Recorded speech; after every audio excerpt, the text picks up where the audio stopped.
morning. Thank you for joining. We're heading again to Monmouth County, New Jersey, to the courtroom of Judge Marc Lemieux for New Jersey versus Paul Caneiro. This is day 12 of witness testimony in the state's case. We had Friday off, long weekend, a chilly weekend, and we're starting this Monday morning at 20 degrees with court already started in session. They're just getting going now. Let's get the feed going and see what they're going to bring for us today.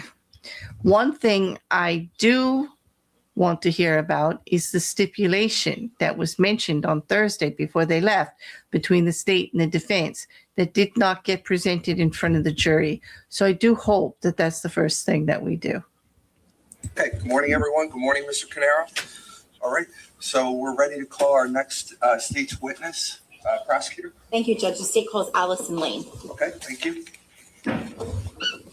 Okay, looks like we're not going to go over the stipulation yet. I believe it's February already. Yep. Groundhog Day. Anyone know? I was on January. Did you see his shadow? Yes. What's that mean again? 6 weeks. More winter. It'll be 6 weeks either way.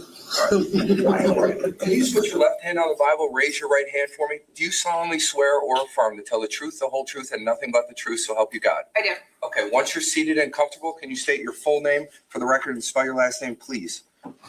Allison Lane, Lane. Okay, prosecutor, whenever you're ready. Thank you. Good morning, Ms. Lane. Good morning. Where are you employed? The New Jersey State Police Office of Forensic Sciences. And what is your title there? I am a forensic scientist 2, assigned to the forensic serology unit. Okay. And which lab do you work out of in particular? Central Laboratory in Hamilton, Mercer County. In a nutshell, can you tell us what it is that you do as a forensic scientist 2, particularly with regard to serological testing? I analyze evidence for biological fluids such as blood, semen, and saliva.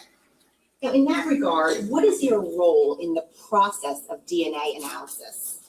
I try to identify and isolate potential biological stains that can be forwarded to DNA from potential blood, semen, and saliva. Because DNA cannot be found if there's no biological staining or material, is that right?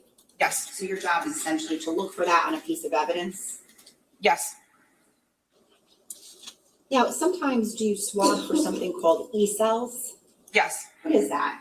E cells, it stands for epithelial cells, which are skin cells.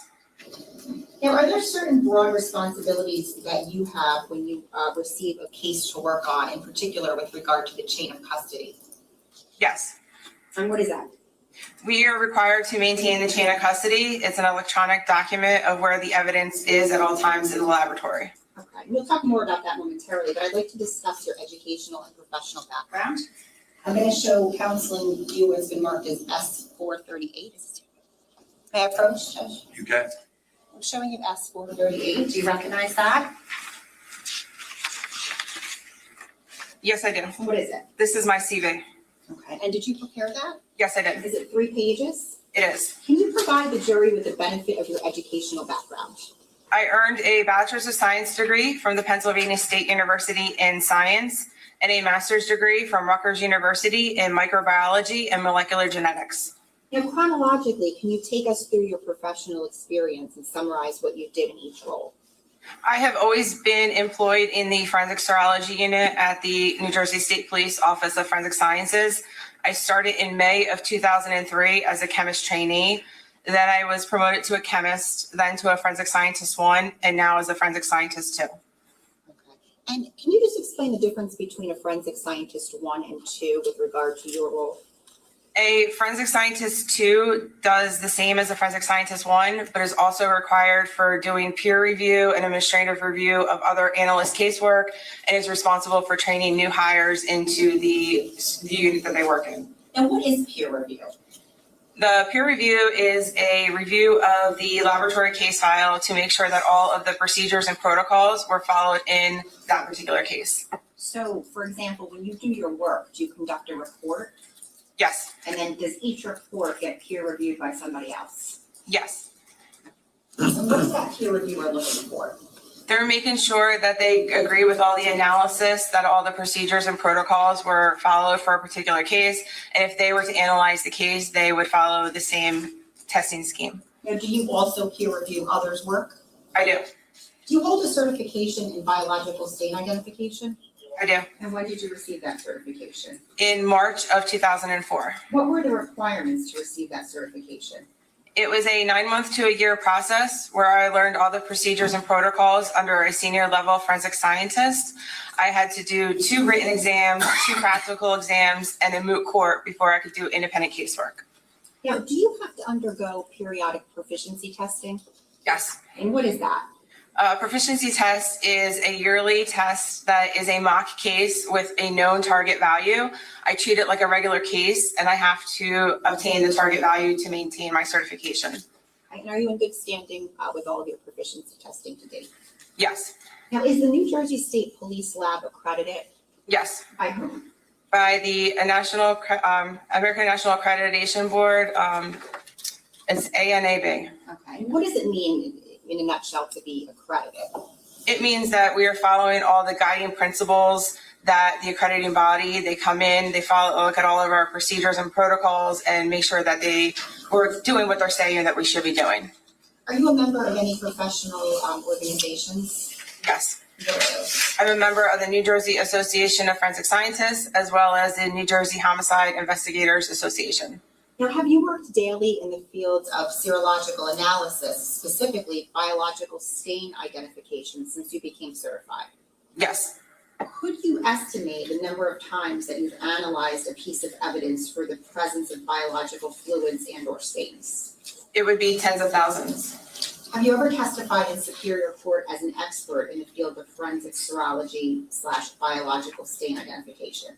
Yes. In what jurisdictions? In 17 of the 21 counties in New Jersey and 1 time in Pennsylvania. Now, how many times have you qualified as an expert in Superior Court in that field?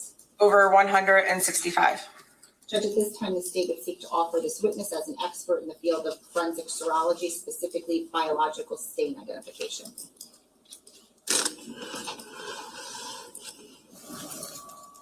Anybody here? Okay. Ladies and gentlemen, it's been a while. Okay. As a general rule, witnesses can only testify to facts known by them. This rule ordinarily does not permit to be received as evidence the opinion of a witness who is not testifying as an expert.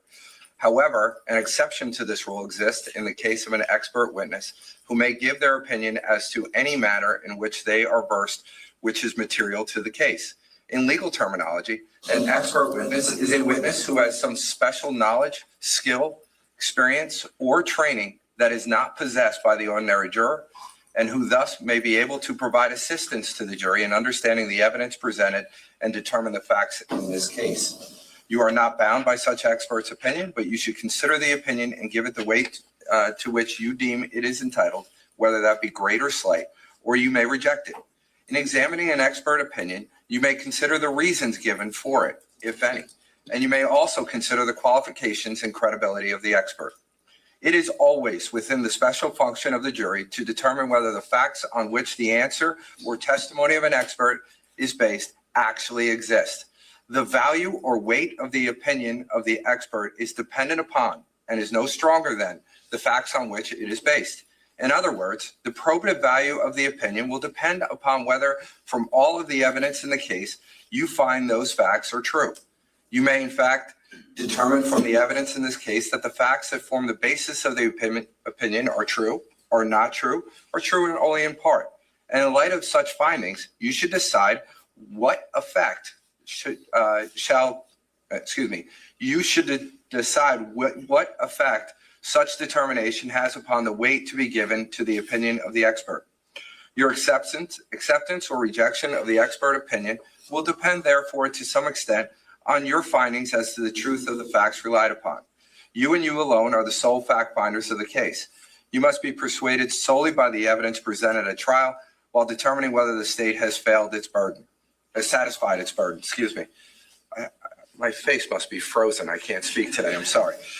As the sole judges of the facts, you are to determine the credibility of the various witnesses, as well as the weight to be afforded to their testimony, to determine whether the state has proven beyond a reasonable doubt all the elements of the crimes charged. With that being said, I'll accept this witness as an expert in the field of forensic serology, specifically biological stain identification. Go ahead, counsel. Could you tell the jury how evidence gets received into the lab? A law enforcement agency, such as a local police department or a prosecutor's office, brings evidence to the evidence receiving unit at the laboratory. At that time, a unique laboratory case number is assigned to that particular case, and an evidence receipt is generated. That evidence receipt has a summation of the crime that's being charged, and it itemizes every piece of evidence that is coming into that laboratory. The evidence then goes into the vault where it's stored until it is ready for analysis. So when the submitting agency brings a piece of evidence or multiple pieces of evidence, that will have the agency's case number on it? Yes, And then it gets a unique laboratory case number, is that right? yes, And then is there a yellow laboratory sticker that goes onto that piece of evidence? yes, Okay, and then you indicated that an evidence receipt is generated, is that right? yes, And that evidence receipt will have the agency case number as well as your unique lab number, is that correct? Do I have that right? yes. How is it that you, as the serologist, would be assigned a particular case? When I need cases to work on in the laboratory, I go to the case manager. I'm given that evidence receipt that was generated at submission. I take that receipt to the vault where an evidence handler gives me the evidence and scans it into my custody to maintain that chain of custody. And what steps do you take to protect the integrity of the evidence that you receive? In the laboratory, there are examination rooms where only one case is worked on at a time, only one item is worked on at a time. If there's multiple sources in a particular case, if there's items from a scene 1 and a scene 2, those are processed in different locations in the laboratory. The rooms are cleaned with bleach and ethanol, the tabletops with bleach and ethanol prior to and at the end of analysis. The floors are vacuumed. I have to wear a hairnet, face mask, safety goggles, lab coat, and gloves as well. Now, do you, as the forensic serologist, do you do different types of testing depending on what you're looking for in terms of blood, saliva, semen, et cetera? Yes. What are the current testing methods that your lab utilizes for the testing of blood? The laboratory uses the Kastle-Meyer test, the presumptive test for blood. Can you explain to the jury how the Kastle-Meyer test works? 3 different reagents are applied to a suspected blood stain. And if it turns bright pink within 6 seconds after the addition of that 3rd reagent, it indicates that blood may be present. Now, when you swab something for E cells, as you talked about a little bit about earlier, how do you do that? What does that entail? Sterile swabs from the laboratory are moistened with some deionized water, and the area that is being targeted for potential skin cells, usually it's where it'd be high contact with the skin, is then swabbed with those swabs and then forwarded to DNA for further testing. And do you make the determination as to what gets forwarded over to DNA depending on the results of your testing? Yes. Now, when you perform a test on something, so for example, a swab, does the entire swab get sent over to DNA? No, only a portion of that swab would be forwarded to DNA. And then similarly, how about if you cut something to analyze, would that be sent over to DNA or would the whole piece of evidence be sent over? How does it work? If there is a stain on a large item, then only a portion of that stain is forwarded to DNA. Now, once you complete your testing and analysis, do you create a written report? Yes. And is that report dated? Yes. And does it have your signature on it? Yes. And how about the unique lab number that's assigned to the case? Yes. Okay. And is it ultimately peer or tech reviewed? It is. Okay. Will it have that individual's initials on it that peer or tech reviewed it? Yes. And do you take notes as well in addition when you're doing your testing? Yes. And would those notes also have that unique case number on it? Yes. Are there times when certain items come to you that wouldn't necessarily be tested by serology, but would nonetheless be sent over to DNA for testing? Yes. And what are those items? Specifically, DNA references that are submitted to the laboratory are not analyzed in the forensic serology unit. Those are known samples from an individual, and they're used for the DNA comparison in the DNA laboratory. So typically like a buccal swab or a cheek swab? Yes.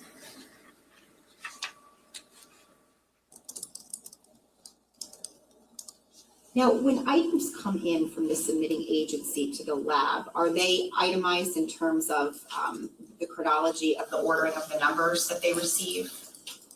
So let me ask a better question. For example, if you get 5 pieces of evidence submitted by an agency, on the evidence property receipt that the lab creates, are those items itemized? Yes, they are. And how would they be itemized? They're itemized based on the submitting agency department case number, or I'm sorry, item number. Okay. And then when you perform testing on that particular item, are there sub numbers that are assigned? Depending upon the piece of evidence, yes. Okay, so for example, if a piece of evidence comes in and you swab it, and the piece of evidence is number 1, would the swab then become 1-1? Yes, And then when you cut a piece of that swab and send that piece of the swab over to DNA, is that piece now 1-1-1? it is. Okay, so there's a lot of numbers that are involved, right? Yes.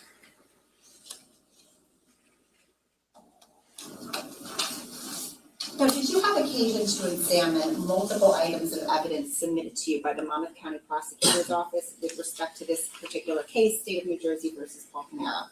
I did. Was evidence submitted from the prosecutor's office under essentially 2 different case numbers?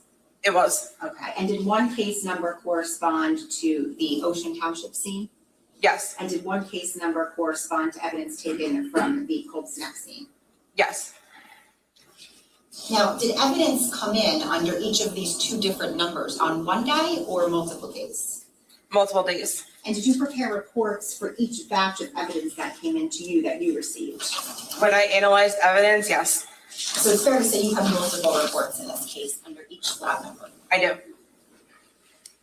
I'm showing it counsel, and I will show you what's been marked as S410, S439, and S433A.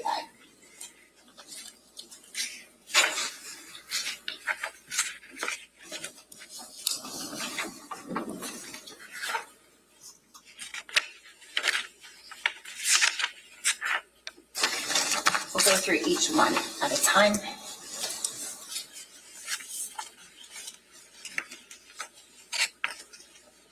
Well, if you could, let's start with S410. Do you recognize that? Yes. What is that? This is the evidence receipt for laboratory case number C18-10138, dated November 23rd, 2018. Does it indicate who the person was that dropped off the evidence listed on there? Yes. Who is that? Detective Nicholas Canalona. Now, how many items are listed on that evidence receipt? 9. Can you just go through each of them for us?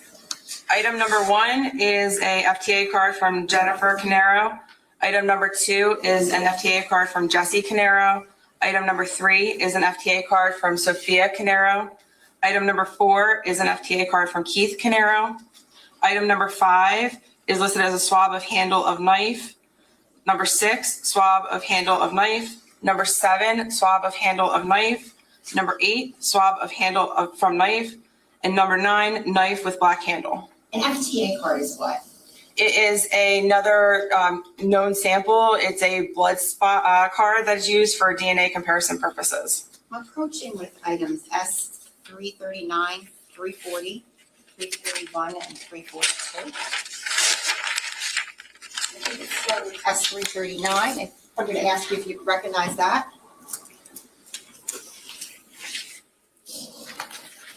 I have never seen the FDA cards before. Okay, so they didn't come to you. They went straight to DNA, is that what you're saying? Correct. Got it, okay, so we'll take those back. Now, when they go to DNA, when they're submitted, are they submitted in the same area that the other evidence is submitted? Yes, all evidence comes in through the evidence receiving unit and then is stored in the vault. Okay, so just to be clear, actually, let's look at your report. If you could, please turn to S439.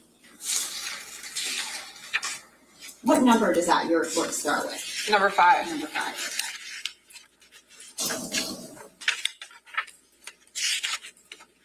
And just to be clear, the reason the FTA cards or the buccal swabs wouldn't come to you is because it's pretty clear that there's DNA on it, so there's no testing for you to perform. Correct. It's a known sample. I only analyze evidence that's questioned. Okay. I'm showing counsel, and I will show you S314, 315, 316, and 317.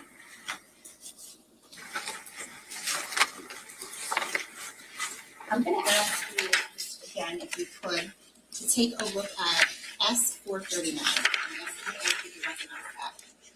S439, yes. And what is that? That's the laboratory report that I authored for C18-10138 dated November 26, 2018. Okay, and was that peer reviewed? Yes. Okay, and in particular, what number does your lab report start with? 5. 5, okay. And 5 corresponds to what? Per S410, 5 is a swab of handle from knife. Okay, so I'm gonna ask you, and I just showed you up there, if you can please look at S314 first. And what is that? This is laboratory number 8. Okay, and in particular, do you know what that is? It is listed as a swab of blade of knife on the packaging. Okay, and is it listed as A?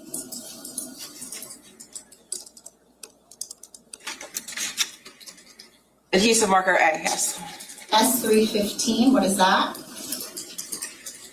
This is laboratory number 6, and it is listed as a swab of blade of knife, adhesive marker B.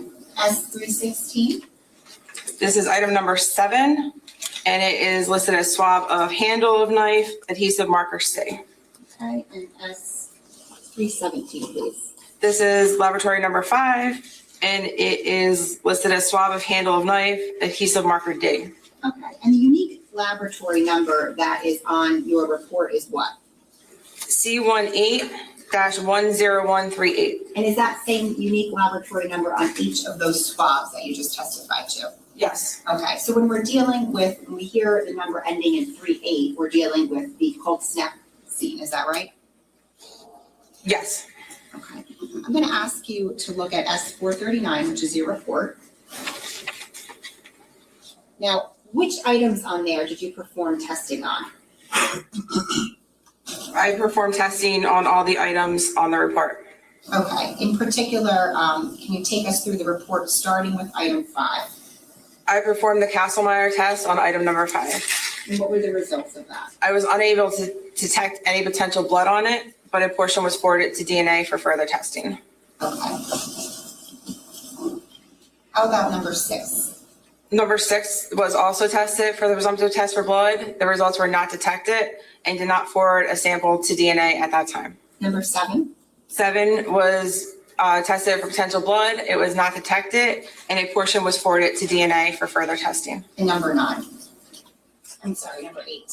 Number 8 was tested for potential blood. It was not detected, and no sample was sent to DNA at that time. Okay, so just to be clear, 5 and 7, number 5 corresponds to, is it S314 evidence marker A? Number 5? Yeah.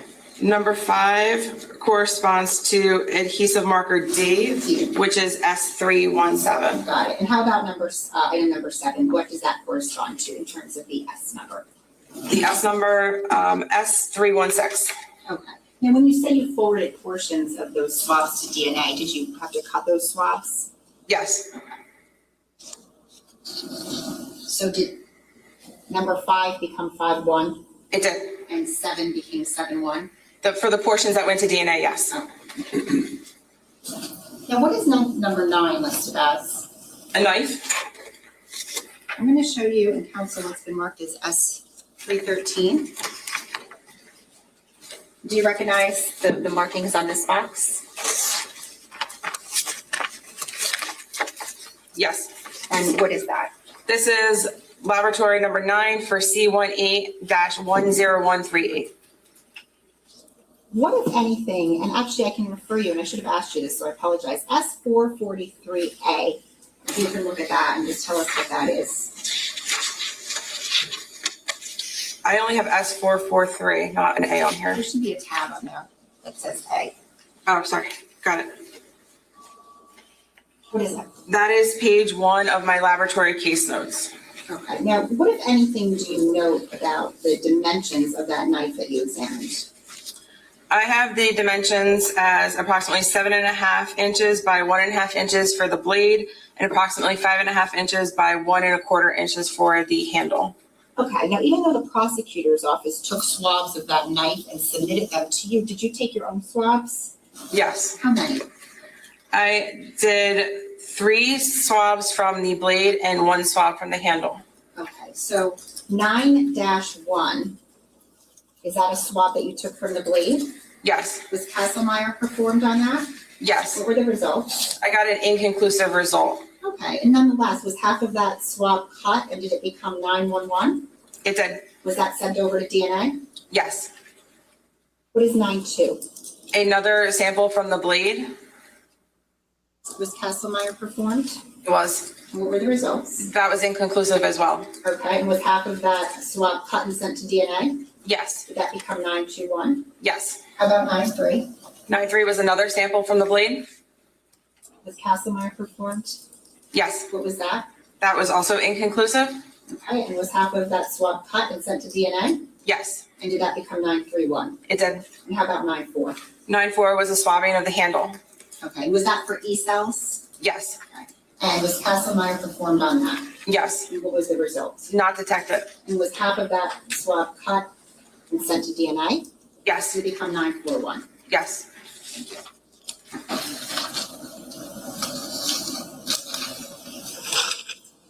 just gonna take this back from you.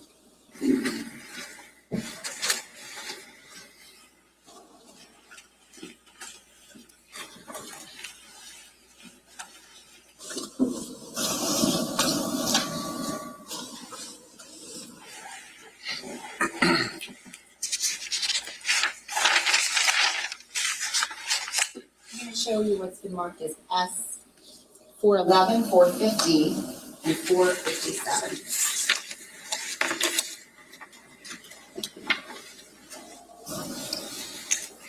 And we'll start with S 411. Do you recognize that? Yes, I do. And what is that? This is the evidence receipt for laboratory case number C18-10139, and it is dated 11/23/18. Okay, and so 39, that means we're dealing with which scene? Ocean Township. Okay, and when were those items dropped off? You may have said it, I'm sorry. November 23rd, 2018. And who were those items dropped off by? Detective Nicholas Candelona. And what are the items listed as? There were 8 items submitted. Would you like me to explain each one? Please. Item number 1 was a burnt nitrile glove from scene 1, which is listed as 27 Tilton Drive. Item number 2 is a swab of biological staining from the left side front door frame, also scene 1. Number 3 was a swab from biological staining from foyer wall, which is scene 1. Item number 4 is gray fleece sweatshirt from scene 1. Item number 5 was piled charred clothing from scene 1. Item number 6 was pile of charred articles from scene 1. Item number 7 was a bandage from a cup holder from scene 2, which is indicated as a vehicle with registration plate NJ-DCJ3105. Now, did you start off your testing, well, I'll ask you, which item did you start your testing with? There was one more item that was submitted. I'm sorry. It's okay. Item number 8 was a piece of a black glove, also from scene 2, that vehicle. Thank you. Which of these items did you start your testing with? I'd have to refer to the laboratory case notes. Okay, so I'm gonna refer you to S457, tab A, if you could. Do you recognize that? Yes, I do. What is that? Tab A is the first page of my laboratory case notes for C18-10139. Okay, and does it indicate what you started with in terms of which item? Yes. Which one? Item number 6, the pile of articles from scene 1. Okay, so you started with 6. I'm gonna come back to that. I wanna ask you about a couple of other items. So if we could start with item number 1, could you just tell us what was that? Referring to S411, the evidence receipt, item number 1 was the burnt nitrile glove. Okay, I'm gonna ask you to take a look at S450, your report. You recognize that? Yes, I do. Okay, and what's the date on there? 11/26/2018. Is that the date you performed your testing? The testing compiled several days. I started the analysis on November 23rd, 2018, and finished it on November 26th, 2018. Okay, and item 1 on your report is what? The burnt glove. I'm going to show you what has been marked as S-156.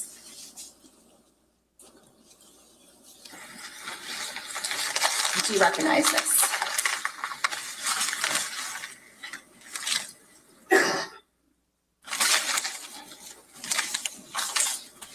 Yes, I do. And what is that? This is item number 1 for laboratory case number C18-10139. And that laboratory case number is on there? It is. Okay. What did you do with this particular piece of evidence? Referring to S57, which is my laboratory case notes. And it's still within tab A. I swabbed the entire item as best as possible due to the condition. It was difficult for potential E cells. I also tested that for potential blood. I wasn't, I got a not detected reaction. I wasn't able to detect any blood on that item, and a portion was forwarded to DNA for further testing. Okay, and the portion that became forwarded to DNA, did that become 111? It did. Okay. If you could look on your report at item 7. And just tell us what that is. Item number 7 on the report Yes. is a bandage from scene 2. Okay, and what did you do with that bandage? I did the presumptive test for blood on it. I got a positive reaction and forwarded a piece to DNA for further testing. Okay, and just to be clear, is that the bandage that was in the cup holder of the car? Yes. And did that become 711 when it got sent to DNA? Yes. What is item 8 on your report? Item number 8 is a piece of glove from scene 2, the vehicle. I'm going to show you, just have to find it, what's been marked as S230.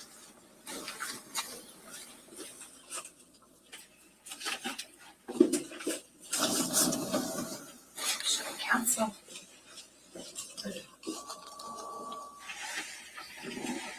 Showing you what's been marked as S230. Do you recognize that?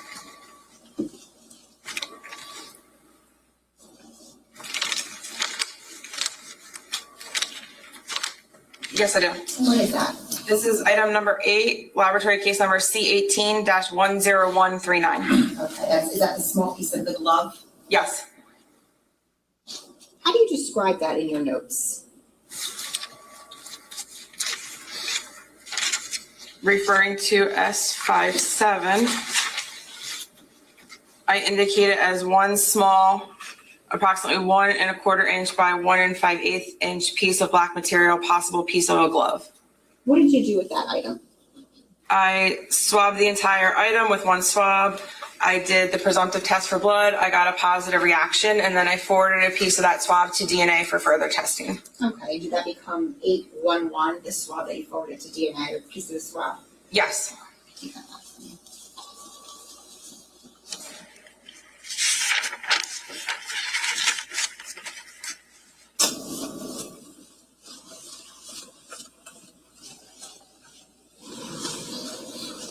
If you could on your report, tell us what item 2 is. Item number 2 is a swab. And specifically, does that correspond on evidence property receipt with a further description? Yes. Left side of front door frame. Okay, and what, if anything, did you do with that swab? I did the presumptive test for blood on that swab. I got a positive reaction and forwarded a piece onto DNA for further testing. And did that piece become 2-1? It did. How about item 3? What is that? Item number 3 was another swab, and referring to S411, that was from the foyer wall. I did the presumptive test for blood on that swab as well, got a positive reaction, and forwarded that onto DNA for further testing. And did that become 3-1? Yes. What about item number 4? What is that? Item number 4 is a sweatshirt from scene 1. Okay, and was anything done with that? I did not analyze that item. Okay, and just if you could tell the jury why wouldn't you analyze a particular item? The laboratory does the analysis for the entire state of New Jersey, so we employ case management, and not every item in a case can get analyzed at a given time. We know we can always go back and do more analysis if deemed necessary. Now, when you looked at that item, or when it came to, was there any obvious staining or anything like that on it? On the sweatshirt? Yes. I'm going to refer to S457, my laboratory case notes. I did not open that evidence at that time. Understood, okay. Now, I want to discuss items 5 and 6 with you. How are they labeled on that evidence receipt, starting with 5? 5 was listed as a pile of charred clothing. Okay, with potential biological staining? Yes. Okay. And item 6 is listed as what? Pile of charred articles with biological staining. Okay, and I think you said you examined pile 6 first, is that right? Yes. Okay. And again, we're talking about, this item comes from the Ocean Township scene, is that right? Yes. What condition was item 6 submitted to you in? Referring to the laboratory case notes, I indicated that they were submitted wet. Okay, and were the items, what if anything further did you note about the items? That they were charred, potentially burnt. They were burnt together, potentially melted, and they were all in a pile. Okay, what did you do with that pile? I separated it as best as possible. Yeah, were there certain items that you were able to separate from the pile that you then labeled with a sub number? Yes. Okay, so just to be clear, that whole pile is item 6, is that right? Yes. And then what did you label as item 6-1? Pair of jeans. How about 6-2? 6'2" was a t-shirt. 6-3? 6'3" were gloves. How do you list them in your notes, I should say? In my notes, 6'3" is indicated as 2 gloves, 1 inside the other, 3 individual gloves, and 1 partial glove. Okay, do you know something about their color? I'm referring you to page 1 of your notes on S457A. I had several black examination style gloves. Okay. Where were they found specifically? In the pile of articles in number 6. Okay. 6-4 is what? A live round. A live round of ammunition? Yes. Where was that found? Within that pile of articles. Okay, and 6-5 is what? The remainder of the articles that were in that pile that was submitted. Okay, and did you leave those to dry? Yes. I'm going to show you what's been marked as S232.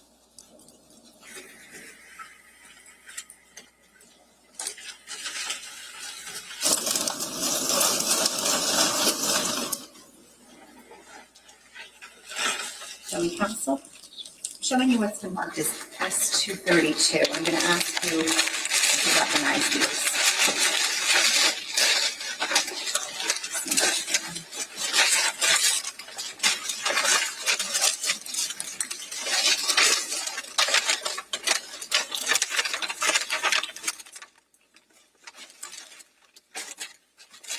One second, sorry.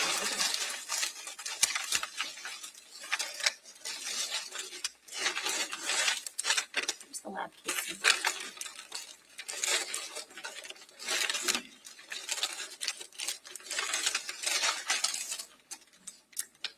The yellow sticker on it.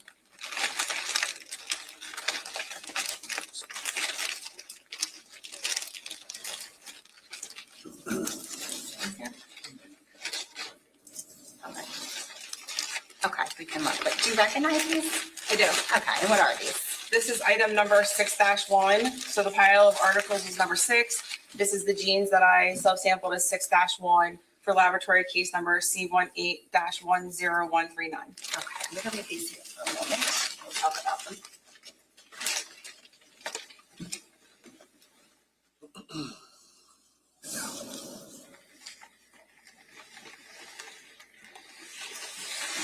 Now, you refer in your notes, I'm gonna refer you to S457A2. How did you note that this item looked when it came to you? I indicated that it was submitted in a charred, semi-burnt condition with rips and tears present. I'm gonna refer you to where you say Levi's brand. Do you see that? Yes. Can you read all of that?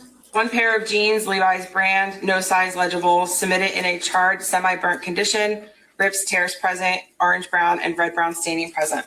Okay. And do you indicate that the rear of the jeans have several large tears? Further down in my notes, yes. Okay, and you indicate that there are 5 areas of staining. I indicated that I tested 5 areas of staining, yes. Now, do you actually take samples from 6 different areas on these jeans? I did stain testing on 5 of them, and then an epithelial or skin cell swabbing on the 6th area. Okay, and did each sample that you took then become a sub number? It did. Okay, so 6-1 is the genes, right? Yes. And then the sample, the first sample would be 6-1-1, is that right? Yes. Did you perform the Kastle-Meyer test on each of the areas of staining on the genes, each of the 5 areas that you sampled? Yes. Okay, and what were the results of those? I got positive reaction for the 5 areas on the front of the genes that I tested, and then 1 on the rear. Now, the areas that you tested on the genes, did you mark those areas from where you took the samples with anything? Yes. Okay, and what was that? White China marker? Okay, and did you also put little tags on there? Yes. And did those tags contain the sub numbers? Yes. Okay, just gonna hold up.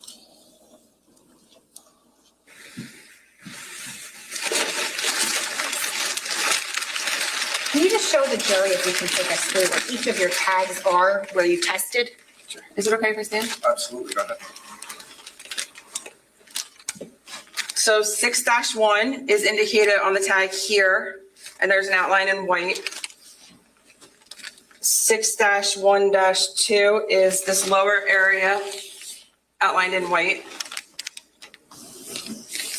6-1-3 is this area on the right side, upper thigh area. 6-1-4 is this lower area on the left side.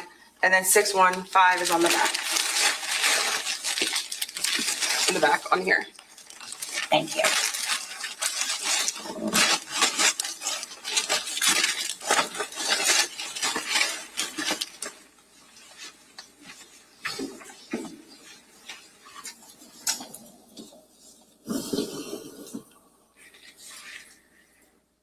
If you could take a look at S450, which is your report in this case. 6-1-1, which you showed us, what is that staining from? Front left thigh area. Okay, and did you take a sample from there? I did. Did that become 6-1-1-1? Yes. And was that sent to DNA? Yes. How about 6-1-2? What is that? Staining front left shin area. Did you take a sample from there? Yes. And did that become 6-1-2-1? Yes. Was that sent to DNA? Yes. How about 6-1-3? What is that? Front right thigh area. Okay, and what did you do with that? I got the positive reaction for the Kastle-Meyer test, and a portion was submitted to DNA. Did that become 6-1-3-1? It did. How about 6-1-4? It was staining from the front right shin area. Okay, and did you take a sample from there? Yes. Was that sent to DNA? And Yes. did that become 6-1-4-1? Yes. How about 6-1-5? That was the staining from the rear left calf area. What did you do with that? They got the positive reaction for the Kastle-Meyer test, and a portion was forwarded to DNA for further testing. And did that portion become 6-1-5-1? Yes. Now finally, what is 6-1-6? That was a swabbing of the inside waistband to try and collect any potential epithelial or skin cells to determine who may have worn the genes. And was a portion of that sent to DNA? Yes. Did that become 6-1-6-1? Yes. Thank you. Now what is item 6-2 on our report? A t-shirt that was found in that pile of articles. I'm going to show you what's been marked as S231E.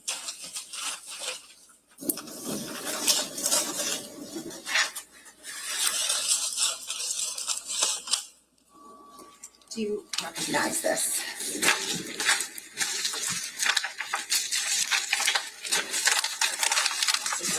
Oh. Thank you. Yes. And what is this? This is item 6-2 for laboratory case number C18-10139. Now, are there also tags on this item as well? Yes. Can you just indicate where those tags are and what the numbers are? There is one tag in the upper right shoulder area that is indicating that is 6-2-1. I got a positive reaction for the Kastle-Meyer test in that area. And then there's another tag in the manufacturer's information area with the laboratory case number, item number, and my initials. Okay, now did 621 up here, did part of that go to DNA? Yes. Did it become 6211? Yes.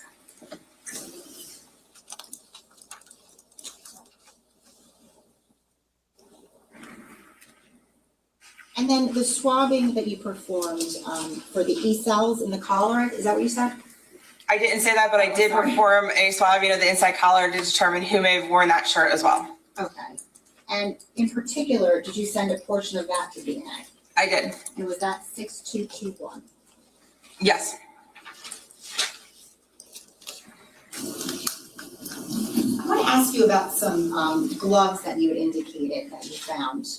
And I'm going to refer you to, in particular, 6-3. Do you see that on your report? Yes. Are those the gloves that you had described as black examination style gloves? Yes. Okay. And if you need to refer to S457A, page 2 of your notes, feel free. But how many gloves were there in total?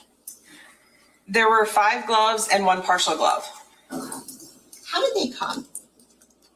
There was 1 glove inside of another, so 2 gloves, one inside the other, and then 3 individual gloves, and then the partial glove. The partial glove, was it the fingers only? That's what I indicated, yes. I'm going to show you S233 and S234.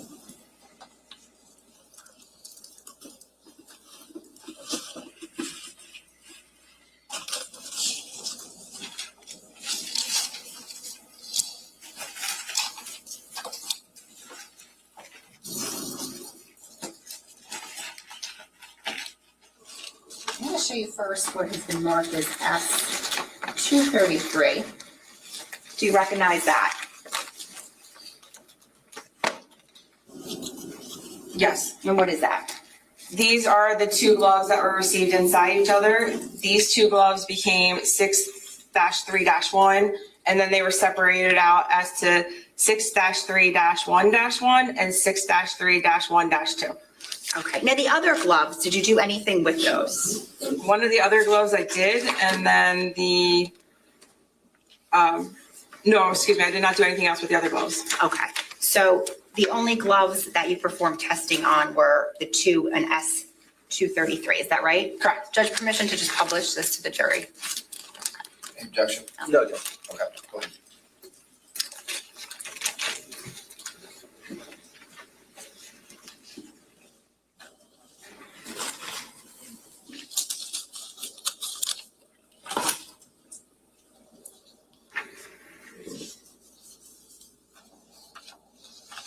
Now, the 2 gloves up there, S233, that you indicated one came inside of the other, is that right? Yes. What item do they correspond to on your report? On my report, they correspond to item 6-3-1, and then they were further subsampled out as to 6-3-1-1 and 6-3-1-2. Okay, so did one of those gloves become 6-3-1-1? Yes. Okay, let's talk about that one. What, if anything, did you note about that glove in your report or your notes? Referring to my notes, which is S457, I indicated that 6-3-1-1 had staining that covered approximately 95% of the outside as I separated it. Was Castlemeyer performed on that? Yes. And what were the results? I got a positive reaction. And what, if anything, did you do with that glove? I removed an area of the staining with 1 swab. That became 6-3-1-1, and then a portion of that was forwarded on to DNA for further testing. Okay, and that portion became 6-3-1-1-1, right? Yes, Okay. Did you swab the inside of that glove as well? I did. Okay, and did you perform the Castlemeyer test? Yes. What were the results? I was not able to detect any blood on that swabbing, but a portion was forwarded on for potential skin cells. And did that become 6-3-1-1-2-1? The portion that went to DNA, yes. Okay. Now, if you can show us which glove we're talking about, just so we have an idea. This glove to your left is the 6-3-1-1, and the area that I removed staining from is outlined in white. Thank you. Now, the other glove that's on there, 6-3-1-2, was there any obvious staining on that? No, I indicated that there was no obvious staining. Was that the glove that was inside of the other one? I believe so, yes. What, if anything, did you do with that glove? I swabbed it for potential skin cells. I did the Kastelmeyer test on that. I got a positive reaction week and forwarded a portion on to DNA for further testing. Okay, and did that portion become 6-3-1-2-1-1? What went to DNA? Yes. Thank you. Let me take this.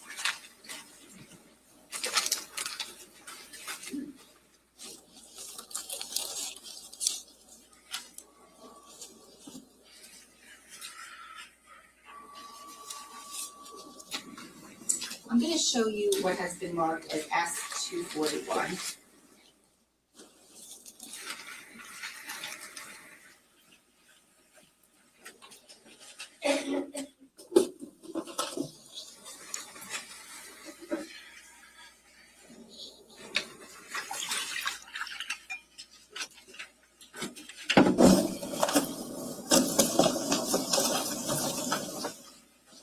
Showing counsel. Do you recognize this packaging?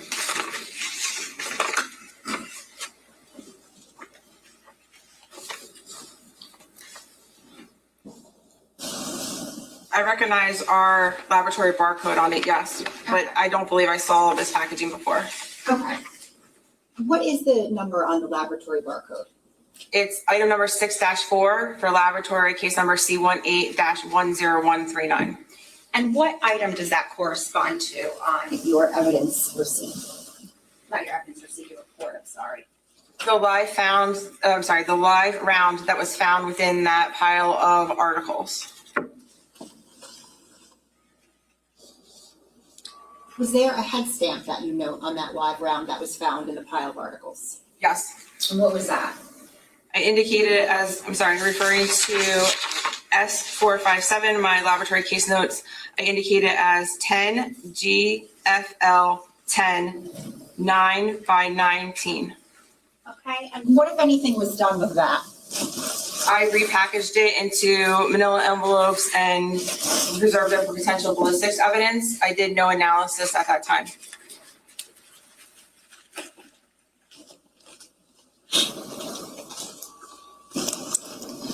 Did you make a phone call to anyone to advise them of that? I believe so. Is that somebody from the prosecutor's office? Yes. Now, S231, item 6-5 on your report, what is that? Miscellaneous articles. What, if anything, did you do with those? I did not do any analysis on those articles. I just wrapped them in the brown paper I received them in. I'm going to show you what's been marked as S231C, showing counsel, and then S231D. Do you recognize these? Yes. And are those miscellaneous articles? Yes. Can you just explain to us how this was found in regard to the jeans when the pile came to you? Do you remember? Everything was received in one packaging, not yellow plastic piece.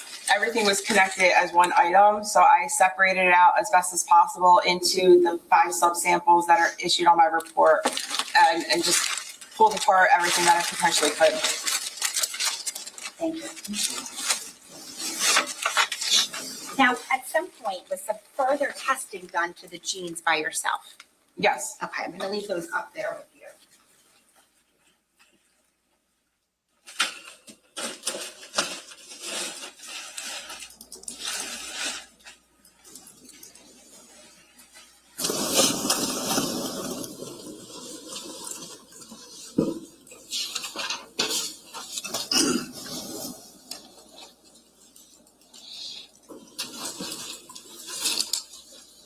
I'm going to show you what's been marked as S39 and S440 in showing counsel.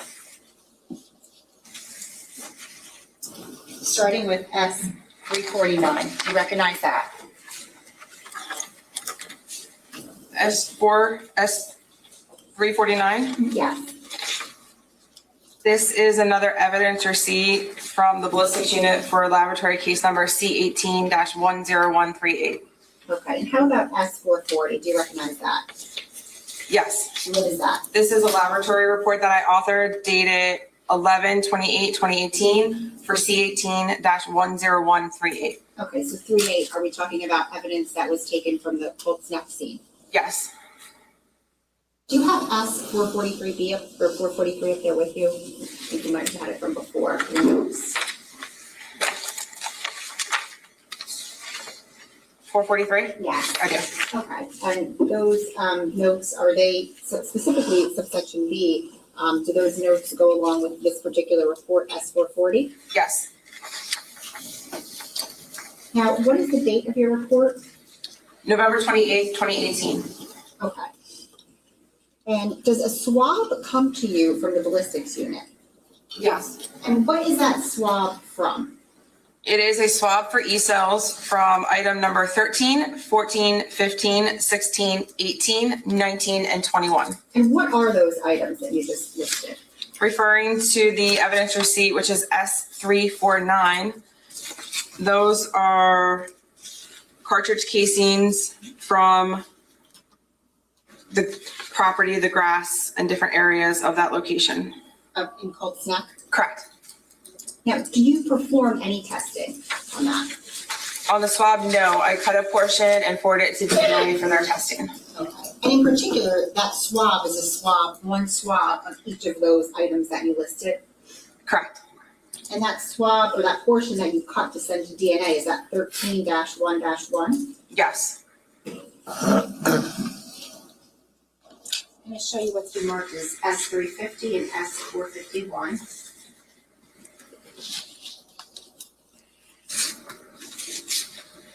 Showing counsel.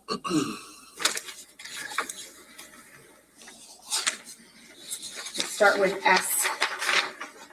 S451. Do you recognize that?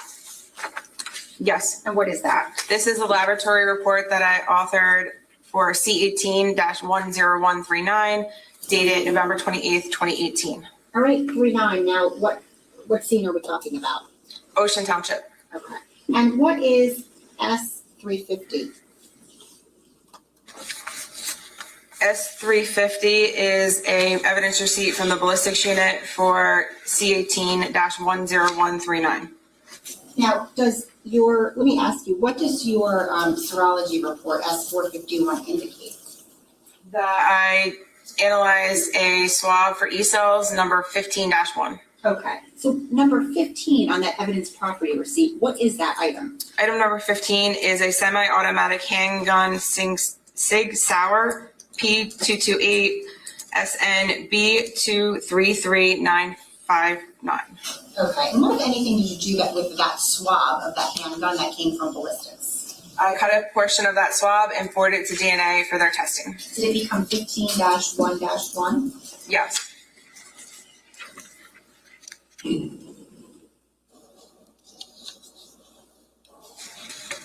going to show you what's been marked as S432. Show the council. Do you recognize this? Yes. And what is that? A laboratory report that I authored for laboratory case number C18-10138, dated January 17th, 2019. Okay, now, if I could refer you to S349, which we just previously discussed. Do you have that up there? What was the state number? I'm sorry, S349. 349? Yes. Okay. Now, on your report, does it list an item that was sent to you? My report, yes, 10-1. Okay, and what was 10-1? A swab for E-cells. Now, on the evidence property receipt, what is item 10 that was swabbed? A cartridge from the paved deck. And again, this is number, it ends in 38. Yes. So we're talking about the Colts Neck scene, is that right? Yes. Okay, so there was a cartridge from the paved deck there. Yes. What, if anything, did you do with the swab 10-1? I cut a portion of that swab and submitted it to DNA for further testing. Okay, and did that become 10-1-1? Yes. I'm going to show you what's been marked as S412 and. Can I just go back for one second? Slane, can you go to S442 for a second? 442? Yes, please. Yes. Just to discuss it. Can you tell me the date of that report? Yes, it is January 17th, 2019. 2019. Okay, thank you. Prosecutor. Thank you, Judge. I'm going to show you what's been marked as S413 and 4.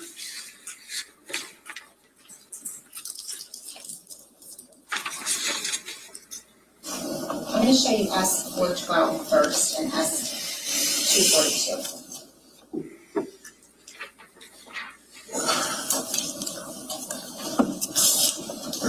Let me show you what's marked as S412. Do you recognize this?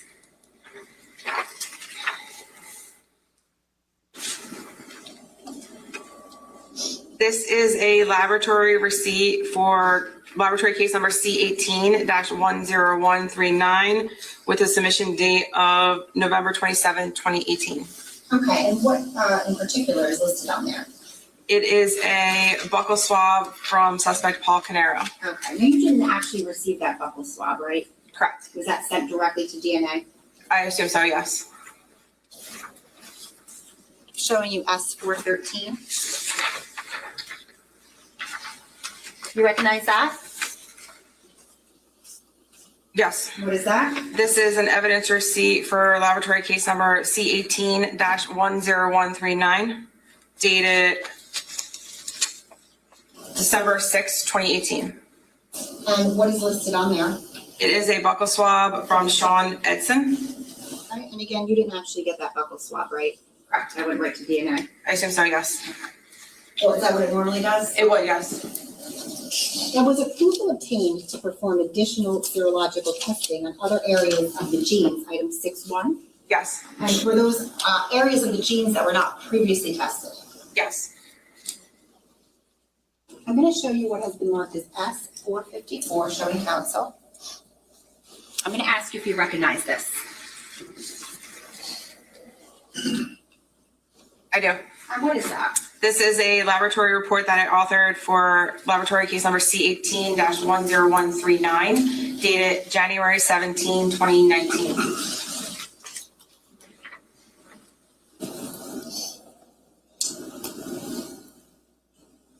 Now, do you have S457 up there with you still? Yes. Okay. And in particular, I would just refer you, if you need to, your notes are subsection C. Okay. Now, on S454, your report, in particular, how many more areas of those genes were tested by you? I tested 2 additional areas for potential blood and forwarded those samples to DNA for further testing. And I swabbed different areas to try and isolate potential epithelial or skin cells. Okay, so on your report, what is the first item there that's listed that you tested? Staining front left thigh area. And does that correlate to 6-1-7? Yes. Did you submit a portion of that? I think you said you did, but did you submit a portion of that to DNA? Yes. Did that portion become 6-1-7-1? Yes. Okay. And just by the way, I should have asked you earlier, but is it swabs that you're taking or are you doing something else to those areas? For the staining, I take a small portion of the staining on a sterile swab in the laboratory to do my Kastle-Meyer testing, and then a portion is actually cut out of the genes and forwarded to DNA for their testing. Okay. And then what is 6-1-8? Staining from the front right shin area. Okay, what if anything did you do with that? I got the positive reaction for the Kastle-Meyer test, and a portion was forwarded to DNA for further testing. And did that portion become 6-1-8-1? Yes. And how about 6-1-9? I did a swabbing of the inside pockets and knee areas to try and collect any potential skin cells from who may have worn or used the jeans, and did the Kastle-Meyer test on that swabbing. I was not able to detect any blood, but a portion was forwarded to DNA for further testing. And did that portion become 6-1-9-1? Yes. Okay. And then is there an item listed on there, 6-4-1? Yes. And what is that? That is a swab of the live round. Okay, and the live round are we talking about that was found in the genes earlier? It was found in the pile of articles. Okay, understood. And did you do any testing with that swab? No, I cut a portion of that swab for DNA for their testing. Now, do you know who took that swab of that lab rat? What unit?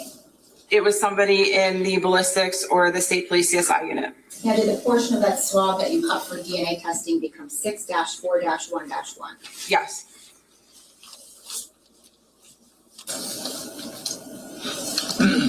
Now, finally, I'm going to show you what has been marked as S414 and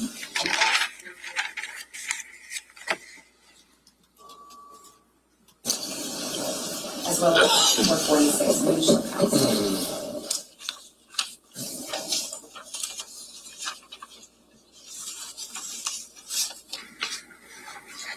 We could start with S414. Do you recognize that?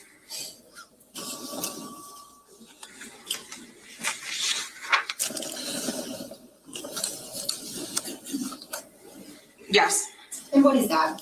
This is an evidence receipt for laboratory case number C18-10138, dated February 25th, 2020.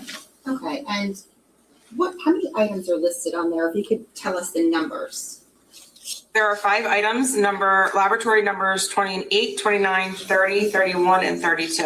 Okay, and who delivered those items on February 25th of 2020? Detective Stephen Boat.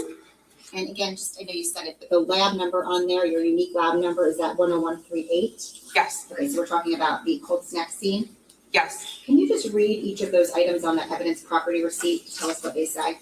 Laboratory 28 is DNA swab of reddish stain from door frame in between foyer and kitchen of 15 Willowbrook Road, Colts Neck, New Jersey. 29 is DNA sample scraping of reddish stain from door frame in between foyer and kitchen of that same address. Item number 30 is DNA swab of reddish stain from south side of kitchen island of the same address. Item number 31 is DNA swab of reddish stain from the lower kitchen cabinet on the north side of the kitchen next to the garbage disposal and that same address. Item number 32 is DNA swab of reddish stain from the pull out drawer just below the sink on the north side of the kitchen and the same address. Now, on your report, let me ask you, if you could take a look at S444, do you recognize that?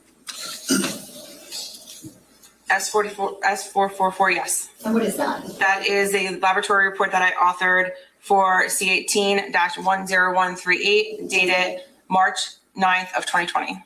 Okay, and do the items that you just read on that evidence property receipt correspond to items listed that you tested on your report? Yes. So item 28 on your report is what? Item 28 is the swab of the reddish stain from the door frame in between the foyer and the kitchen.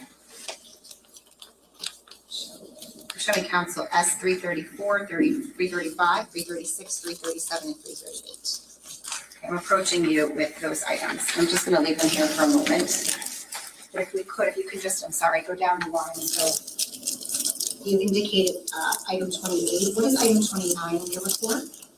29 is the DNA sample scraping of reddish stain from door frame in between foyer and kitchen. Okay, how about item 30? 30 is a swab of the reddish stain from the south side of the kitchen island. How about 31?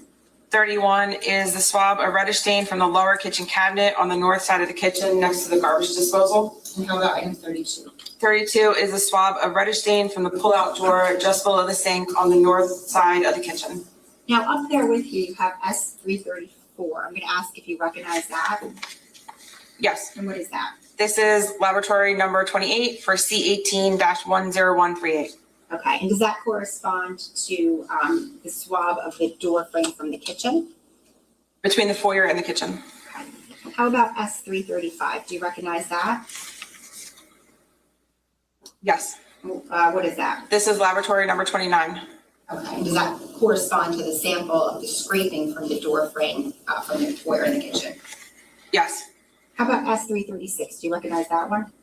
Yes. What is that? This is item number 30, which is the swab of the kitchen island south side. Okay. And how about S337? This is item number 31, which is the swab of the lower kitchen cabinet north side of the kitchen. Okay, and S338. S338 is item number 32, which is the swab of the pull-out drawer just below the sink of the north side of the kitchen.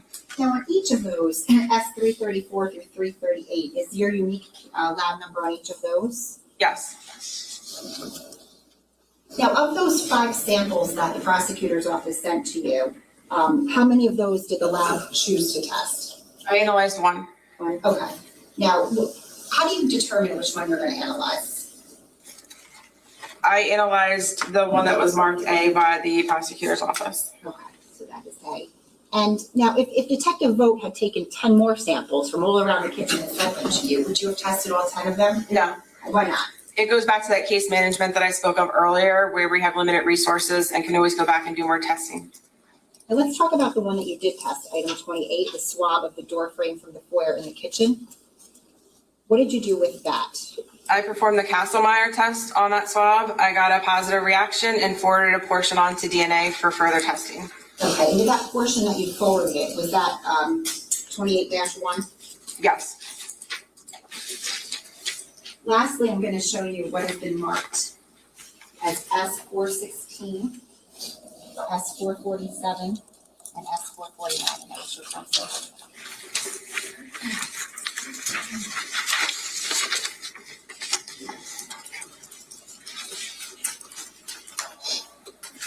Now, were any items resubmitted to the lab for testing on June 7th of 2023? Yes. And what were those items?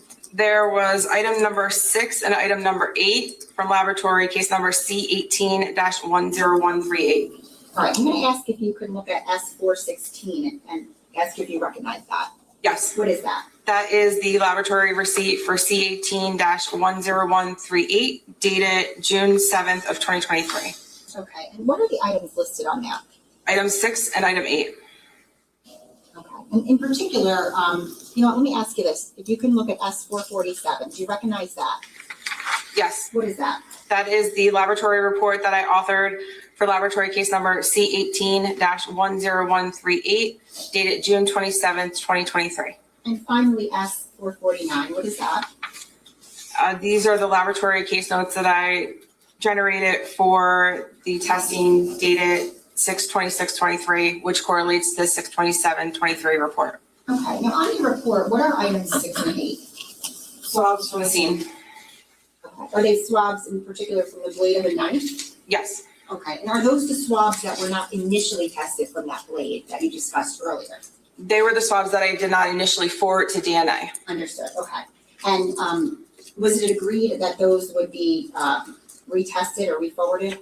It was agreed that they would be submitted to DNA. What did you do with item 6? I cut a portion of the swab and forwarded it to DNA for their testing. And did that become 6-1? Yes. And then how about item 8? What did you do with that? I cut a portion of that swab and forwarded it to DNA for their testing. Thank you.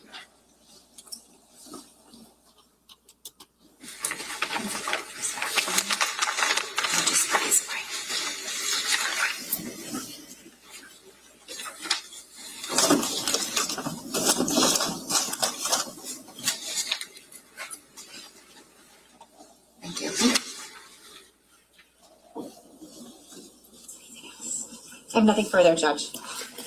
Okay, Cross?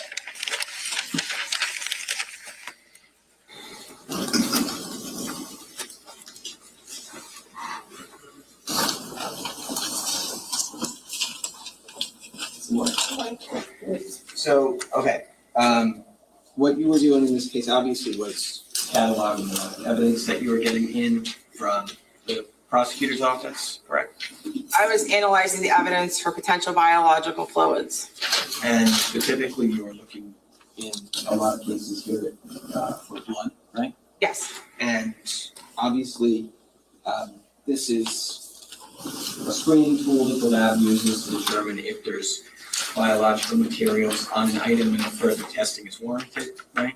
Yes. Now, the presence of blood would not be enough, obviously, to indicate that a particular individual touched an item, correct? Can you repeat your question? Sure.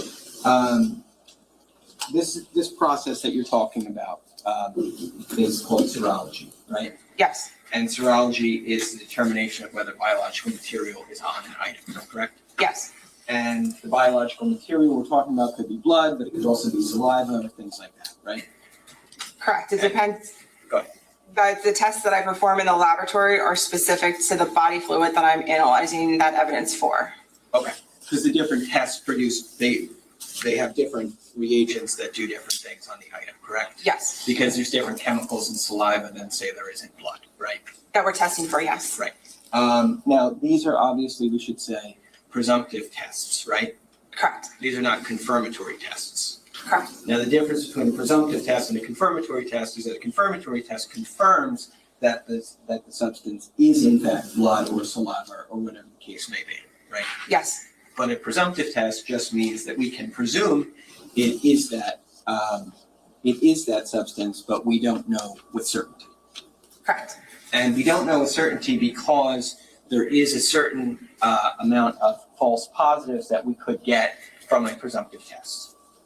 correct, And so when we talk about something like blood, for example, we could get a false positive because of other chemicals that are present on an item of evidence, correct? yes, And certain other organic material like plants and whatnot could create a false positive for blood. yes, And also, we wouldn't be able to distinguish animal blood from human blood in a presumptive test, is that right? correct, Now, obviously, we could from these tests determine that there's a presumption that blood is on certain items, but the serology itself doesn't tell us whose blood it is. correct, So it can't tell us, for example, if we're looking at something we presume to be blood, it can't tell us when the blood was deposited on an item, right? correct, It can't tell us how long it's been on the item. correct, It can't tell us how it got on the item. correct, It can't tell us who deposited it on the item. correct, And so it really doesn't tell us, it tells us something about a chemical reaction that you observe based on applying these reagents to the item. But it doesn't really tell us anything as far as the story of how that presumptive material got to be on the item in the first place, does it? correct, And so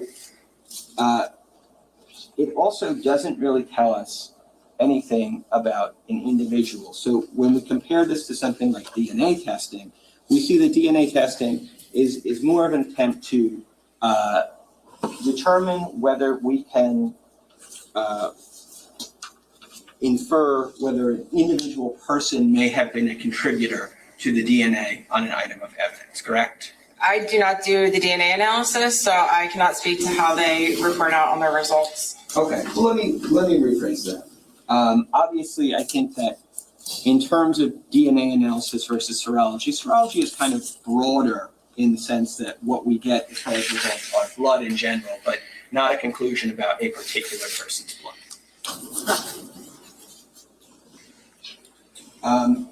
Nonetheless, though, I think, and you mentioned some of this during your direct testimony, there's obviously environmental factors that can impact the ability to collect in the presence of biological material on an item, right? Yes, Like if an item got wet, that could interfere or play a part in one's ability to collect biological material from it, right? yes, If an item got burnt, that could interfere with one's ability to collect biological material from it. yes, If there was cleaning or attempted cleaning of an item prior to it arriving at your laboratory, that could impact your ability to obtain results. yes, These factors obviously can weaken or alter the reactions that you would see when you perform those reagent tests, correct? they can, yes, Now, handling of evidence can also affect potential results that you would otherwise get. Is that fair to say? yes, That multiple handlers can increase the risk of contamination on an item? it's possible, yes, but if what I'm looking for is potential blood on a lot of this, those people would have to be bleeding to actually put their potential blood on the item. Well, Well, let's say that they don't have to be bleeding necessarily, because obviously biological materials can be transferred from item to item indirectly, right? It's possible, yes. Like, through contact either with another person or another object, biological materials can be transferred to that other object, right? Yes. And that's a concept that exists in serology, and it exists in more broadly forensic testing like DNA, right? It does, yes. Like that there's this idea of what I believe you call transfer, right? I didn't mention transfer, but yes, it exists. Yeah, I'm sorry. I didn't mean to say you did. What I meant was, in your profession, in your field, in forensics, there's an idea that is referred to as transfer. Yes. And transfer is about how biological material goes from one item to another item without the actual source of that biological material touching that second item, right? That is one use of transfer, yes. And I think that's what's referred to as secondary transfer. I believe yes. Okay, so like if I was to, let's say, shake hands with you and my skin cells get onto your hand and then you touch the Bible and my skin cells get onto the Bible, that's an example of secondary transfer, right? Correct. Now, I never touched the Bible, but because I touched your hand and your hand touched the Bible, my skin cells got onto the Bible. Potentially, yes. So one of the ideas I think that's supported then by this concept of transfer is that my biological material can get onto an item which I never touched because it got on there through means other than me actually touching it. Possible, yes.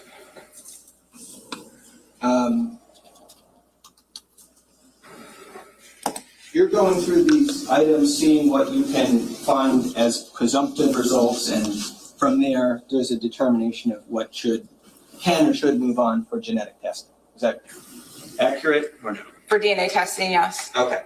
Now,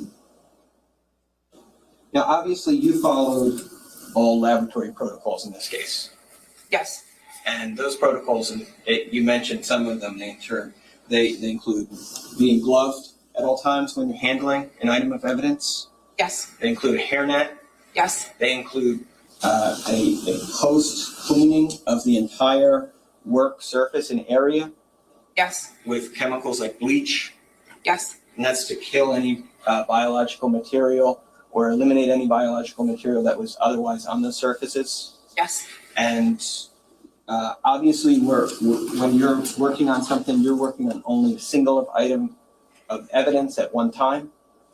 Yes. There's never a situation where you would be handling, say, the jeans that you saw today and the T-shirt that you saw at the same time. Well, that's all one item when it came into the laboratory as item number 6. So those were out at the same time in the laboratory. Okay. So when they came to you, they were in a pile, right? Yes. And there was a pile of, it's referred to as a pile of charred items. Articles. And obviously you have no control over how things come to you and how you receive them, right? Yes. It would be fair to say that the way you received that pile of charred articles was far from what we would call laboratory conditions, right? It was the first time I received articles like that, yes. Okay. Where everything was all kind of mashed together, right? I've received items in direct contact before, but not wet like that. Okay. And so these items were wet, you mentioned. They were also burnt. Yes, I received burnt items though before. Okay. But I think what I'm trying to say is, I'm sure you have, but I'm trying to say that in this particular instance, these items were wet and they were also burnt, right? Yes. And they were also in actual physical contact with each other. Yes. And they had also been that way for some unknown amount of time before they got to you, right? Yes. And you don't know how they came to be in that arrangement, but it certainly wasn't the lab that did that, right? Correct. And that's kind of my point is, what I'm saying is you're not really in control of how the item comes to you, right? Correct. You can only do what you can as far as following protocols once you get the item, right? Yes. But if the item has been contaminated prior to its arrival at the lab, there's nothing that you can do about that, right? Correct. You can't unring the bell of transfer or contamination that's happened to an item prior to its arrival at the laboratory, right? Right. I can only control what's happening in the laboratory. And obviously these protocols within the lab about cleaning and about being gloved and about handling one item at a time, they're important because it's well known that biological material from one item, if we're not careful, could be transferred onto another item, right? It's possible, yes. And however these things that you tested, however the substances got onto these various items, it wouldn't be possible for us to say whether it was a direct transfer from the person or whether it was a secondary transfer from one item in the pile to another item in the pile, right? Correct. And each of those hypotheses, direct transfer or secondary transfer from item to item, is equally plausible in a situation like this, right? It's possible, yes.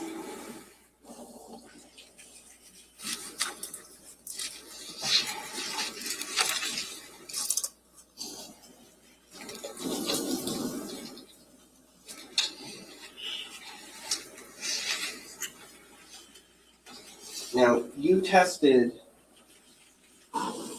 there were gloves that you had listed in, I believe it was S-411. There were 8 items received. And there was item number 8 was a piece of a black glove from a rear passenger seat. Yes. Okay, now, that item you ended up forwarding for further genetic testing, correct? A portion of the swabbing that I took from that item, yes. Okay. And then in item S-410, that's another properties receipt where we saw the swabs, what are referenced as the buccal swabs from Jennifer Caneiro, Jesse Caneiro, Sophia Caneiro, and Keith Caneiro? Those were FDA cards. Their references were FDA cards. Okay. And those FDA cards, were those the items that you said you had not seen before today? Correct. Okay. So you didn't have anything to do with processing those items? Correct. Okay. And then S-450, I think, was your report on the presumptive results that you received regarding the jeans, item 6-1, and the gloves, item 6-3. I issued a report. I don't know what the state number was. Okay. Okay, but you remember that during your direct testimony, I think you said that on sample 6-3, there was a presumptive result for blood? 6-3, I believe, were the gloves, and then they were subbed out as the 6-3-1, and then 6-3-1-1 was one of the gloves Right. that had the presumptive test for blood, Right. and then 6-3-1-2. I believe I have the numbers right. I don't have it in front of me. Okay, maybe I can find it for you.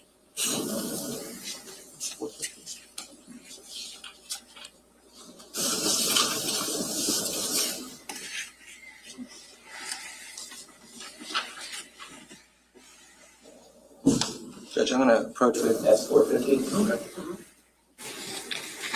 Thank you. That's what you're talking about, right? Yes, thank you. Okay, and then on the second page there, we do have a presumptive result for one of the gloves in 6-3. Yes, that was the 6-3-1-1. Okay, and that was blood? It was presumptive positive for blood. Okay, and do you have that listed as the inside glove or the outside glove? I don't have it listed as one or the other.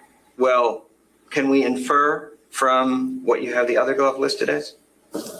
They're both just listed as gloves. Okay, I see that you have the word inside in quotation marks. Yes. What does that word mean? That was referring to the one glove 6-3-1-1. The inside of that glove is what was swabbed versus the outside of that glove. Okay, so that word is not indicative of that glove being inside the other glove? Correct. So which of those two gloves was inside the other? Based on this, I'm not sure. Okay.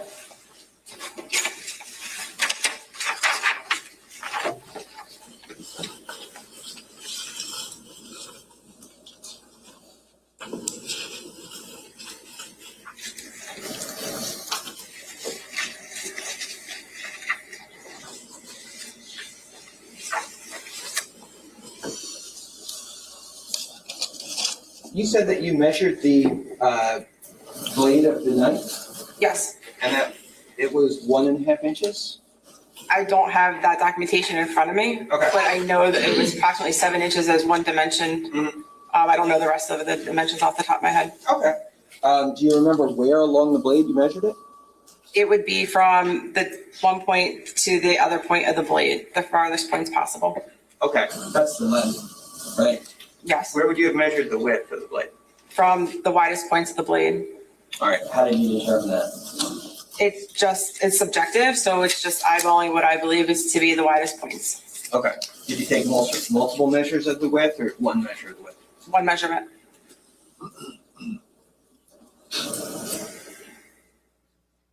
And that was, I should clarify, that was item 9, correct? That was the knife from the foyer, I believe it was item number 9, yes. and that was found in Cole's neck, correct? I believe so, yes. Okay. I don't have the documentation in front of me. Oh, that's okay. You wouldn't disagree, I don't think, that was item 9, right? No, it's just a lot of numbers today. I understand.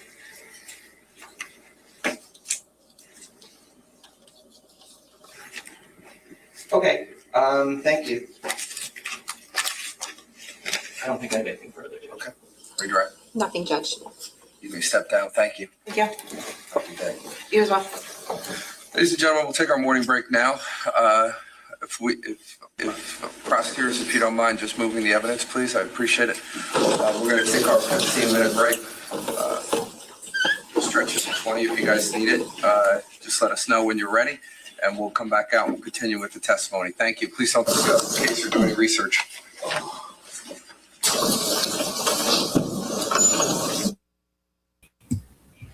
Okay, morning break. Cross-examination is finished now. And with this witness, Allison Lane. It's very interesting how New Jersey needs to log in the information. This is the tech that did the preliminary testing that found blood on many of the items and then forwarded it to DNA. It's my suspect that we would definitely be hearing from then the person who tested it at the DNA. And of course, sidebar before they actually are going out to the break.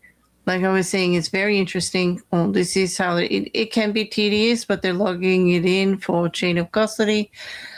And everyone who touches the evidence, how it got collected, marked, labeled, and where it goes from there. Further testimony will be presented from other techs who then did the DNA testing from the samples that this witness, Allison Lane, is saying that she took samples after she found positive reactions to blood. They took samples and sent them out for DNA. And then we will hear the results of the DNA testing. Okay, Judge did originally say 10:17. It's now 10:20. I suspect that they'll be back any moment. We will be calling, I guess, it will be witness number 35. Still waiting to hear what they stipulated to. Mr. Decker. There's a big still up there. It's a little slow at the switch over here. Coffee. Come on. Oh, I agree with you there. Okay.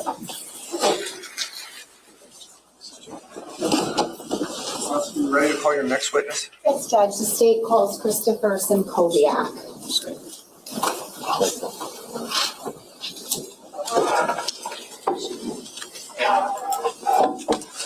Hello, sir.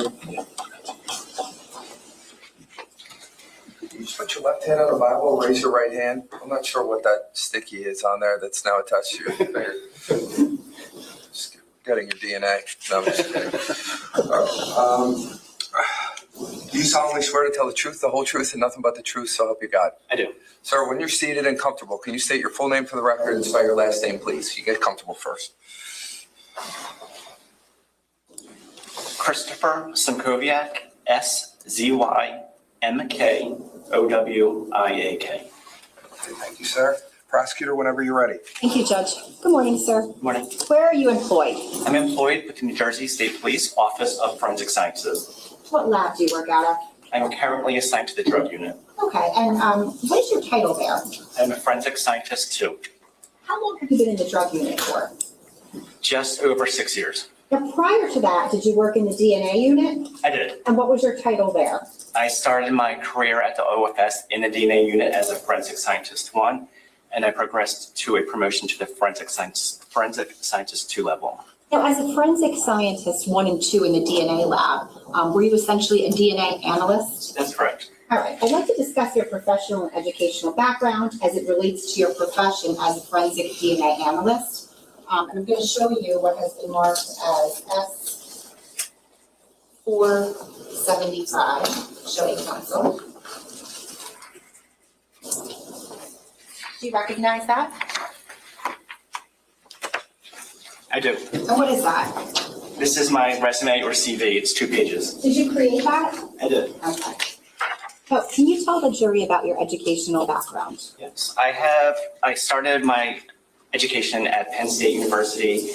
I was there for 2 years before I transferred to Drexel University, where I obtained a Bachelor of Science degree in biology.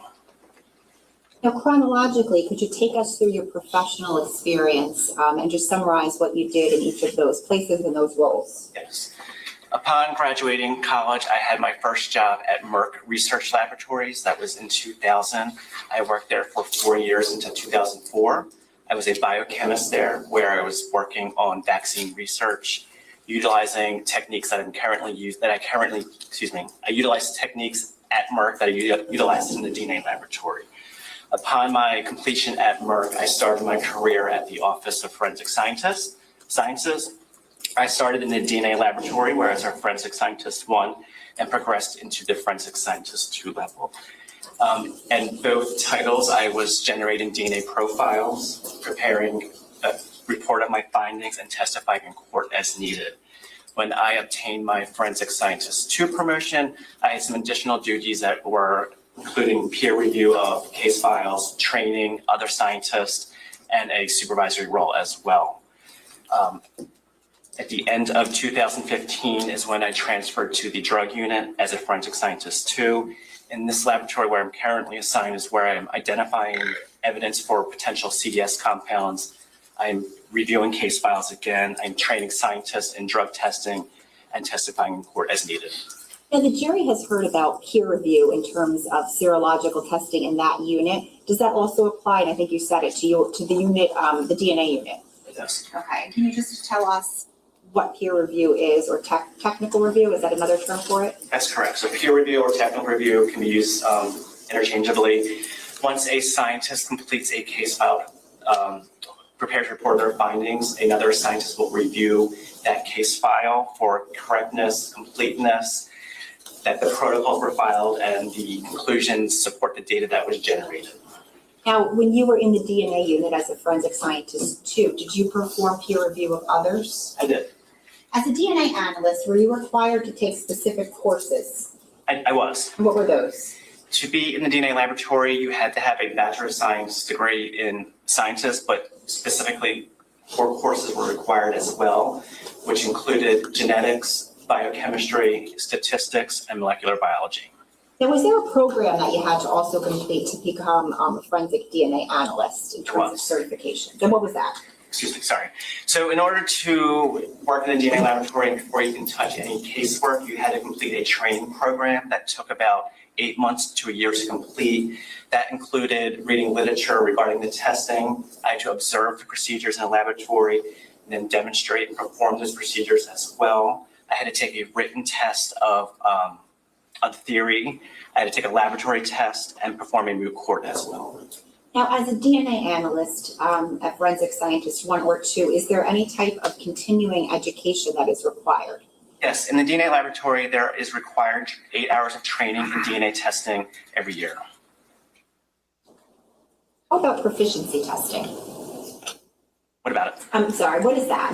A proficiency test is a test that's administered by an outside agency to test any certified scientist in the DNA laboratory, their ability to accurately generate DNA profiles. So in addition to that 8 hours of continuing education, there's also proficiency testing, is that right? That's correct, twice a year.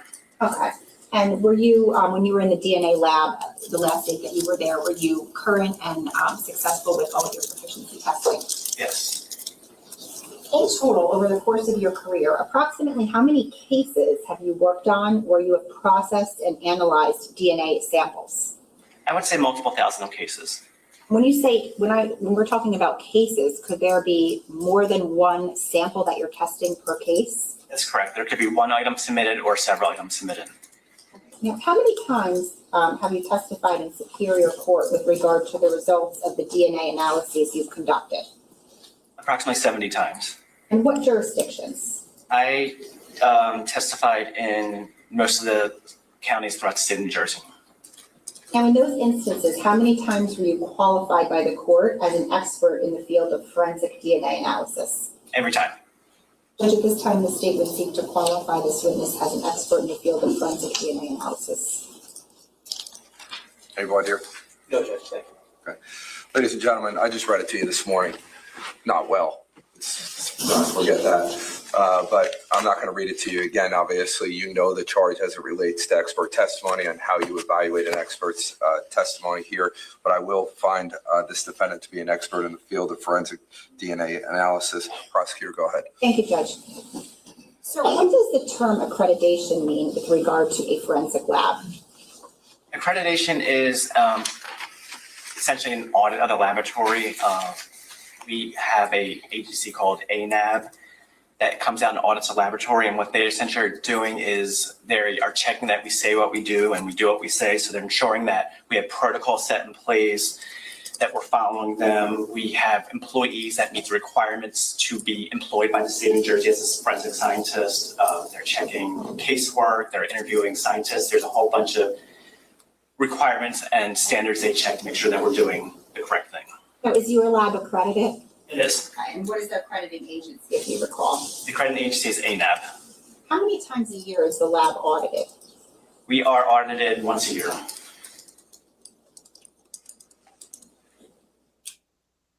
Now, we've heard a little bit about how evidence is received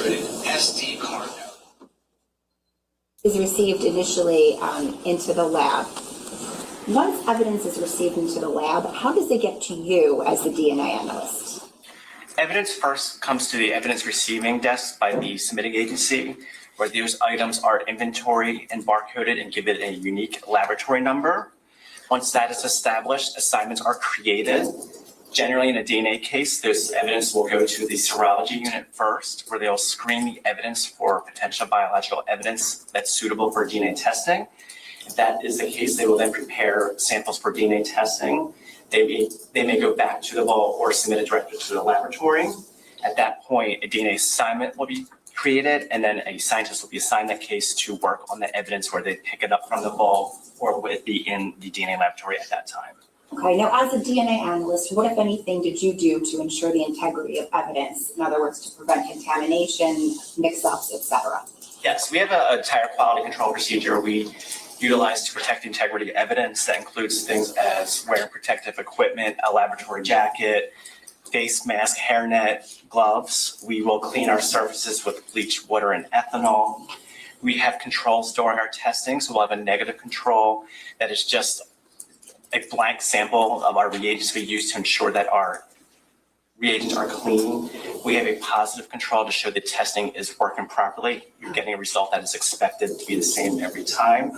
We have a review process during our testing, and we have a review process during our case file. So there's a ton of steps we do to ensure that reliability. Now, what does DNA stand for? DNA stands for deoxyribonucleic acid. It's considered the master molecule of life. It's the genetic material that's located throughout the cells of your body. And it's the same throughout all those cells in your body. So any DNA found in the hair cell will be the same as your DNA found in your skin cell or your blood cell. Your DNA is unique to you. So no two individuals have the same DNA, with the exception of identical twins, and it stays the same throughout your lifetime. Now your DNA is inherited from your parents. So half your DNA comes from your mother and the other half is coming from your father's. In your body, your DNA is located in those cells on structures called chromosomes, which are just regions of compacted DNA and protein. We have 23 pairs of chromosomes, half coming from your mother, the other half coming from your father. Now, at a particular location or locus on your chromosome is a gene.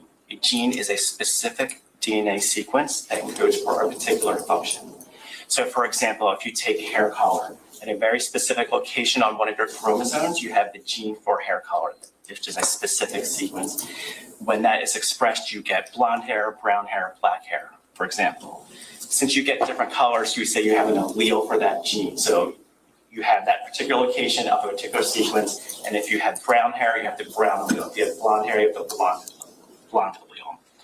Now in the laboratory, when I'm generating DNA profiles, I am not generating profiles of particular traits.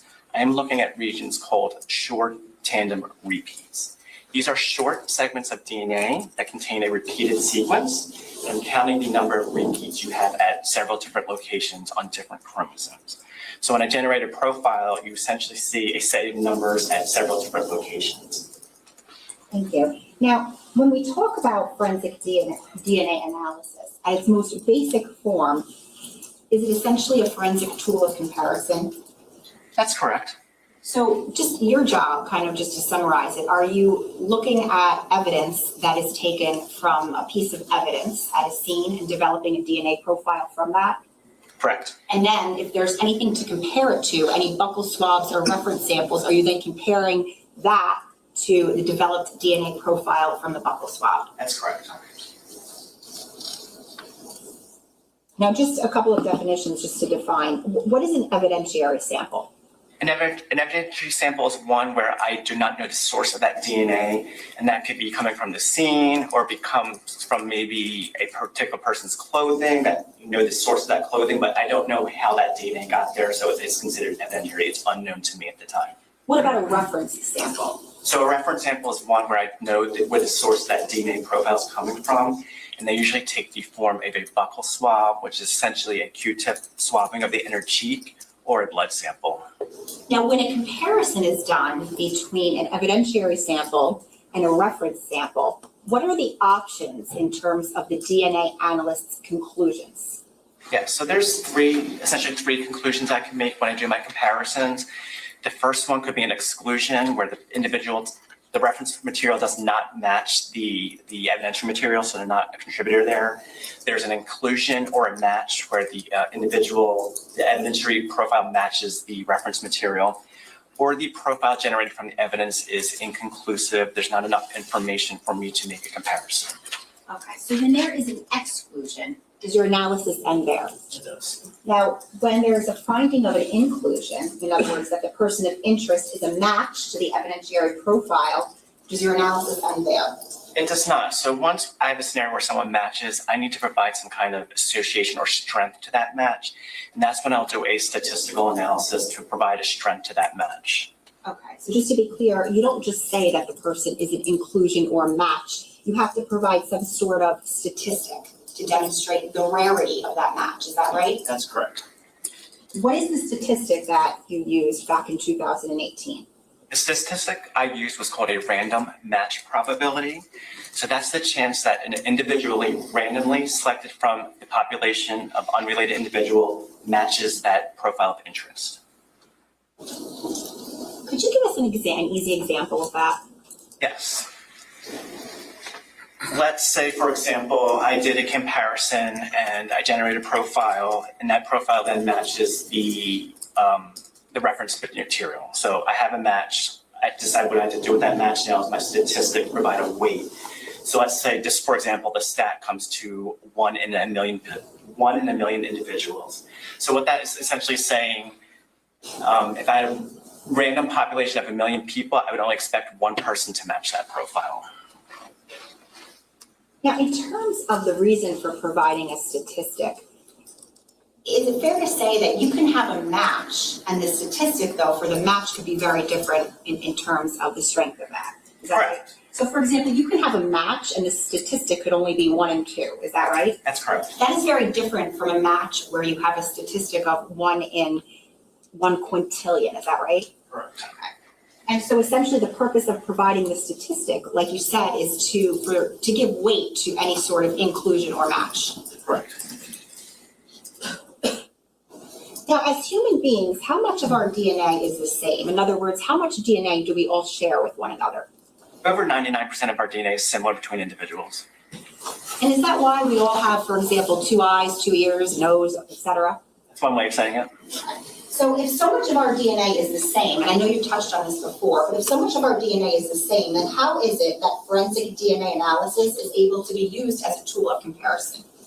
Yeah, so we have a small region of our DNA that is useful in distinguishing individuals from each other, and that was those short tandem repeats that I was talking about. So that those regions of your DNA are different from one another for enough. There are differences enough for me to be able to say whether someone matches or doesn't match in the statistic if needed. So when you're talking about DNA analysis, are you looking at that little small region that's different among all of our DNA? That's correct. And is there a lot of variability among individuals within that very small region that you use for DNA analysis? There's enough variability for me to make those distinguishing between individuals. Now, I think you said it, but when you do DNA analysis, you're targeting specific non-coding regions within that within that small percent, is that right? So I didn't specify that, but those short tandem repeats are in regions of our DNA that are not coding for any particular function. When you say repeats, what does that mean? Yeah, so when I was talking about the short tandem repeat, you can kind of think of it as like beads of a necklace. Some necklaces might be longer than others, so one necklace might have 11 beads, one necklace might have 12 beads, one might have 20 beads. So what your repeats are just in the block of repeats. I'm counting the number of repeats of a segment of sequence. So let's say your sequence is this, for example, A, B, C, D. That sequence is repeated 14 times, 15 times, 16 times. So that's the variability between people. I can detect the number of repeats at several different locations across your DNA. Now, how many repeats do we all have at a particular area? I am not sure if I understand the question. Let me ask you it this way. What is an allele? Allele is a different form of a gene. In terms of STR testing, we're going to refer to the allele as the number of repeats. So at one particular location, you could have anywhere ranging from 10 to 20 repeats. So if you had 10 repeats, I will say you have the 10 allele at that location. If you have 15 repeats, you have 15 allele at that location. And when we talk about a location, is that called a loci? Loci is plural, locus is singular. Okay. So at each we'll call it each locus, we all have 2 alleles, is that right? Correct. Is one inherited from mom and one inherited from dad? That's correct. And just to be clear, are you looking at that small percentage, that small region where we all differ to look at the alleles that are present? Correct. Okay, so for example, at a particular locus, you might be a 13 and a 14, and I might be a 1 and a 2, is that right? Correct. And then do you look at, is there a certain number of loci that you look at in DNA testing? Yeah, so the kit that I'm using in my testing tests 27 different locations. And that loci, is that a predetermined set of locations that you're always looking at in each and every DNA analysis? We're using, they are the same set of 27 locations. Now, before we move on, can you explain the difference between a single source sample of DNA and a contributor? Yes. A single source profile is one in which there's only one contributor. I would only expect it to be 2 alleles at every location tested. In a mixed sample is when there's more than one contributor. There could be 2 people, 3 people, 4 people, and so forth and so on. And that's indicated by the presence of 3 or more alleles at any particular location. Now, within a mixture, is there sometimes something called a major and a minor profile? There is. What is that? So when I'm analyzing my data and looking at profiles, I can make a determination of the number of contributors in there. And based on one person's contribution of DNA to the others, there could be times when I can separate out those components. So someone who has more DNA would have a major contribution, they'd be the major contributor. If someone had less DNA, they'd be the minor contributor. Now, I want to talk about how you go about generating a DNA profile from either a piece of evidence or a buccal swab. So in very general terms, are there essentially 2 parts to the process of DNA analysis? You're talking about in the way I generate a profile? I guess I'll ask it this way. Is there a laboratory process? Yes, there is a 4-step procedure to generate a DNA profile in the laboratory, and that is the same for both the reference material or any evidentiary material. The first step in that process is extraction. That's getting those cells off the substrate, for example, a piece of clothing, breaking open those cells and releasing the DNA into solution. The second step is quantification. That is determining how much DNA was extracted. The third step is amplification. And this is a technique, in the amplification we're using a technique called PCR, or polymerase chain reaction. So what we are doing in PCR is essentially xeroxing the DNA to produce many copies so it can be detected, because in its initial stage is undetectable. I'm producing many copies of those targeted locations to generate a profile through this PCR reaction. So once I developed enough DNA through that amplification process, we go to the 4th and final step, which is detection. And this is where the amplified product goes into a machine called a genetic analyzer, and it separates all those different amplified locations and puts it in a readable format for me to interpret. Now, what is an electropharogram? An electropharogram is that readable output of data of a DNA profile. It contains all the essentially peaks or signals of all those locations that I tested. So is it fair to say that 4-step laboratory process ends with the culmination of the electropharogram? Yes. Once that is done, so once you have your electropharogram, what is the next step in the process of DNA analysis once your profile is generated?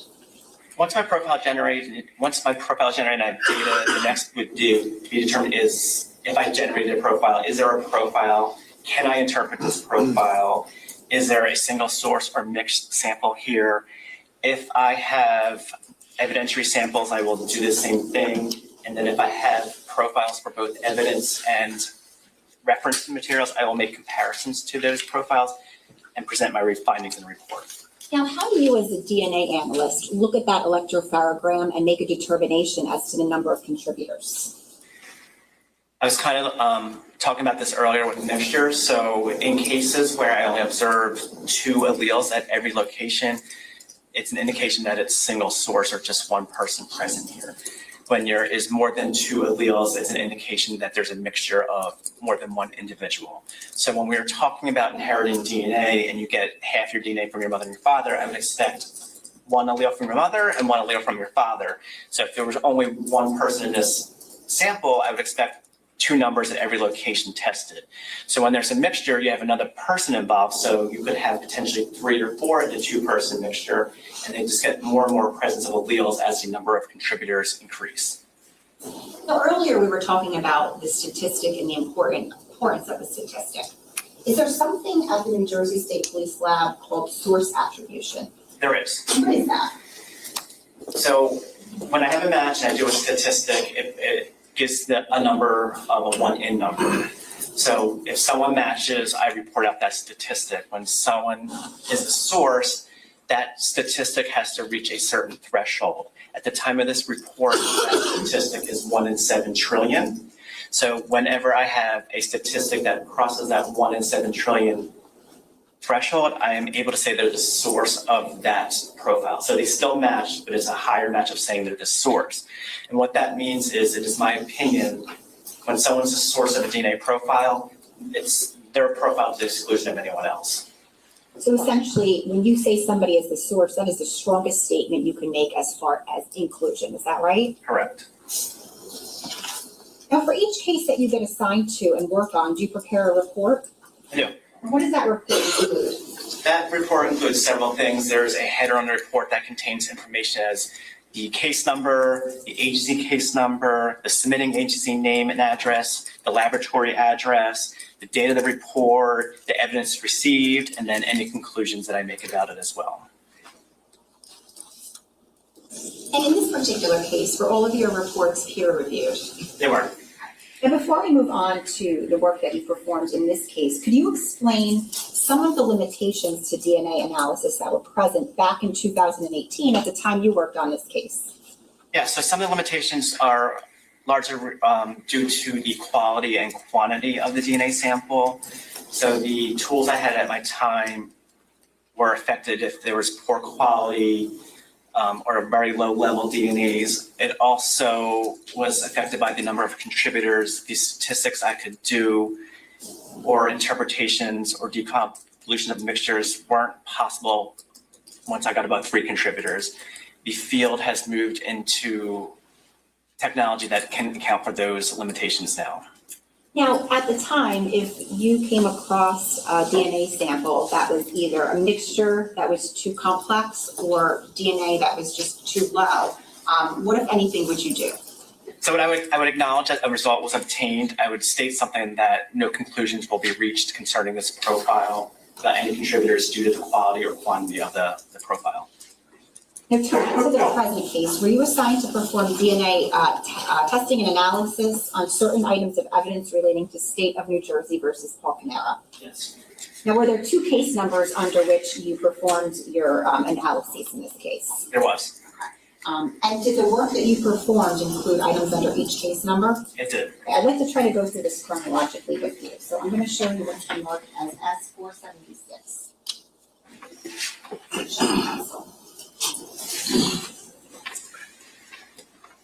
All right, do you recognize S476? I do. What is that? S476 is a copy of a report. It's a 1-page report for laboratory case number C18-10138, and the report is dated 11/27/2018. The items on the report, are they listed as items 1 through 5? It's 1 through 4, then 5-1. Sorry. And then what are the other items listed? 7-1, 9-1-1, 9-2-1, 9-3-1, and 9-4-1. Now, items 1 through 4, what are those? Items 1 through 4 were reference materials. Item 1 was a reference material for Jennifer Caneiro. Item 2 was a reference material for Jesse Caneiro. Item 3 was a reference material for Sophia Caneiro. And item 4 was a reference item for Keith Caneiro. Okay, and were DNA profiles developed for each of the 4 individuals? They were. And was that for comparison purposes? That's correct. I'm going to show you what's been marked as S477.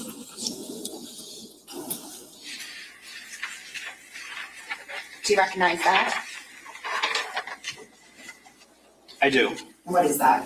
S477 is what is called a DNA worksheet for laboratory case number C18-10138. Okay, and then does it list each individual on there as number 1, 2, 3, and 4? Correct. It contains items 1 through 4, which were those reference materials I just described. So Jennifer is what number? Jennifer's number 1, Who's 2? Jesse Caneiro, 3, Sophia Caneiro, and 4. Keith Caneiro. So when you developed the profiles for each of the 4 victims, did you essentially have to develop electrophorograms That's for correct. each of them? I'd like to use this just as an example. I'm not going to do this for each item, but I'm going to show you what's been marked as S478. Do you recognize that?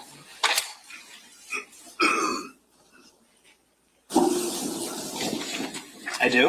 And what is that? S478, it is 2 pages. It is an electropharogram for item number 3, in case number C18-10138. So is that Sophia Caneiro's electropharogram? That's correct. So essentially that is her DNA profile. Correct. Judge, permission to publish? Any objection? No. Okay, you can. Thank you. Can we have the back table, please? Okay. So what you see on the screen here, can you just explain to us what we're looking at? Maybe it'll help just to see it. You explained the electropharogram before, but just to see it in context. Yeah, so this is the first page of the electropharogram. I don't know if you guys can necessarily see these dark banners at the top. You can see the writing. Sir, what we're gonna do is, I don't mean to cut you off, we're gonna give you a stylus and you can use that. Yeah. So, I just touch it or? Yeah. Is that working? Okay, oops. You can just, you can do it on the side button. So if you look, It's right over here. One of Oh, the I do? side buttons. You can get it. Yeah. Thank you. technology, guys. Okay, so we're zoomed in right now. So if you see this top banner up here, Just do it on your screen, because if you try to. I am, it's just not, I can't tell if it's doing anything.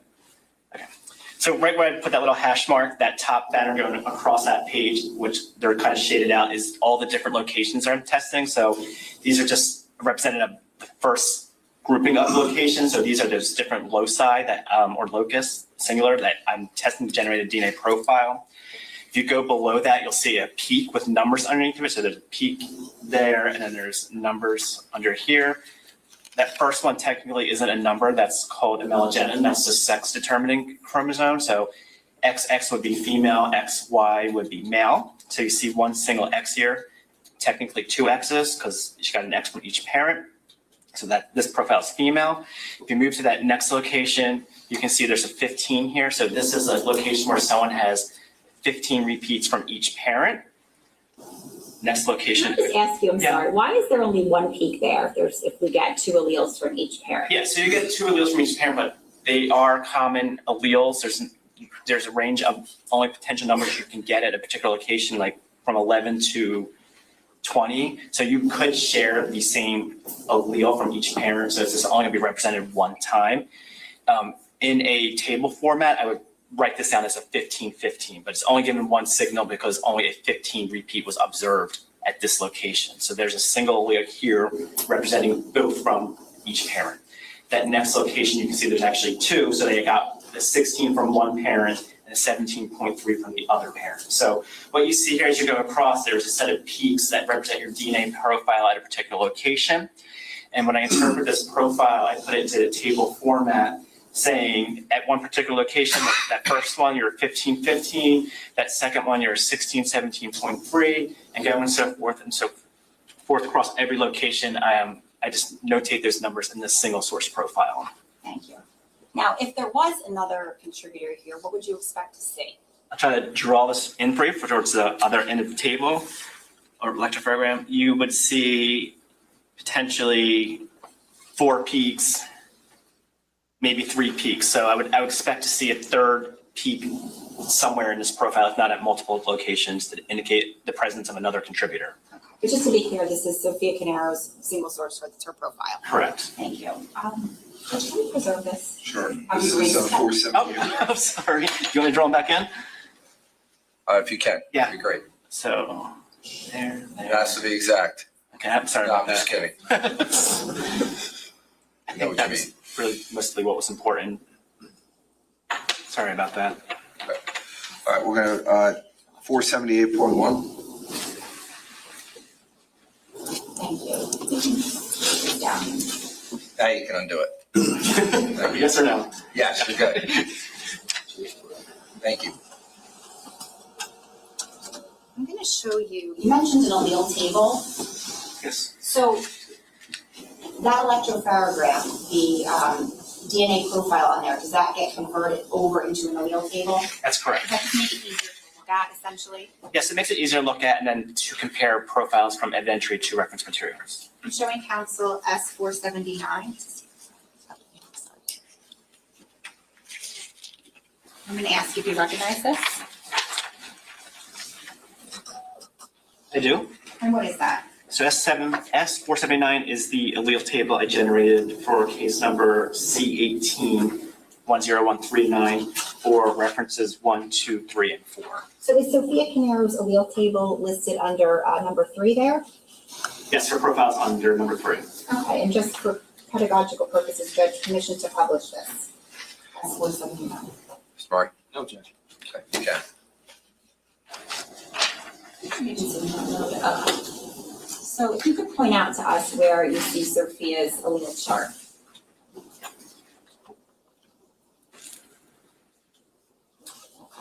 Now, do you see where it says on the side, there's like a row under specimen numbers?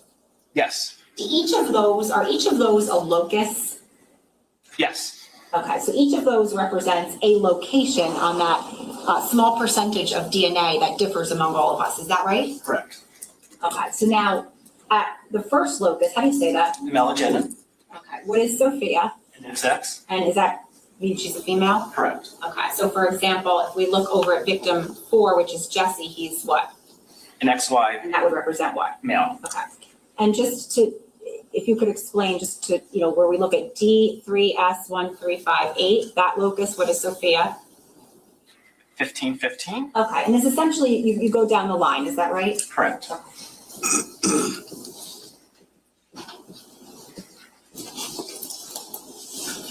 Now, I want to keep this up, but if we could go back to your report. Can you please go through, we went through numbers 1 through 4. What are the rest of the items on there? Can I refer to my report? That's You fine. can. Just a one lit. Item 5-1 was a portion of a swab of a handle from a knife. Item 7-1 was a portion of a swab of a handle from a knife. Item 9-1-1 was a portion of a sample from the blade of a knife. Item 9-2-1 was a portion of a sample from the blade of the knife. Item 9-3-1 was a portion of a sample from the blade of a knife. Item 9-4-1 was a portion from the swabbing from a handle of a knife. Now, items 1 through 4, the reference samples, next to that where it says comments, what does it say under those comments for each of them? Results obtained. Okay. And then what about item 5-1, the swab of the handle from knife? What is the comment there? Results obtained. Okay. What does that mean, results obtained? That means I got some kind of data, some kind of profile for that item. Okay. Now, when you have results obtained, it doesn't necessarily mean you're able to make any comparisons, right? Correct. But you've got some DNA from it. Correct. Now, items 7-1 through all of the 9s, what do you say under comments? No results. Okay, what does that mean? That means I've generated no DNA profile for these items. Okay, so aside from the 4 victims' buccal swab or FTA cards, the only results you got were from item 5-1, the portion of the handle from the knife. Is that right? Correct.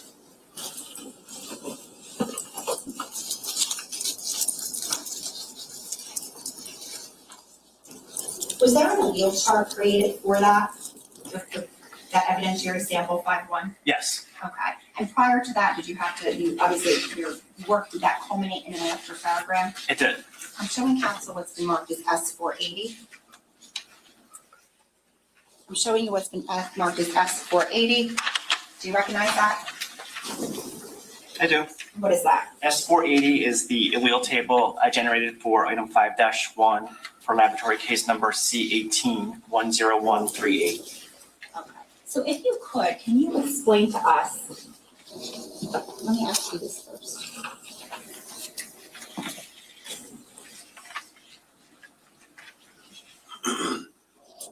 When you generated your profile or the profile on 5-1, what did you do with it after that profile was generated? So in other words, after you had your electrophotogram? So once I had my electrophotogram, I determined, was there DNA present? The number of contributors, is this single source or mixture? Is this profile interpretable? Okay, and was it? Yes, it was. What, if any, comparisons did you do? So I took the profile I generated from 5-1 and compared it to any reference material that was available for this case. Okay, So just to be clear, you compared that profile from 5-1 to Jennifer Caneiro's profile Correct. and each and every of the 4 victims, is that right? That's correct. Okay, what, if any, conclusions did you make? Yes, I'm going to refer to my report if that's fine. Okay, just tell us the number. Yes, so for State Exhibit 476, with regards to item 5-1, my conclusion was that the STR DNA profile of Sophia Caneiro matches the STR DNA profile from item 5-1. The calculated frequency of the STR DNA profile is 1 in at least 726 million for randomly selected unrelated individuals. I also concluded that Jennifer Caneiro, Jesse Caneiro, and Keith Caneiro are excluded as possible contributors to the as possible contributors to the STR DNA profile obtained from item 5-1. Can you, by using this allele table, can you explain how you would exclude somebody from the profile on the evidentiary sample? Yes.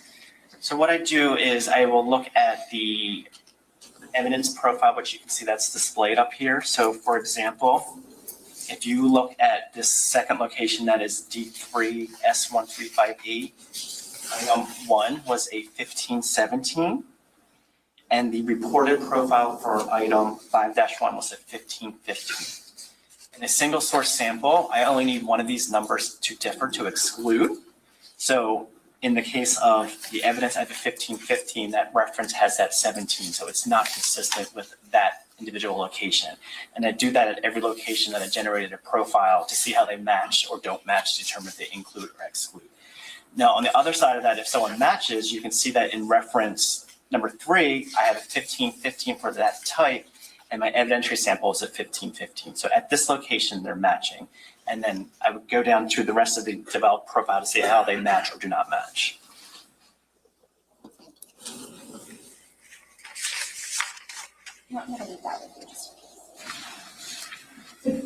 Just to conclude, on this particular, on your report, you included, your conclusion was you included Sophia Caneiro on 5-1. Yes. And you gave random match probability of at 1 in at least 726 million. Correct. I'm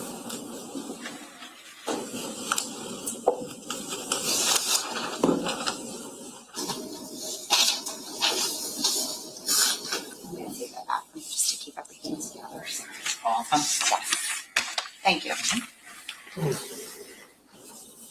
We're going to print what's on the screen, which is S480.1.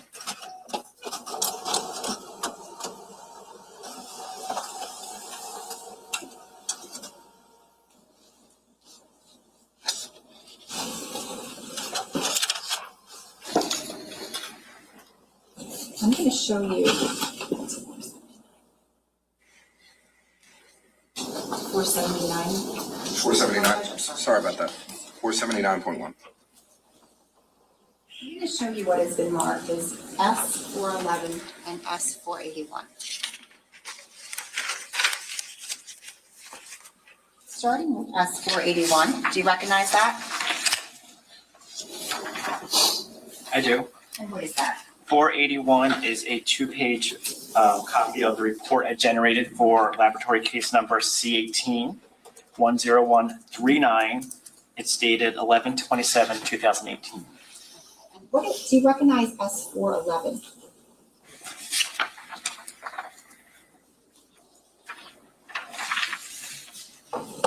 I do. And what is that? S411 is the evidence receipt. It is 2 pages for case number C18-10139 that is dated as received 11/23/18. We can take this off the screen. Thank you. All right, so I'm going to ask if you could look at your report, item 1-1-1. Do you see that? I do. What is that? It's a portion of a swabbing of a glove. And what does that correspond to on the evidence receipt? Item number 1. What is that? Item number 1 is a burnt nitrile glove, black. Okay. And were any results obtained? Yes. Can you explain?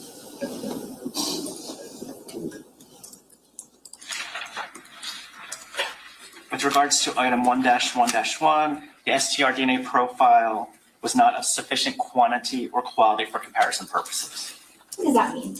So the data, the profile generated didn't meet the laboratory's procedures, protocols to do a comparison. So I was not able to make any conclusions to anyone's contribution to that profile. Okay, if we could go to item 2-1. What is that? That is a portion of a swab from the left side of front door frame. What does that correspond to on the evidence receipt? Item number 2. And is that essentially the same description? Yes, it is. Okay, were results obtained? Yes, they were. And what were those? With regards to 2-1, Jennifer Caneiro, Jesse Caneiro, Sophia Caneiro, and Keith Caneiro are excluded as a possible contributor to the DNA profile obtained. Now, does this end up coming back to firefighter Sean Etzen later in another report? And if you're not sure, I'll show you that report later. Don't remember off the top of my head. The suspense, okay. Item 3-1, what is that? 3-1 is a portion swab of foyer wall. And what does that correspond to in the evidence receipt? Item 3 with the same description. Okay, any results? Yes, results were obtained. Okay, what were those? For item 3-1, Jennifer Caneiro, Jesse Caneiro, Sophia Caneiro, and Keith Caneiro are excluded as a possible contributor to the DNA profile from item 3-1. What is the next item that you have on your report that you tested? 6-1-1-1. That is a portion of the staining of a front left thigh area of jeans. Now, on the evidence receipt, does that correspond to item 6? It does. Okay, and that just has one paper bag of chart articles. Correct.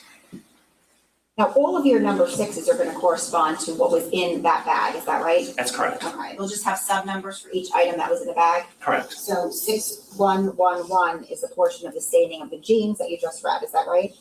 Correct. What, if any, results were obtained?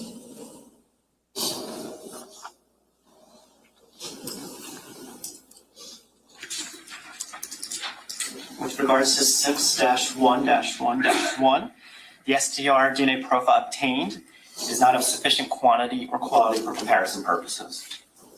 The next item is what? 6-1-2-1. And what is that? That's a portion staining of front left shin area of jeans. Were results obtained? They were. And what were those results? With regards to 6-1-2-1, Sophia Caneiro is identified as the source of the STR DNA profile obtained. Okay, now I see that there's no statistic there, is that correct? There's no statistic directly under this conclusion statement. It is covered by a footer at the end of the report. And again, why is that? So with regards to source attribution, I have to cross the statistic of 1 in 7 trillion. And that's always going to be the same number. So we just have that listed as a footer at the bottom of the report. Whenever source is mentioned, it's referenced at the bottom of that report. And here, are you identifying Sophia Caneiro as the source? That's correct. What is the next item? 6-1-3-1, that was a portion staining of front right thigh area of jeans. The results obtained, They were. and what were they? With regards to 6-1-3-1, Sophia Caneiro is identified as the source of the STR profile obtained. How about 6-1-4-1? That is a staining of the front right shin area of jeans. Were results obtained? They were. And what was the conclusion of that? The STR profile obtained from 6-1-4-1 was not of sufficient quality or quantity for comparison purposes. What is the next item listed? 6-1-5-1, that was a portion of staining of rear left calf area of jeans. Were results obtained? They were. And what was the conclusion? Sophia Caneiro is identified as the source of this STR DNA profile obtained from 6-1-5-1. And again, just to be clear, no statistic is given because these have actually reached source attribution, is that right? Statistic is given, but it's in the footer of that report.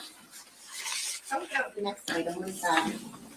6-1-6-1, that was a portion swapping of inside waistband of jeans. Any results? No results were obtained. Now, what is the next item? 6-2-1-1, that's a portion staining of front right shoulder area of t-shirt. Okay, any results? Yes. And what was that?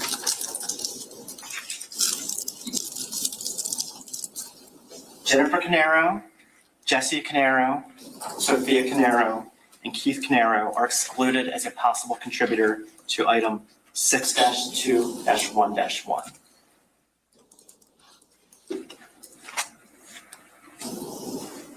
Did your report mention anything about any further comparisons?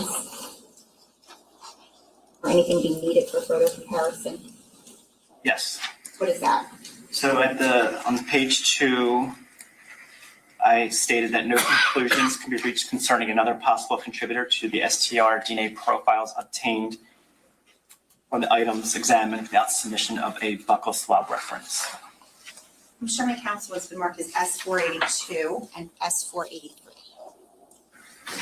I'm going to show you the same. If we could start with S482, what is that, if you recognize it?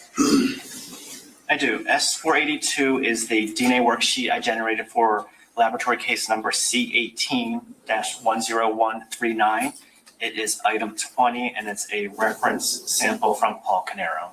From Paul Caneiro? Correct. And what is the date on there? What is their date? The date on my worksheet is 11/27/18. Okay. S481, do you have that in front of you? Yes. All right, and do you recognize that? S481 is the report I was just talking about for C18-10139 that was dated 11/27/2018. Actually, I should ask you, what is item 20? What is that listed as? So, item 20 was from State Exhibit 483, which was a report I generated for C18-10139. That report date is 11/29/2018, and that is for item 20, the DNA reference from Paul Caneiro. Okay, are there any conclusions on that report made by you? There are. What is that? Paul Caneiro is identified as a source of the STR DNA profile obtained from items 6-2-1-1 and 7-1-1. I also concluded that Paul Caneiro is excluded as a possible contributor to the STR DNA profile obtained from item 2-1 and 3-1. Okay, now you indicated that Paul Caneiro was identified as the source of the STR DNA profile obtained from 6-2-1-1. Can you just remind us, what is that? So that is a match or a conclusion, and the statistic for that source attribution is when it reaches that threshold of 1 in 7 trillion. But in what item is that? Oh, Just to remind us, we've been going through the lot. It's okay. The item 6-2-1, Yes. that is the swab, the portion staining of front right shoulder area of the t-shirt. Okay, thank you.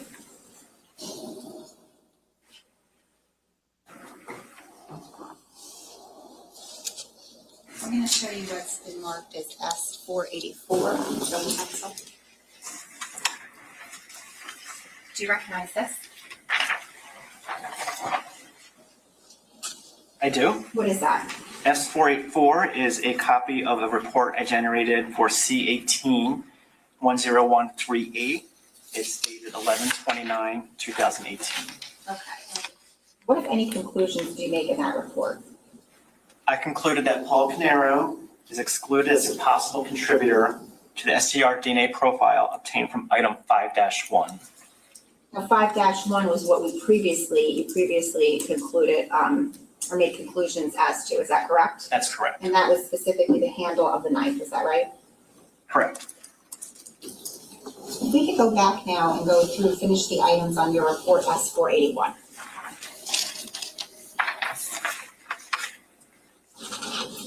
We finished off, or we left off with item 6-2-1-1, which was the front right shoulder of the t-shirt, which you already told us about. Can we take a look at the next item underneath that? Yes. And what is that labeled as? 6-2-2-1, that is a portion swabbing of inside collar of t-shirt. Any results obtained? Yes. And what was that?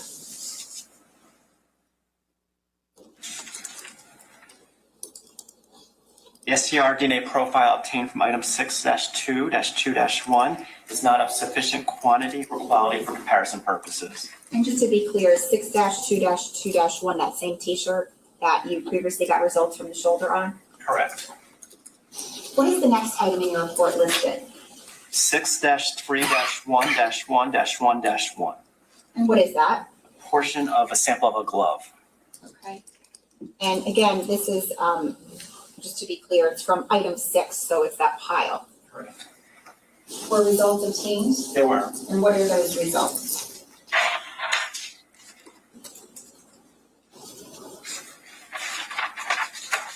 A mixed STR DNA profile consistent with at least 2 contributors was obtained from item 6-3-1-1-1-1. Assuming 2 contributors, Sophia Caneiro is identified as a source of the interpreted major STR DNA profile.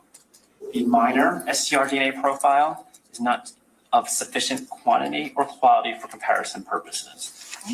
What is the next item listed?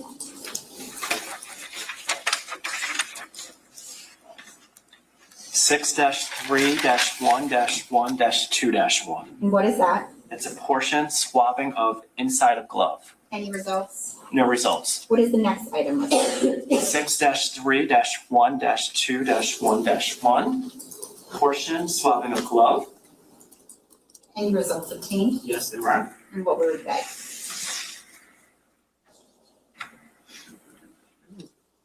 The STR DNA profile obtained from item 6-3-1-2-1-1 is not of sufficient quantity or quality for comparison purposes.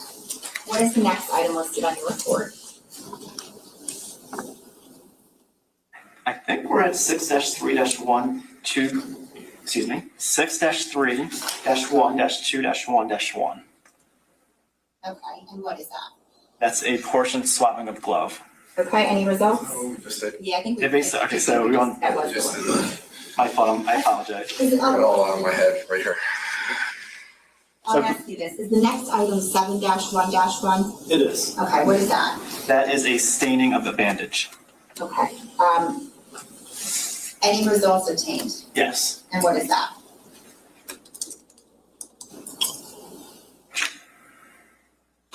Jennifer Caneiro, Jesse Caneiro, Sophia Caneiro, and Keith Caneiro are excluded as a possible contributor to the STR profile obtained from 7-1-1. now just in looking at the corresponding evidence receipt, just to be clear, is this a bandage that was obtained from the center console cup holder of a car?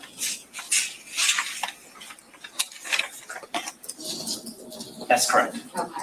Now, if you can go and look back and look at S483, which is your report dated 11/29/18. Do you see that? I do. Okay, and the number is 10139. What does that, your report, indicate with respect to the results of 7-1-1? Paul Caneiro is identified as a source of the STR DNA profile obtained from item 7-1-1. Okay, and finally, item 8-1-1 on your report, what is that? That's a portion swabbing of glove. And if you could, look at the evidence receipt and just explain What that is, if there's any further explanation of that glove. So this is from State Exhibit 411. Item 8 is a piece of black glove from rear passenger seat, driver's side, NJ Reg DCJ 3105. any results obtained from that.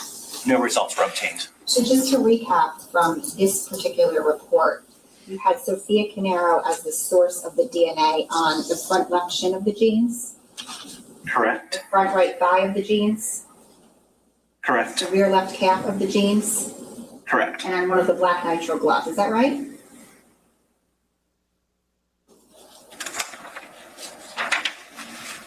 Correct. I'm just gonna. don't have a specific objection, but I'm just going to say that obviously these are all leading questions that are coming from the state's direct. Okay. I agree that they are leading. However, I'm going to allow it based on the fact that just trying to get through these numbers sequentially and making sure that the jurors can understand it, I'm going to allow the leading form of these questions for now. Obviously, when we get beyond this, Mr. Murray, if you want to stand up again and object, I'll make sure that I listen carefully on that. Okay? Thank you. All right. Thank you, sir. I'm going to show you. Hold on, I'm going to take this back. Sir, can you just hit the undo on there if you don't mind? We just have a random circle. Thank you.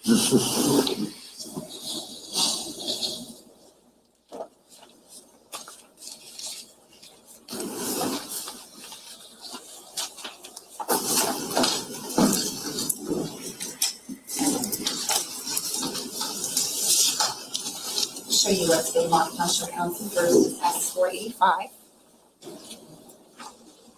Do you recognize this? I do. And what is that? S45 is a copy of a report I generated for laboratory case number C18-10138. It is dated 12/4/2018. And what in particular is that? This is a report for item 13-1-1, which was a portion of a swab.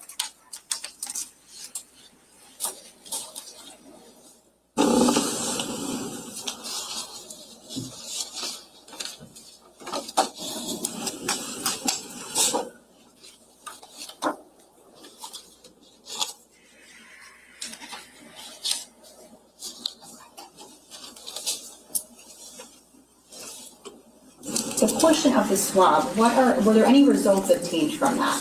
Yes. And what were those? My conclusion was the STR DNA profile from item 13-1-1 is not of sufficient quantity or quality for comparison purposes.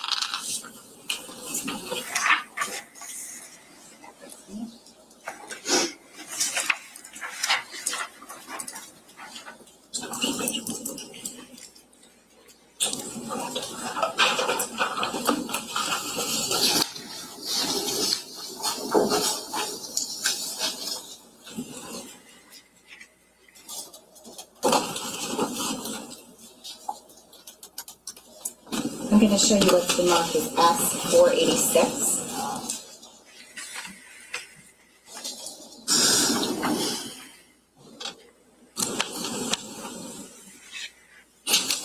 Showing counsel.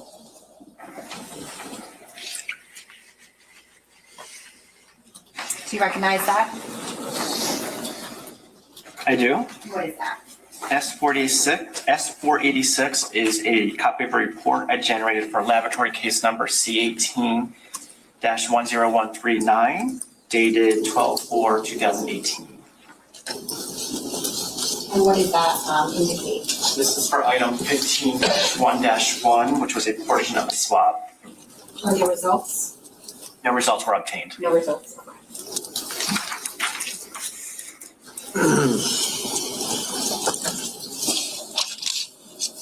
I'm going to show you what has been marked as S487, showing counsel. Do you recognize this? I do. What is that? S487 is a copy of a report I generated for laboratory case number C18-10138, dated 2/11/2019. Okay. Specifically, are there any item numbers listed on there? Yes, there are. What is that? Item 2, the DNA reference from Jesse Caneiro. Item 4, the DNA reference from Keith Caneiro.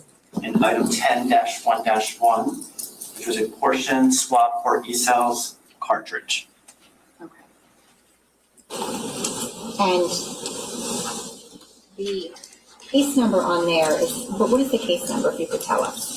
C18-10138. So we're talking about the cold snap thing, is that correct? Don't remember off the top of my head the locations. Were any results obtained nonetheless from that swab? No results were obtained. Thank you. I'm just going to mix them up.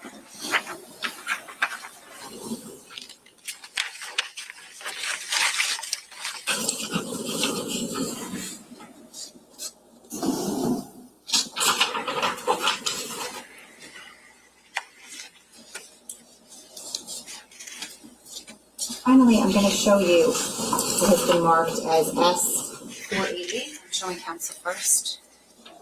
I'm going to ask if you recognize that. I do. What is that? S488 is a copy of the report I generated for laboratory case number C18-10139, dated 2/11/2019. Now, the first item that's listed there, can you tell us what that is? Item 6-1-7-1, it's a portion staining jeans front left thigh area. Okay, and just to be clear, you said the date on here was 2/11/19? Correct. Okay, so was this additional testing from areas of the jeans? Yes. All right, so 6-1-7-1, portion staining of the jeans front left thigh area. Were any results obtained? There were. What was that? A mixed STR DNA profile consistent with at least 2 contributors was obtained from item 6-1-7-1. Assuming 2 contributors, Sophia Caneiro is identified as a source of the interpreted major STR DNA profile. The minor STR DNA profile obtained is not of sufficient quantity or quality for comparison purposes. What is the next item listed? 6-1-8-1, that was a portion staining jeans front right shin area. Were results obtained? Yes. And what were those results? Sophia Caneiro is identified as a source of the STR DNA profile obtained from item 6-1-8-1. What is the next item listed? 6-1-9-1, this was a portion staining jeans inside pockets and the knee areas. Were any results obtained? No results were obtained. And what is the last item on here? 6-4-1-1, portion swab of live round. Okay, any results obtained? No results were obtained. Judge, I have nothing further. Okay, cross.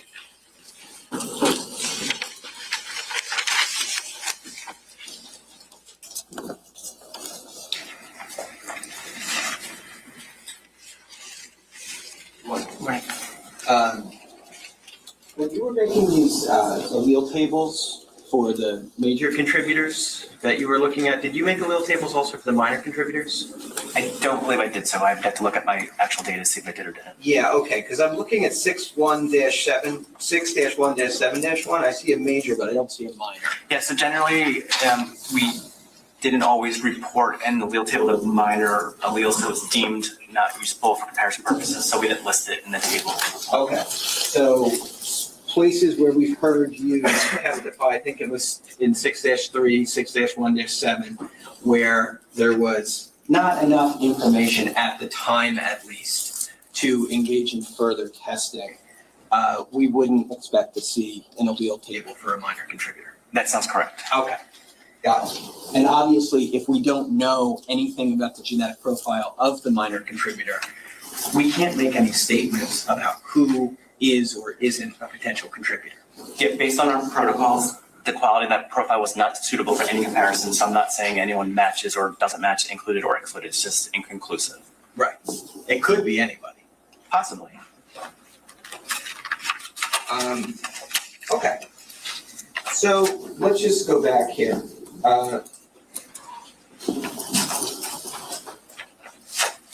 What you were doing here, and this is back in 2018, is this is a more, I don't want to say more traditional method of analysis, but obviously the method of analysis has changed somewhat in your laboratory and laboratories across the world since 2018. Would that be fair to say? If I'm understanding properly, our procedure of generating the profile is the same. It's the interpretation of that profile that has changed. Right. Because now there's a computer program that wasn't available in 2018 that is widely used. It was available in 2018. It wasn't utilized by the state police at the New Jersey State Police at the time. You're right. I'm sorry. I misspoke. The state police was not yet using it. That's correct. Okay. When you were doing testing back in 2018, you had to do the analysis and interpretation of these samples. You had to first determine whether there was enough of the sample to engage in further testing, right? Correct. And if there was enough of the sample, you had to determine whether it was a single source or whether it was possibly a mixed profile. Correct. And mixed profile means that we have reason to believe that there's more than one person who contributed to the sample. Correct. And we believe that sometimes based on these electropharograms that we saw today. Correct. Right? Because if we see on the electropharogram that there's a place where there should be two alleles and there's evidence of more than two, we know for a fact that more than one person had to contribute to that sample. Yes. There's also, we see in those electropharograms, and we saw one electropharogram today, and that was from a direct sample, a reference sample of a person, right? Correct. And when we get a reference sample, what we saw in that was that we had a very clear genetic profile coming across the electropharogram, right? Correct. And we would expect that when we get a reference sample, because what we're trying to do when we get a buccal swab or a blood draw is get the full profile of the person, right? That's correct. And so what we see there is the buccal swab obviously was, or what the swabbing that was done to obtain that DNA was obviously effective. It yielded a full profile. For the reference materials? Yeah. Yes, yeah. That is not going to always be the case with evidentiary items. That's correct. Because evidentiary items, you could get a DNA sample that's worthy of further testing. There's enough of it. You can reproduce copies of it. You can engage in analysis of it. But it may, even after doing all that, it may not yield a full genetic profile. Right? Correct. So there's going to be many loci along which a profile from an evidence sample might be missing information. That's correct. And in fact, I think you were shown the allele table that was done, or the amplifications that were done for evidence item 5-1 today. Correct.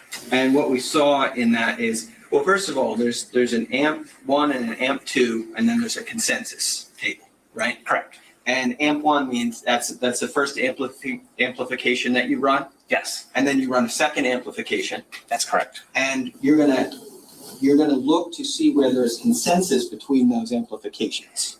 Correct. And based on that consensus, there could be consensus or there could be discrepancies, right? Correct. And if there's discrepancies, I'm supposing that's going to be an indication that there's that would be a likelihood that there's more than one person that could be a contributor, Not always. but potentially. It could be scenario. In this particular case, when you ran 5-1, you ran it twice, and you have this consensus table for that, right? That's correct. Now, there's numerous places along that allele table where information is missing. Correct. And that's not really anybody's fault. It's not a failing at the laboratory necessarily. It's just there wasn't genetic information about those loci that were available from the sample that you tested. Yes, it's just the nature of the sample. Right. So you're dealing with what you have, right? Correct. And when you get evidence from wherever you get it, and it's brought to you by detectives usually, I'd imagine, right? Yes. And they find it at crime scenes or wherever they believe relevant information could be coming from, right? Correct. They bring it to you, right? Correct. You have no control over the method of its collection. I do not. You don't have any control over the method of its transport. I do not. You don't have any control, nor does anybody in law enforcement, of how the items are deposited prior to being found by law enforcement. I do not, yeah. And we also, I think, can understand that you have no control over how long an item of evidence sits in a location before being found and collected, I have no control on that. and what happens to that item of evidence as it sits there. Yes, There's no control over that. that's correct. But all of these things are going to potentially impact the results that you could get from an item of evidence in terms of your testing. Definitely. And, obviously DNA degrades over time, right? That's correct. We also know that DNA can accumulate on items that sit in a particular location for a period of time? It's a possibility. I mean, one of the things that happens with our bodies is that we grow new skin, right? Mhm. And Yes. and it's like they say, I think it's like the biggest organ in our body, I believe so. and what it's doing is it's constantly regenerating itself, right? Correct. And that means we have to constantly be growing new skin cells to regenerate this skin that we carry on the external part of our body, right? Correct. But the old ones, the old skin cells, are also constantly falling off of us. It happens. We don't really know how often it happens, right? I'm not aware of that. But we can surmise that it is fairly constantly happening. I'm not familiar with the rate of shedding and how it differs between people, so that's outside my area of expertise. Okay. Okay. But you would agree that it's a pretty, for all people with skin, right? Skin shedding is a phenomenon. Correct. And when we shed skin, we wouldn't necessarily be aware it's even happening, right? Correct. I mean, we're talking about very small amounts of our body, of our genetic material potentially flaking off and going wherever they land, right? Possibly.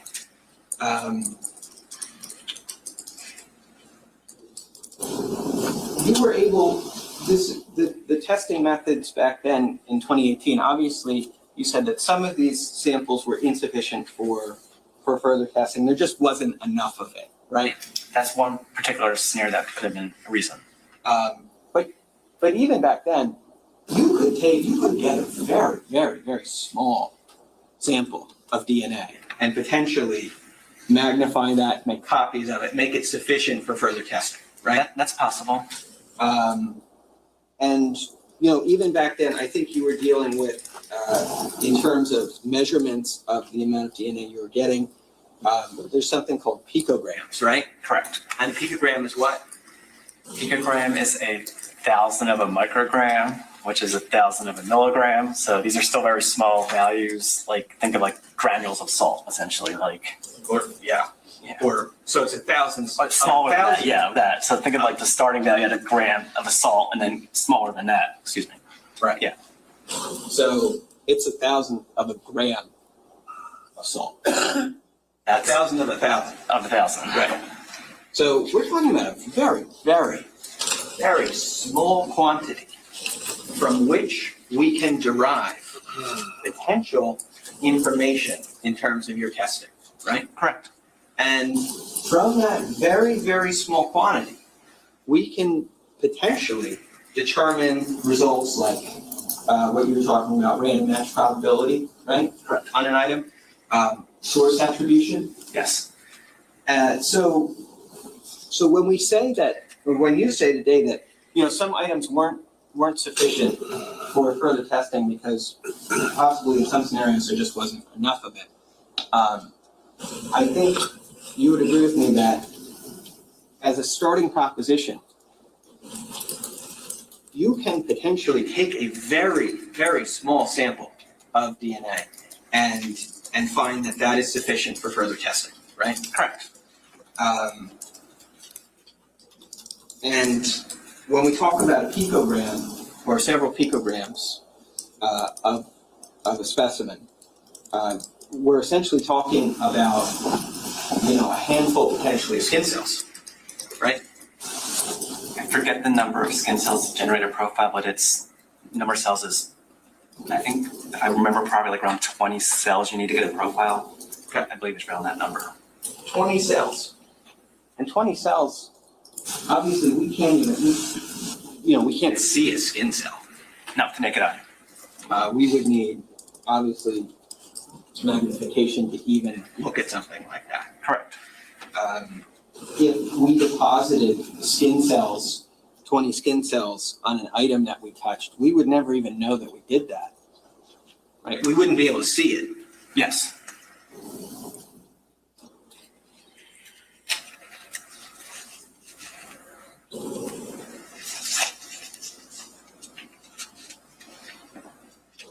The DNA that we get from our skin cells, is the same type of DNA. It's the same DNA we get from blood, right? Correct. There's nothing different about blood DNA than skin cell DNA. There's not. And you could get a full profile from skin cell DNA, potentially, right? Potentially. And you could get a partial profile from skin cell DNA, right? Now, would you say that it's more likely that you get a full profile from blood DNA versus skin cell DNA? No, it's just the amount of cells that are there. So it's not easier to get from like a skin cell or blood cell. It's just the quantity of cells that are there that will generate the quality of that profile. Okay. So for example, something could be presumptively looked at as blood and yet not be sufficient for genetic testing because of the cell quality in the sample. Yes.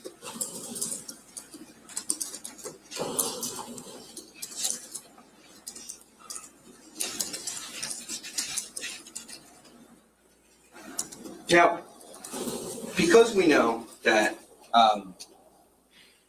shedding of epithelial cells is something that happens universally. Obviously, finding someone's DNA in their own home would not be an unusual thing. Right? Correct. And especially finding DNA in places that they regularly occupy in their home, right? That would not be surprising to me. And it would be expected that, if we conducted an investigation, let's say, at my house and we swabbed things and we swabbed, the kitchen counter, it wouldn't be surprising if my DNA was found there, right? It would not be surprising. It would be more surprising if your DNA was found there Yes. because you've never been there. Exactly.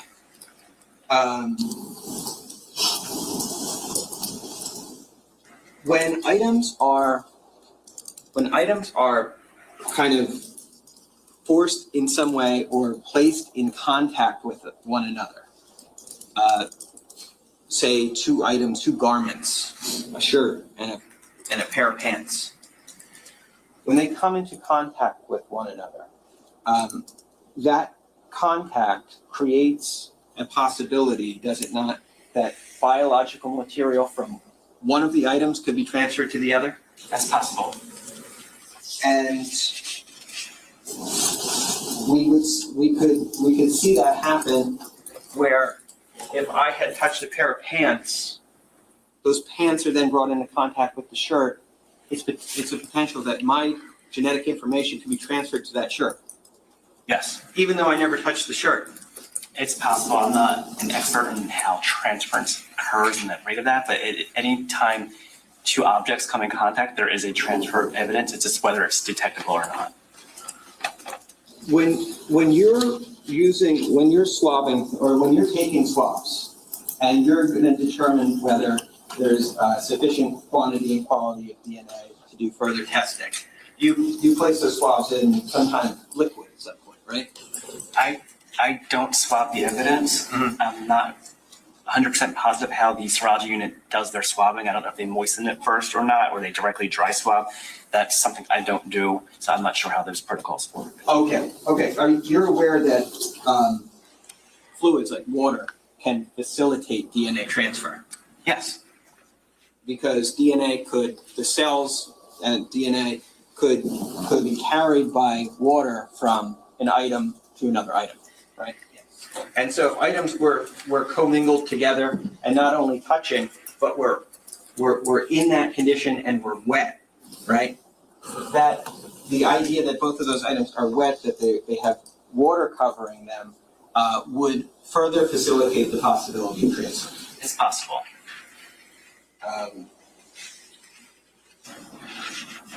Now, the length of time that obviously we wouldn't know based on your testing how long the genetic information or the DNA that you obtained from these samples, we wouldn't have any idea of knowing how long they had been on those items. Yeah, I have no idea how long anything was on there, how it got there. I have no knowledge of how DNA got an item or how, when, or how long it's been there. So that's outside my knowledge. I'm just receiving items an attempt to generate a profile that was deemed suitable for DNA testing.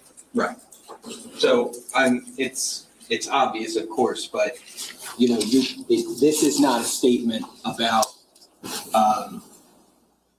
whether these items were involved in a crime or not, from your perspective, right? I have no knowledge of the items and how they were obtained or how DNA was even deposited on them.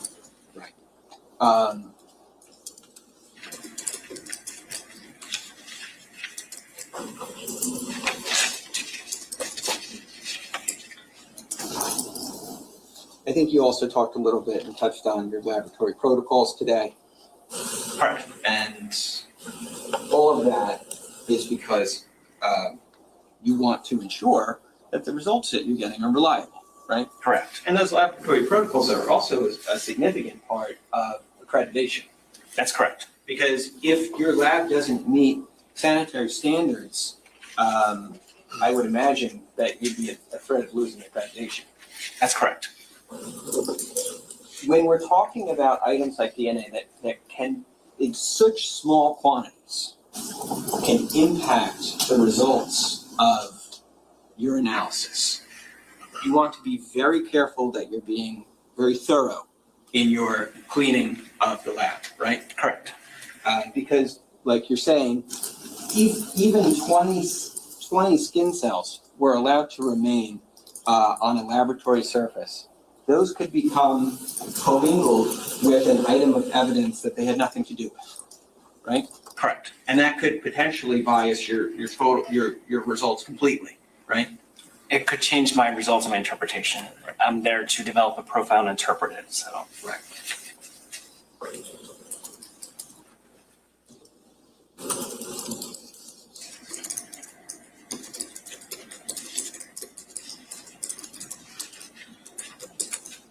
I think, just the takeaway is that, even minor deviations from lab protocol can have consequences in terms of the low-level nature of DNA samples.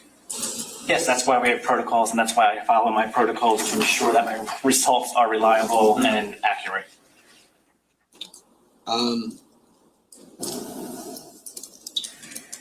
Now, you talked about some statistical calculations, and the threshold I think that you had in these reports was 7 trillion. 1 in 7 trillion.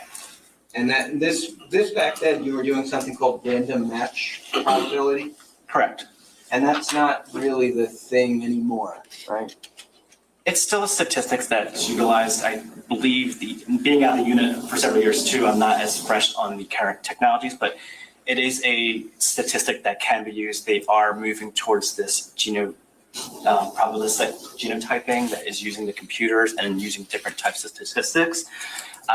So it's still valid. It's still an accurate representation. It's just the trends moving to a different type of analysis and interpretation and statistic. Gotcha. When we're talking about a random match, what you're basically saying is the expectation that somebody in a given population would share the profile that you're seeing develop through your interpretation of the DNA. Not exactly worded properly. It's the chance that a randomly person chosen from the population matches that profile. And a random person obviously would the assumption there is that we're dealing with unrelated individuals, right? Unrelated and randomly selected from the population of even all completely randomly selected. So the random selection is the important part, Right. as opposed to someone that's not randomly selected, because that will alter the type of statistic you can do. Because family members obviously share a high degree of DNA between one another. They share their DNA. There's shared DNA. And obviously it's not random in that sense. It's inherited from parents. Correct. And that's why siblings share DNA, right? Correct. And so they're not really, and in terms of analyzing of siblings one versus the other, they're not really a random segment of the population. Their DNA is going to be much more closely aligned because they're related to one another. Correct.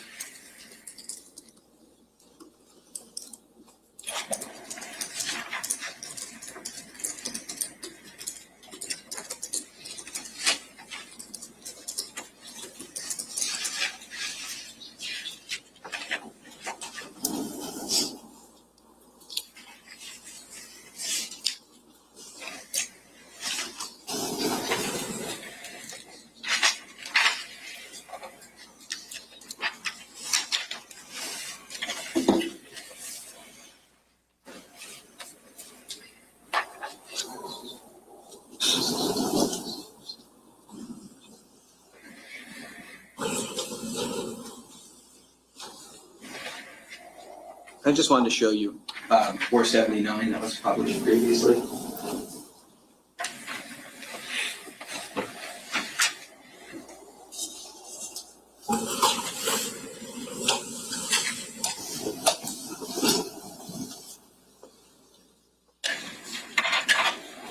You can see that, okay? It's fine for me. It's fine for you? Yeah. Okay. Obviously here we have references for 1, 2, 3, and 4. Person 1, 2, 3, and 4, right? Correct. And these are associated with Jennifer Caneiro, Jesse Caneiro, Sophia Caneiro, and Keith Caneiro. I believe so. And we see Keith is the last, he's V4.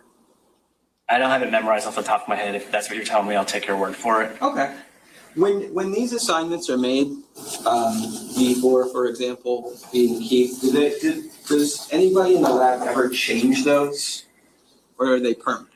So when evidence is submitted to the laboratory, the submitting agencies, we will fill out these forms and they'll enter the codes. So this V4 means victim 4.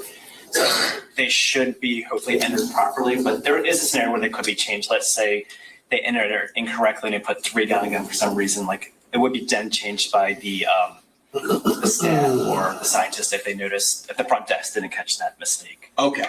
So I'm not really talking so much about like mistakes.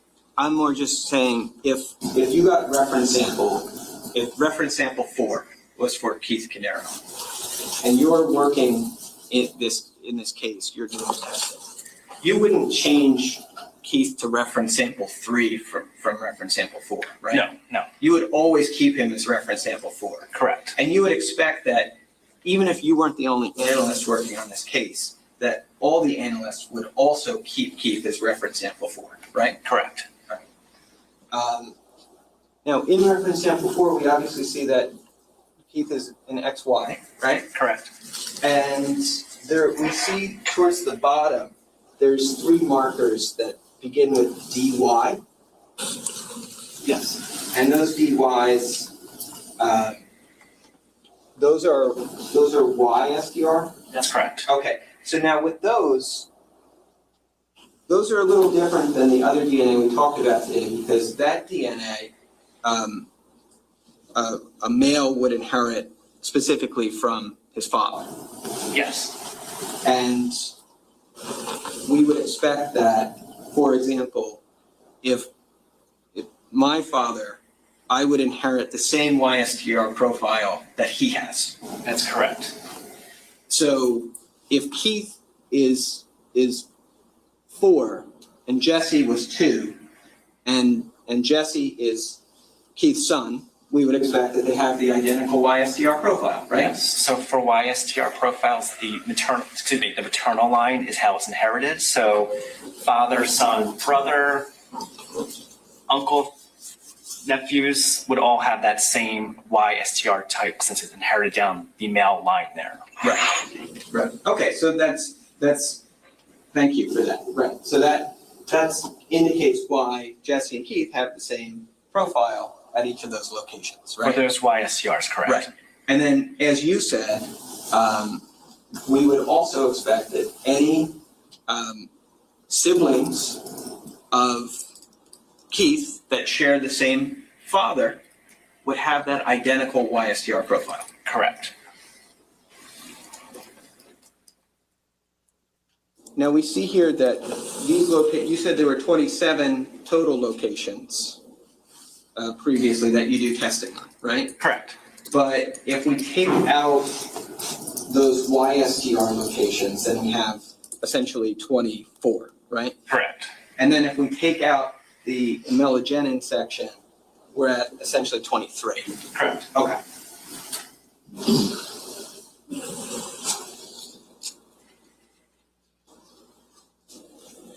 And obviously where we see here, where Keith is a 15, 17, those are the alleles at that location, the D3S location, whatever that number Yeah, is. that's right? his gene. That's his type. There's number of repeats he has from each parent at location.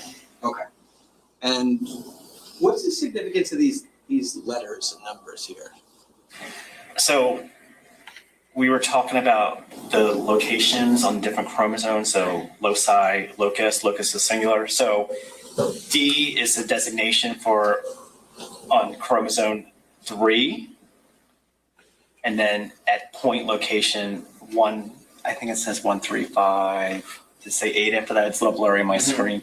So it's just saying on this chromosome at this location is where I expect to find that essentially G or STR. Okay. It's just a designation of the location on the chromosome where this is found. And all the testing in this case, in terms of these locations, the laboratory used these same exact locations, is that right? Yeah, so this is in the amplification process, we have a kit that's given to us by a supplier, and that kit has all these locations. So that's the same kit that's used for evidence or references, and we're amplifying all these same locations every time I did an amplification. Okay, thank you.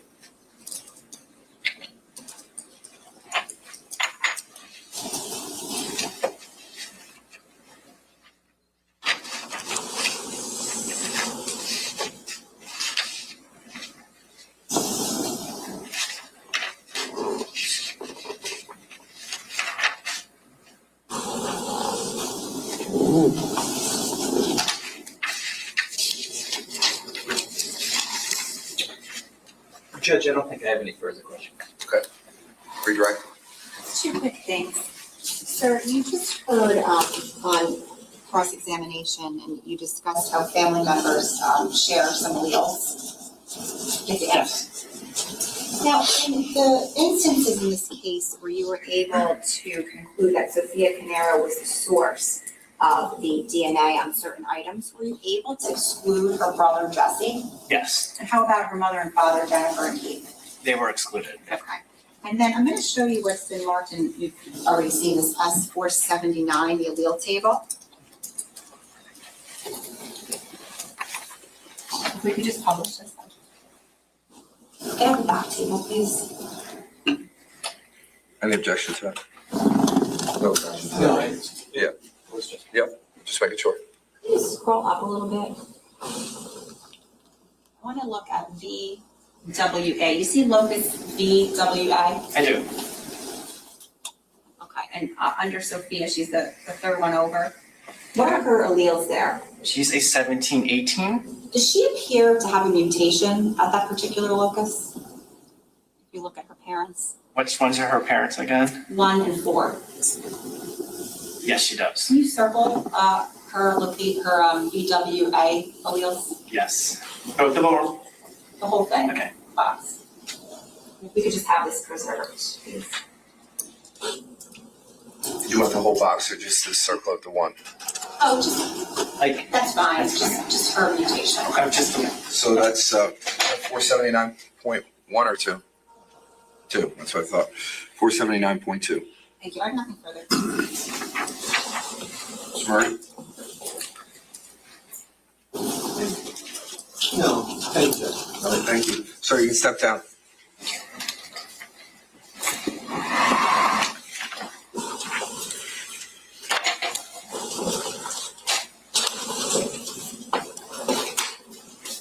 Prosecutor, you want to call your next witness?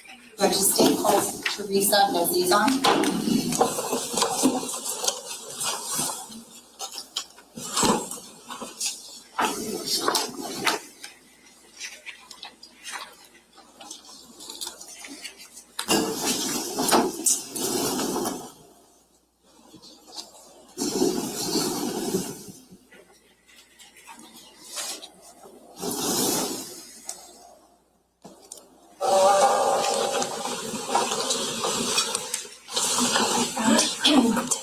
Hi, come on up. You can come around here. Just watch your step as you're coming up to the witness stand. And then if you don't mind, if you could put your left hand on the Bible, raise your right hand for me. Do you solemnly swear or affirm to tell the truth, the whole truth, and nothing but the truth, so help you God? I do. Once you get seated and comfortable, can you tell us your full name and spell your last name, please? Absolutely. My name is Theresa Nezezon.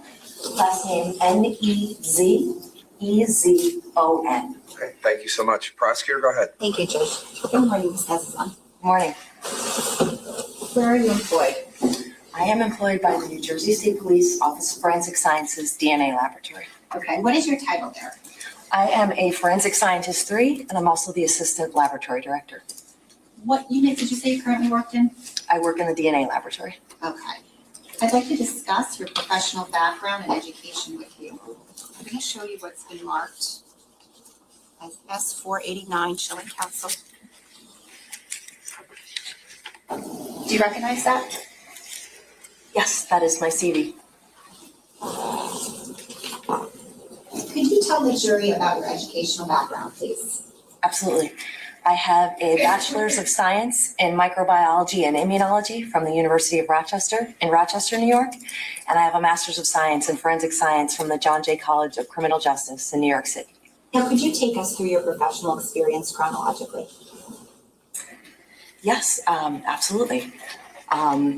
Would you like me to speak to the jobs that I had before this, or just the current? If you could start with your CV lists, the first job that you took out when you graduated. So start there.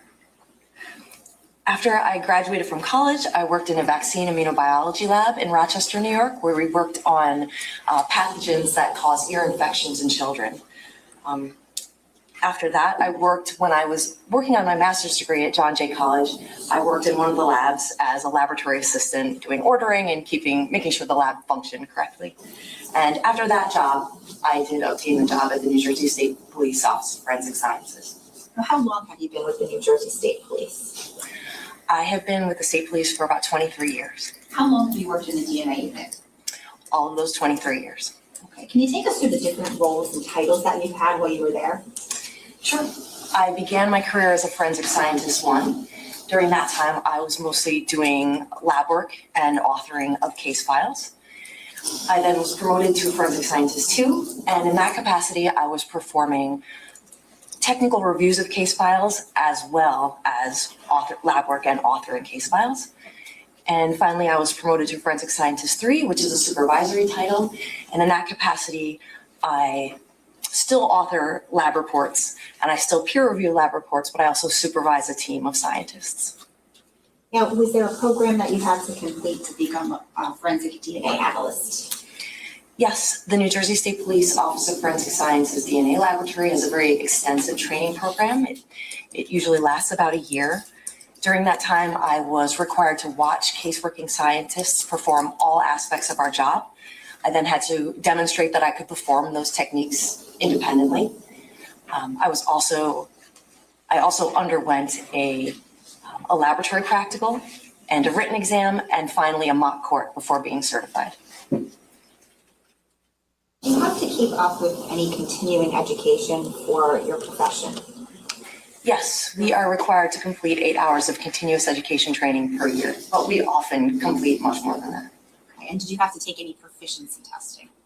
Yes, each scientist in our laboratory has to be proficiency tested twice per year. And how do you stand with regard to your proficiency testing? All of my proficiency tests have been satisfactory. Now, you indicated that you're the assistant DNA laboratory director. Yes, that's correct. And what does that role entail? That role is a bit of a jack of all trades kind of role. I assist our laboratory director. There are a lot of administrative tasks that have to be carried out. I help with that. It could be anything from doing the meat and potatoes of what we do, like so writing up cases, reviewing, all the way up to taking care of building and maintenance issues. So. Now, in total, over the course of your career, about how many cases have you worked on where you've processed and analyzed DNA samples? Many. I would estimate maybe 2,500. Okay. Now, when we're talking about cases, can a case have more than one DNA sample? Yes, absolutely. How many times have you testified in Superior Court with regard to the results of those DNA analyses that you conducted? 35 times in different courts throughout the counties of New Jersey. Okay. And do you also peer review others' cases? Yes, I do. Okay. And how many times have you peer reviewed cases involving DNA analysis? Multiple, many cases that I've peer reviewed. I would say, again, it's in the thousands. 3,000. Sorry. In the jurisdictions that you testified, actually, can you tell us what are those jurisdictions? The counties throughout New Jersey, almost all of the counties have Okay. testified. Have you ever testified in federal court? Yes, I have, twice. Okay. In those instances, how many times were you qualified by the court as an expert in the field of forensic DNA analysis? In all of the times I testified, I was qualified as an expert witness in DNA analysis. At this time, Judge, the state would seek to have this witness qualified as an expert in forensic DNA analysis.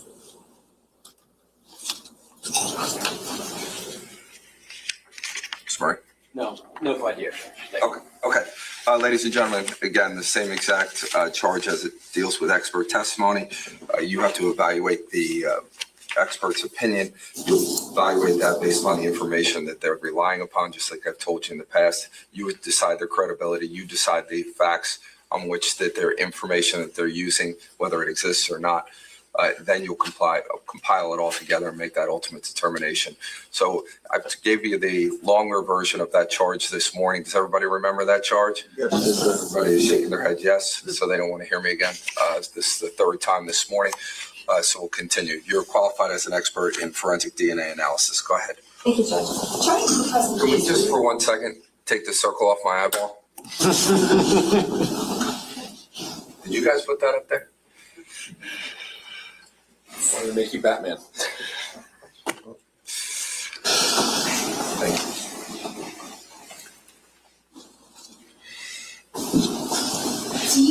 Did you have occasion to perform DNA testing and analysis of certain items of evidence with regard to this case, State of New Jersey versus Caneiro? Yes, I did.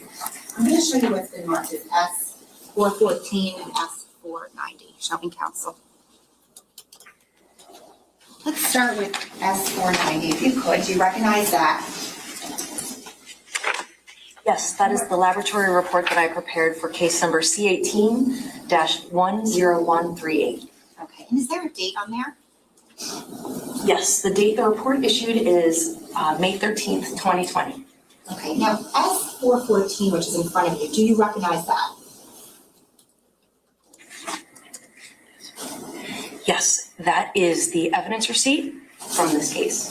Okay. Now, is there the same lab number on that evidence receipt as it is on your report? Yes, there is. And that ends in 38? Yes. If you could, can you tell us what the items are that are listed on S414? S414 lists item 28. These are laboratory items, our laboratory items. Item 28, 29, 30, 31, and 32. And does it say what each of those items are? Yes, it does. Can you please indicate each one? Absolutely. Item 28 is one envelope containing biological specimens, question DNA swab of reddish stain from door frame in between foyer and kitchen of 15 Willowbrook Road, Colts Neck, New Jersey. Item 29 is one envelope containing biological specimen, question DNA sample, scraping of reddish stain from door frame in between foyer and kitchen of 15 Willowbrook Road, Colts Neck, New Jersey. Item 30 is one envelope containing biological specimen, question DNA swab of reddish stain from the south side of the kitchen island of 15 Willowbrook Road, Colts Neck, New Jersey. Item 31, one envelope containing biological specimen, question DNA swab of reddish stain from the lower kitchen cabinet on the north side of the kitchen next to the garbage disposal at 15 Willowbrook Road, Colts Neck, New Jersey. Item 32 is one envelope containing question DNA swab of reddish stain from the pull-out drawer just below the sink on the north side of the kitchen at 15 Willowbrook Road, Colts Neck, New Jersey. Now, of those items, which, if any, did you perform DNA testing on? Our laboratory performed testing on item 28. Okay, and specifically, can you tell us about the testing that you performed and your results, if any? Yes, so item 28, a portion of that would have come into the DNA laboratory and we would have performed the 4-step process to obtain a DNA profile on that item. So those 4 steps, they include extraction, quantification, amplification, and detection. And we were able to obtain a DNA profile from item 28. Okay, and what, if any, comparisons did you make with regard to that profile? The STR DNA profile of Sophia Caneiro matches the STR DNA profile obtained from item 28-1. Right now, what if any statistic did you assign this? The calculated frequency of the STR DNA profile is 1 in at least 2.18 million for randomly selected unrelated individuals.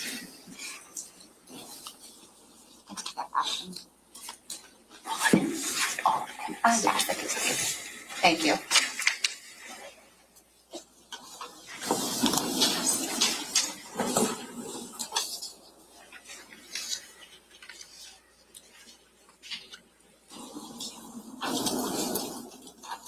I'm going to show you what has been marked as S491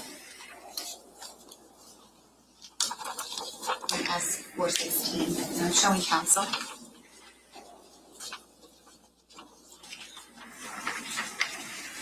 We could start with S491. Do you recognize that?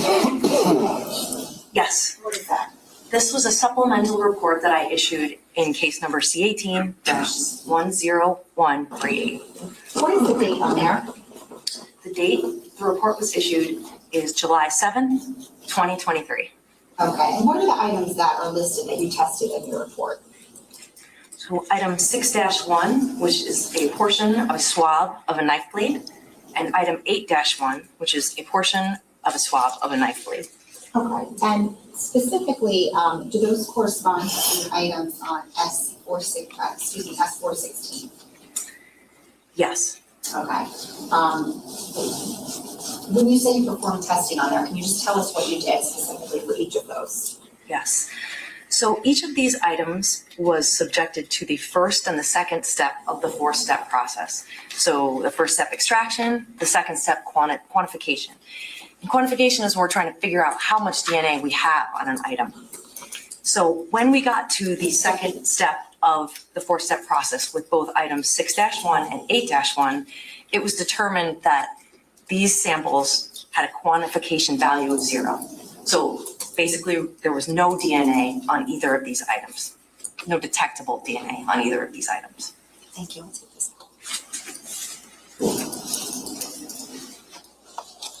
Judge, I have nothing further. Marc, across. Yeah, thank you.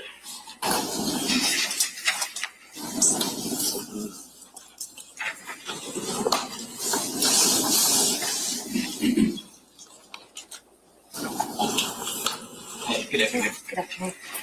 So S414, I think, was the evidence receipt in this case for items that included item 28. I believe that's correct, yes. Okay, and then that was delivered to your lab on February 25th of 2020? I'm sorry, I would need S414 to just verify that date, but I believe that it came in around that time.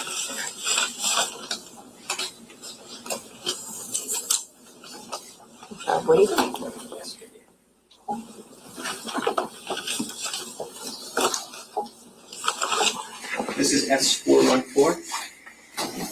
Thank you. Yes, these items came into the laboratory on February 25th, 2020. Okay, thank you. And there's also a synopsis, a brief history of examination requested within this item, S414. And it relates to, obviously all these items came, it's your understanding, from 15 Willowbrook Road in Colesneck? Yes, I believe that was scene 1. Okay, and the incident date for this case was November 20th of 2018? Forgive me, may I refresh? Sure. refresh recollection? Yes, November 23rd, 2018. Okay, well, that's what's listed there, right? Yes, that's what's listed. Now, in between then and February 25th of 2020, do you know where these envelopes of specimens were? I do not know where in the chain of custody those items were. Do you know the date on which these were collected initially? No, I do not. You have no idea? No. So, I mean, your understanding is these swabs were taken from places at the Willowbrook Road property where there was a question as to whether the the items in question had blood on them, right? I knew that they were sampled from 15 Willowbrook Road. Okay. Okay. And specifically, the evidence received contained, it lists envelopes containing biological specimens, right? Correct. And it says questioned after each of them. And what's questioned is DNA swab of reddish stain. Right. Right. The question is a designation that we give to samples that are not known reference samples. So samples from, from myself, somebody's person. Okay. Right. But all of these are, what comes after question is the phrase reddish stain from various locations, right? Correct. And these were not collected by you, right? That's correct. They were collected by a detective, presumably. Possibly, presumably. For reasons that you do not know, thought were areas of potential evidentiary interest, right? Yes. But you don't know how long these reddish stains existed on these items before they were swabbed by the detectives, right? That's correct. And it could have been a day, it could have been weeks, right? That's correct. Could have been months, That's possible. could have been over a year. That is possible. What we do know is that DNA does not last forever on items in the world, right? It degrades over time. It can, and that depends on many factors. And DNA can degrade in terms of its quantity on an item, right? Quantity is how we would measure it, but it will degrade so that we can't analyze it. The DNA will still be there, but it'll be fragmented so that we can't analyze it. And the longer a period of time that goes by, the longer the opportunity or possibility exists for that DNA to degrade, right?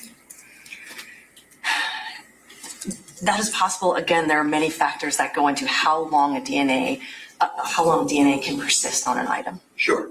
I think that it's probably true that, we know that you don't get to decide how things come to the laboratory, right? They come to you as they're packaged, right? Yes. And they come to you whenever they happen to be collected and sent, right? That's correct. And you're not in really any control over how long and some DNA could potentially sit on an item before being swabbed, and those swabs are sent to you, right? That's correct. But ideally, you'd want that swab taken of an item as soon as possible in relation to an important event in the case, right? Ideally, but I can't, again, speak to how long the DNA specifically in this case was sitting there and what conditions it was subjected to and whether that would cause degradation or not. Right. Well, you just simply don't know, right? That's correct. But in the abstract, let's take ourselves away from the specific circumstances of this case for a second. In the abstract, you would want the DNA swabs to be taken and delivered to you sooner rather than later, right? That's correct. Because, these possibilities exist for the DNA to degrade over time, right? Again, yes. So if we can eliminate that issue with time, we would want to do that, right? Yes.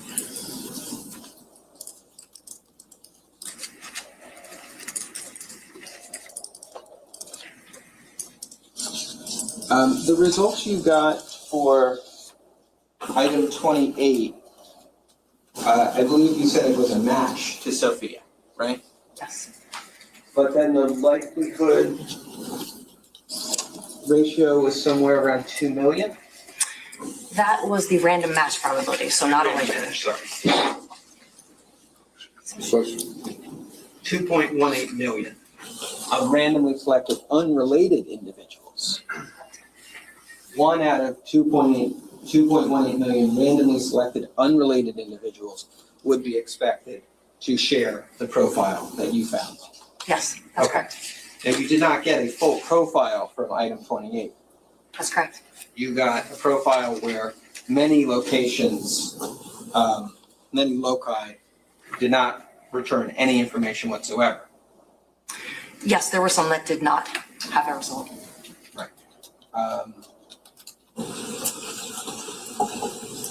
You actually got information from only 7 of them in terms of the sample, right? Yes, there were 7 complete loci that I could report. 7 total, complete or somewhat complete. Yes, there were other, yes.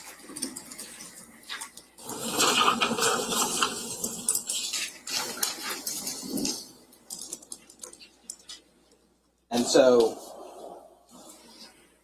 and I guess we should say that the sample obviously appeared to be an XX sample in terms of the alleles. You believed there was a female contributor. That's correct. Barring mutation, that was a female profile. Right. Now, you ran this, you amplified the sample twice. Is that correct? Yes.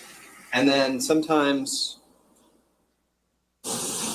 certain things appeared in amplification 1 that didn't appear in amplification 2, right? That's correct.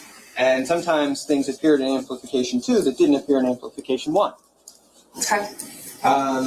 There was also, I think you also included your electropherogram results for the sample, right? Yes. And sometimes, it appears that the peak heights between some of these alleles that you include as part of the table are not exactly equivalent to each other. Yes. And so sometimes one peak for, let's say, 14 at D18S51 is higher in terms of allele 15 than it is for 14.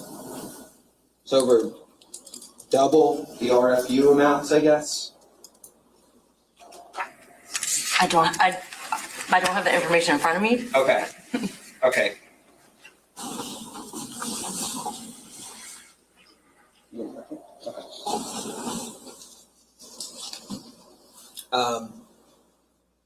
What would that be though? If there was a 14, 15 and 15 was showing as those numbers beneath it are the RFUs, right? Yes. And what does that stand for? Relative fluorescence units. And what is that? What does this mean? What is the electropherogram?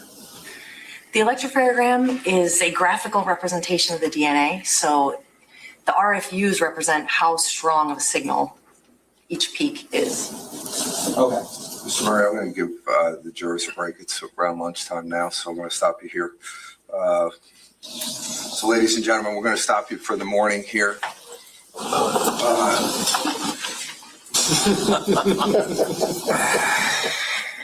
I didn't say anything though this time. Don't discuss this case. Don't do any research. I'll bring you back at about 1:35. I do have one thing that I have to do during the lunch hour, so if I'm running 5. Okay. Well, day 12 in testimony is going to be called DNA Day. We have heard from 3 of the New Jersey State Police DNA forensic scientists, all classified as DNA experts by the court.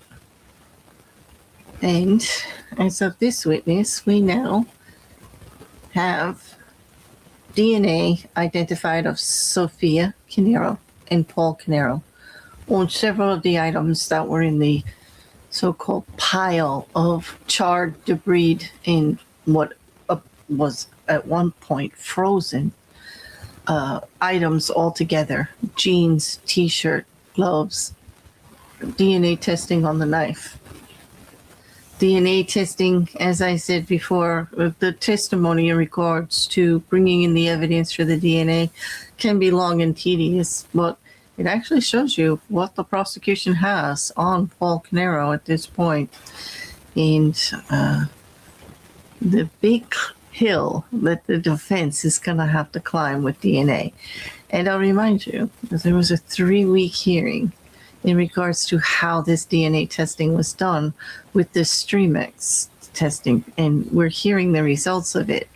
And yet I don't hear it being pushed against as strongly as I had anticipated by the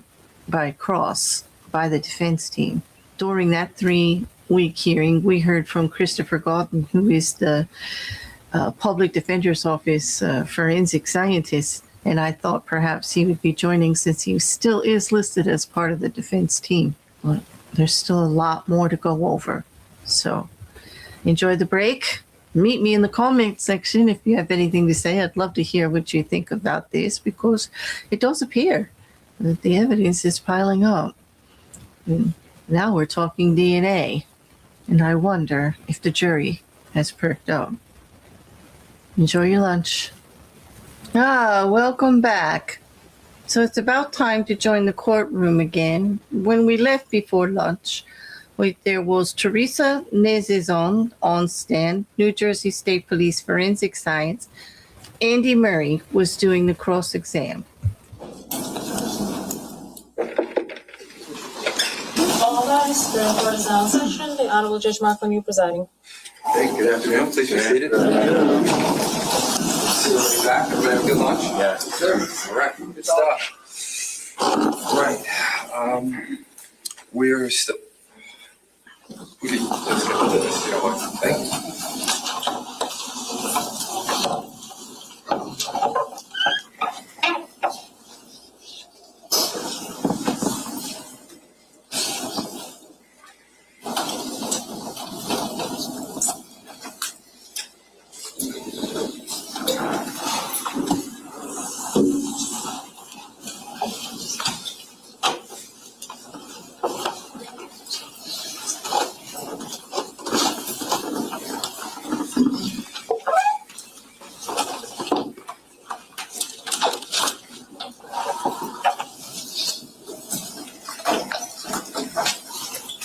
Okay, ma'am, you're still under oath, okay? Thank you. So, Murray, when you're ready. Thank you. Hi. So when we left off before lunch, I think we were talking about item 28-1. And that was an item that you had tested and come to a conclusion about regarding Sophia Caneiro being a match to that item. That's correct. Now, we were also talking about the fact that there were electrocardiograms from the testing that you did on that item, right? Yes. And I think you were in the process of explaining what the electrocardiogram is before we broke. So what role does the electrocardiogram play in your genetic testing? So the electrocardiogram is the culmination of the 4-step process. That's basically the visual representation of the DNA profile. Okay. And it's visual because we can see on the electropharogram there are at various places where the locus are tested, there can be spikes along that, a line that runs across the pharogram, right? Yes. And those spikes are associated with what is the association between a spike on the electropharogram and what's the significance for the DNA locus? So each spike, each peak that you would see is one of the alleles at that locus. So alleles are just different copies of a gene. So we are looking at 27 locations along the chromosome. So at each location, you would expect, if there's one person's profile there, you would expect to see 1 or 2 peaks. So 2 peaks because you get 1 copy of your DNA from your mother and 1 copy from your father. So if you look at the electropharogram and at a given location you see 2 peaks, that means you got, like, say, 1 version from your mother and 1 version from your father. If you see 1 peak at a location, that means generally it means that you've gotten the same allele from your mother and your father. Now that's as to an electrophoregram of a person's reference sample. Right? That's correct. That's a single source, one person sample. But when we're dealing with testing items of evidence, we don't know if you're going to get a single source profile or a mixed profile back when you look at the genetic material that's on the item, right? When we do the 4-step process, we are not sure at the end if we will get a mixture or a single source profile. Right. And sometimes you mentioned that sometimes there could be a single peak at a given allele, which could indicate in a reference sample that the person has inherited the same allele from both parents, right? Right. But in an item of evidence that's tested, if we had a single peak, that could mean, in and of itself, that could mean that there was one person who contributed who inherited the same allele from each parent. But it could also mean that we didn't have complete information at that locus. Yes, depending on the signal strength of the profile. So if the profile is overall a generally lower, weaker profile, yes, that can happen where you see one of the alleles from the mother or father and the other allele is not present. There's other occasions where we might see two alleles are present at a locus. One seems to be has a higher spike, has more RFUs associated with it than the other allele. Yes. And I think is that something that's called height imbalance? Yes, peak imbalances can happen, especially when you're looking again at a lower level sample. That's typically where you see it. And so, if one allele, let's say, is associated with 431 RFUs, radiofluorescent units, and the other allele at the same location is associated with 207, right? Just as a general matter, obviously one allele would be coming in at less than half the RFU amount of the greater, right? Yes, in that example. And that would be, would a height imbalance of that nature be significant? It all depends on the profile. So if I saw that peak imbalance in a low level sample, I wouldn't be surprised. And if I thought that could be indicative of a mixture, I would expect to see evidence of a mixture in another location within that profile. Mm-hmm. You could expect, but it in and of itself, that height imbalance could be indicative of a mixture. At one locus, I would not hang my hat on saying something's a mixture if I saw an imbalance there. Obviously, everybody who you had a sample from in this case, in terms of Jennifer Caneiro, Jesse Caneiro, Sophia Caneiro, and Keith Caneiro, they are all related to one another, right? Yes, I think so. Okay. And you had, I think in your report, you had a copy of each of their allele tables, right? Yes, each of their references was in an allele table in my report, my case file. Okay. And I think we,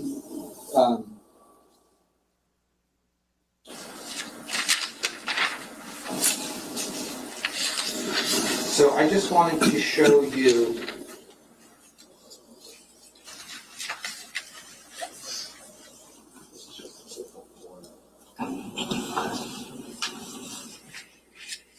so this is D137.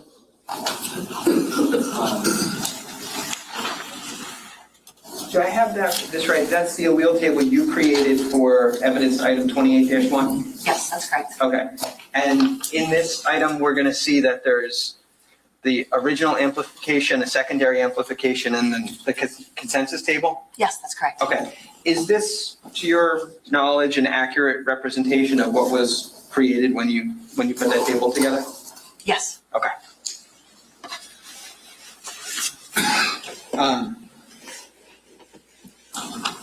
Judge, I'm going to ask to publish D-137. No objection. Go ahead.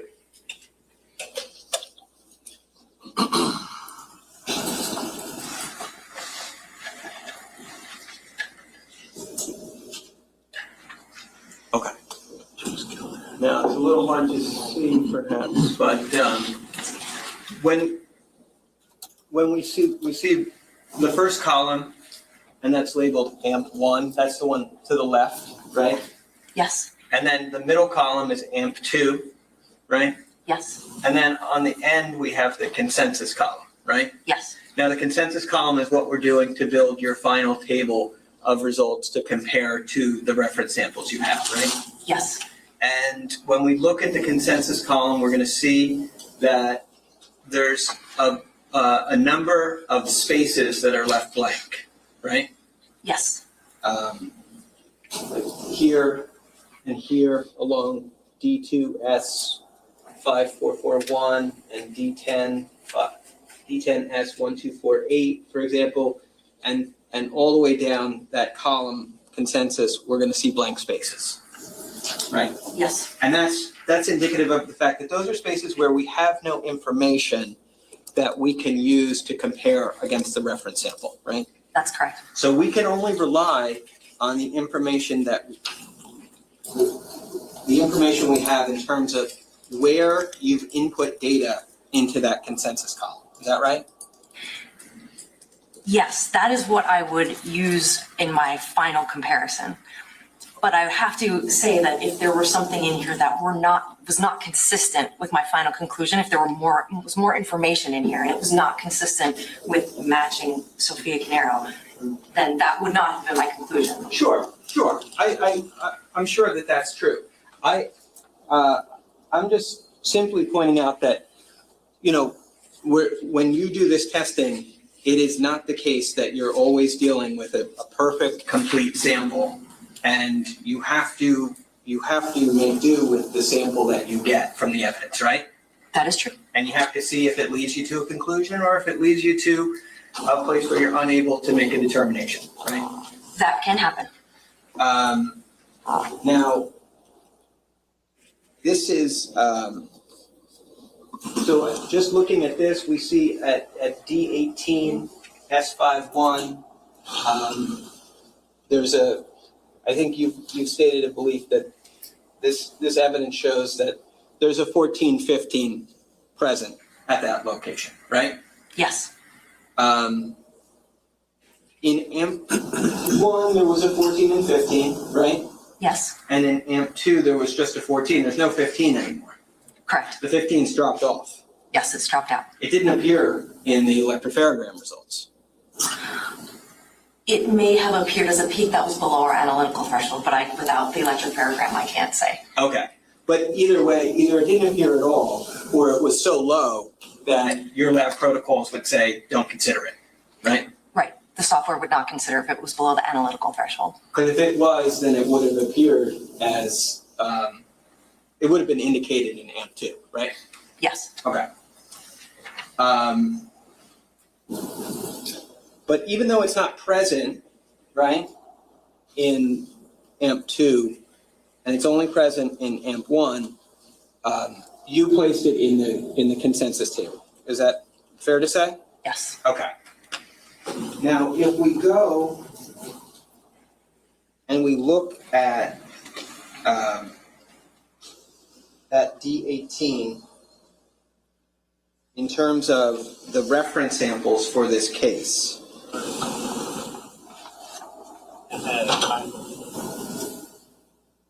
And this is S479 that was previously published. Here we can see reference samples for Jennifer Caneiro, Jesse Caneiro, Sophia Caneiro, and Keith Caneiro. Okay? okay, Here we obviously see that Sophia's a 1415, right? yes, And it was indicated that the item of evidence that you tested 28-1, you concluded that at that location, that item was also displaying 1415, right? yes, But because Sophia is related to her mother and father, and her mother and father are also reference samples here, we can see that her father, Keith, is a 1515, right? Yes, And her mother, Jennifer, is at 13, 14, right? yes, And if there was a height imbalance at that location, you're saying between 14 and 15, you're saying, look, that wouldn't be on its own enough for me to conclude that there was mixture, right? generally, yes. But also in that sample we saw, we're missing a large amount of the data that would otherwise be testable if you had it, right? Yes, we are missing some data in that profile. And because we know that there were other reference samples who could have contributed to this, who are related, that relatedness amongst them could cause the sample to look like it's single source, even though it has the greater potential because of how these people are related to one another, of potentially being a mixture. Not necessarily. Yes, that can happen, but if this were a mixture, I would expect to see evidence of that somewhere else at a different location, at more than one location. Sure. But I think, and I'm not saying that, I'm not trying to question your conclusions about this item in particular, but what I am trying to say is that when we're looking at this random match probability, right, we're looking at this in terms of the likelihood of encountering this in a pool of unrelated individuals, right? Mm-hmm. But in the reference samples we have here, we're talking about related individuals, right? Yes, And that is a factor that doesn't really get encapsulated into this idea of constructing a statistic based on unrelated individuals being contributors. in this scenario, that's right. The statistic is calculated based upon unrelated individuals. Right. But of course we know that the reference samples here are not unrelated. They're in fact closely related to one another, right? Yes. Okay. I have no further questions. Thank you. Nothing, Judge. You can sit down. Thank you.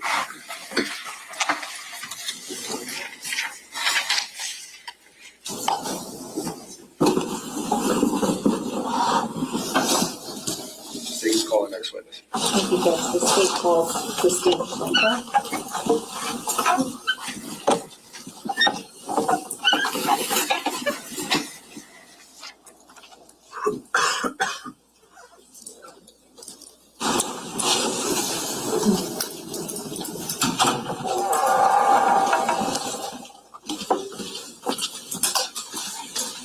Hi, how are you? Good. Put your left hand on the Bible and raise your right hand for me. Do you solemnly swear or affirm to tell the truth, the whole truth, and nothing but the truth, so help you God? I do. Okay, once you get comfortable, you can state your full name for the record and spell your last name, please. Christine Schlenker, Schlenker. Okay, prosecutor. Thank you, Judge. Good afternoon, Ms. Schlenker. Good afternoon. Where are you employed? I'm employed with the New Jersey State Police Office of Forensic Sciences in the DNA laboratory as a Forensic Scientist 3, which is a supervisor. How long have you been with the New Jersey State Police as a forensic scientist? I started with New Jersey State Police in October of 2002. I'd like to ask you about your professional and educational background. I'm going to show you in counsel what you marked as S492. Do you recognize that? Yes, this is, it's a copy of my resume, my CV. Okay, and how many pages is it? It is 4 pages. And did you create that document? Yes, I did. If you could, take us through your formal education. Sure. I graduated from the University of New Haven with a Bachelor's of Science in Forensic Science, also a Bachelor's of Science in Biology with a pre-med concentration and a minor in chemistry. I graduated from the University of Florida with a master's degree in pharmaceutical sciences with a concentration in forensic DNA and serology. And what, if any, specific courses were you required to take to become a forensic DNA analyst? To become a forensic DNA analyst, you have to have certain coursework, including genetics, statistics, molecular biology, and biochemistry. Can you tell the jury about your prior professional experience as it relates to your field? Sure. Before I started with New Jersey State Police, I did work for a private DNA lab called the Bodie Technology Group. It's located in North Virginia, and I worked there for a little over 2 years. Where did you work after that? After I left Bodie Technology and came right to New Jersey State Police in October of 2002. Can you tell us the different titles that you've had at the New Jersey State Police? Sure. When I was hired hired as a Forensic Scientist 1, which is an entry level. After some time, I took some promotional exams. I was promoted to a Forensic Scientist 2. And then that was in 2015. And then in 2022, I was promoted to a Forensic Scientist 3, my current title. And what is it that you do as a Forensic Scientist 3 now? As a Forensic Scientist 3, I'm primarily tasked with managing a group of scientists, performing administrative reviews on case files, also performing technical reviews on case files. I organize or I assist various agencies in regards to cold cases and their missing person cases. I'm a liaison for that for the laboratory. And when needed, I do write up reports. Did you still do casework, I guess? Not in the laboratory, but I'll do anything from writing up a case to doing a technical review of a case to administrative review of the case. Kind of just depends where the need is. Now, what, if any, continuing education are you required to receive? Every year, we're required to have 8 hours of continuing education. That can either be where we have somebody come in and give training to us at the laboratory, or we go out to a various seminar or meeting. And are you required to undergo proficiency testing? Yes, twice a year. And are you current and up to date with your proficiency testing? Yes, I am. I believe my current lab test or current proficiency test is pending. Now, as far as professional memberships, do you belong to any professional memberships that relate to your profession? Yes, I'm a member of the American Academy of Forensic Sciences and also the Northeastern Association of Forensic Scientists.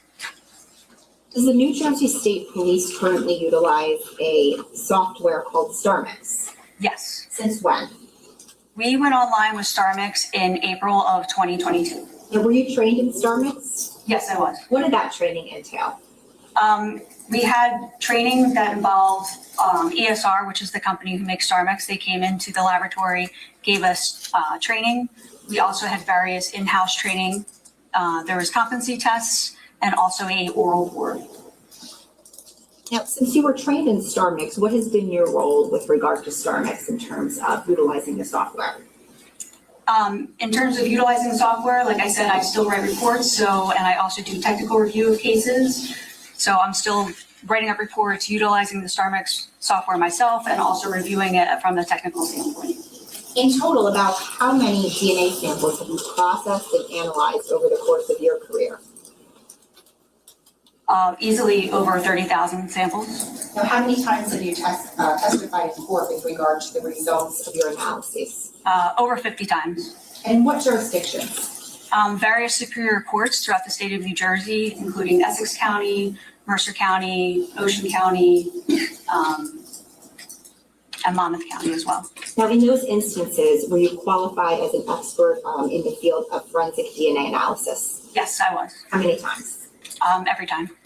But at this time, the state would seek to have this witness qualified as an expert in the field of forensic DNA analysis.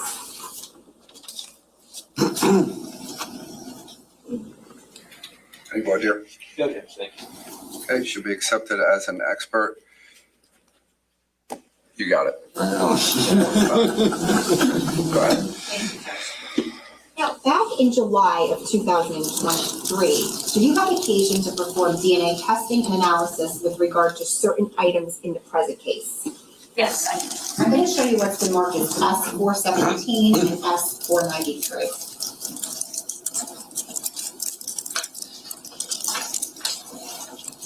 Show me, counsel.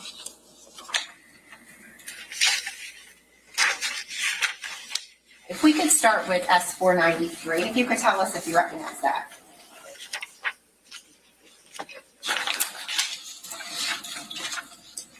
Yes, S493 is a copy of the 5-page report I issued on 9/29/2023. And is there a case number, a laboratory case number on there? Yes, it is C18-10139. Now, S417, do you recognize that? Yes, this is a copy of the evidence receipt for this particular case and this submission. Is there a date on there for the submission? Yes, it was submitted to the laboratory on June 7th, 2023. And is there a lab number on there? Yes, again, it's C18-10139. What specific items were submitted to the lab? From the evidence receipt, item number 40, from scene 1, it was a label located on the interior waistbands of jeans. 41 was from scene 1. It was a long sleeve Eddie Bauer thermal shirt. 42 was scene 1. That was a black/gray sock with gold toe and melted yellow plastic. And just to be clear, were these submitted from the Ocean Township scene? I believe so, yes. Now, on your report, which is S493, if you could, specifically page 2 of your report, this item 40-1, do you see that? Yes. And what is that? 40-1 is a portion of the label from the jeans. Okay. What, if any, testing was performed with regard to that? That testing, only the first 2 steps were in our 4-step analysis was processed. After quantitation, there was no DNA detected, so therefore analysis stopped after the quant step. Now, on page 3 of your report, do you see where it lists item 41-1-1? Yes. And what is that? That is a portion of the scraping of the inside of the collar from a shirt. And is that the shirt that you referred to, the long sleeve Eddie Bauer thermal shirt? Yes. Was any DNA testing performed on that? Yes. And then page 1 of your report, where it lists item 6-1-4-1, do you see that? Yes. What is that? That is a portion of the staining from the right shin area from the jeans. Okay. Now, was 6-1-4-1, was that a resubmission of an actual item of evidence? No, it wasn't. What was it then? With that was previously analyzed by the scientist whose case this was originally. So it was requested for us to go ahead and process that sample, again, the laboratory utilizing StarMix. So we had to perform an amplification and also another CE run or detection step. So just the last 2 steps of the 4-step process was done on that. And it's, I'm sorry. sorry, I was saying it's just done on the extract, which is liquid that's left over from our analysis, and that's stored at the laboratory. So just to be clear, the items on the 3 items that were listed on that evidence property receipt, of those 3 items, the label of the jeans got to you, Yes. and the portion of the shirt scrapings inside collar, did that make its way to you? Yes. The sock, did that ever come to you from No. serology? Now, was the New Jersey State Police provided with any reference samples from the prosecutor's office for comparison purposes? Yes, reference samples were already previously submitted and tested. And because you utilized, as you indicated, StarMix software to assist you in your analysis in this case, I'd like to briefly discuss what StarMix is. Okay. So let's begin with what is it? StarMix is a probabilistic genotyping software that we validated in the laboratory. It helps us interpret DNA profiles and also to perform a statistical calculation when we're doing comparisons to different references. Is it particularly useful in certain samples? Yes, if we have a sample that's a mixture of, let's say, 3 or 4 contributors, it helps us with deconvoluting or determining possible different profiles that are within that mixture. Now, is StarMix intended to replace the DNA analyst? No. What is it essentially then doing? Again, it's a tool that's utilized at the laboratory. So when we get our data after our CE run, I'm first looking at that data and evaluating it to see if it's of good quality or quantity. Same thing we did prior to StarMix with our binary methods. If I determine it's of good quality, I can determine the number of contributors, then I'm then going ahead and using StarMix and inputting that data to generate an interpretation report. That interpretation report, I'm going over as an analyst. I'm reviewing the diagnostics. I'm looking at the genotypes that were proposed, the weights that were proposed for those genotypes, and seeing if I agree with it if it's intuitive. Like I said, it's just a tool. You can compare it to something like back in the day, if you were going from point A to point B, you would have to pull out your map out your route. Nowadays, we have GPS. You can pull up Waze, put it in Google Maps, enter that information. It's taking more information into account to plan your route. So it's taking into account an accident or congestion, stuff like that. How long has the New Jersey State Police Lab been utilizing StarMix? We went online with it in April of 2022. And prior to that, did you have to, or did StarMix have to go through a rigorous validation process? Yes, And did you and other analysts have to be trained in utilizing StarMix? yes, Can you discuss that training? yes. As earlier, like I said, we had the company come in, or the company gave us training from ESR. We also had internal trainings, competency tests, and also oral boards. Now, is StarMix being utilized by other laboratories around the country? Yes. Do you know the approximate percentage? I believe it's about 80% of the labs are using StarMix now in the country.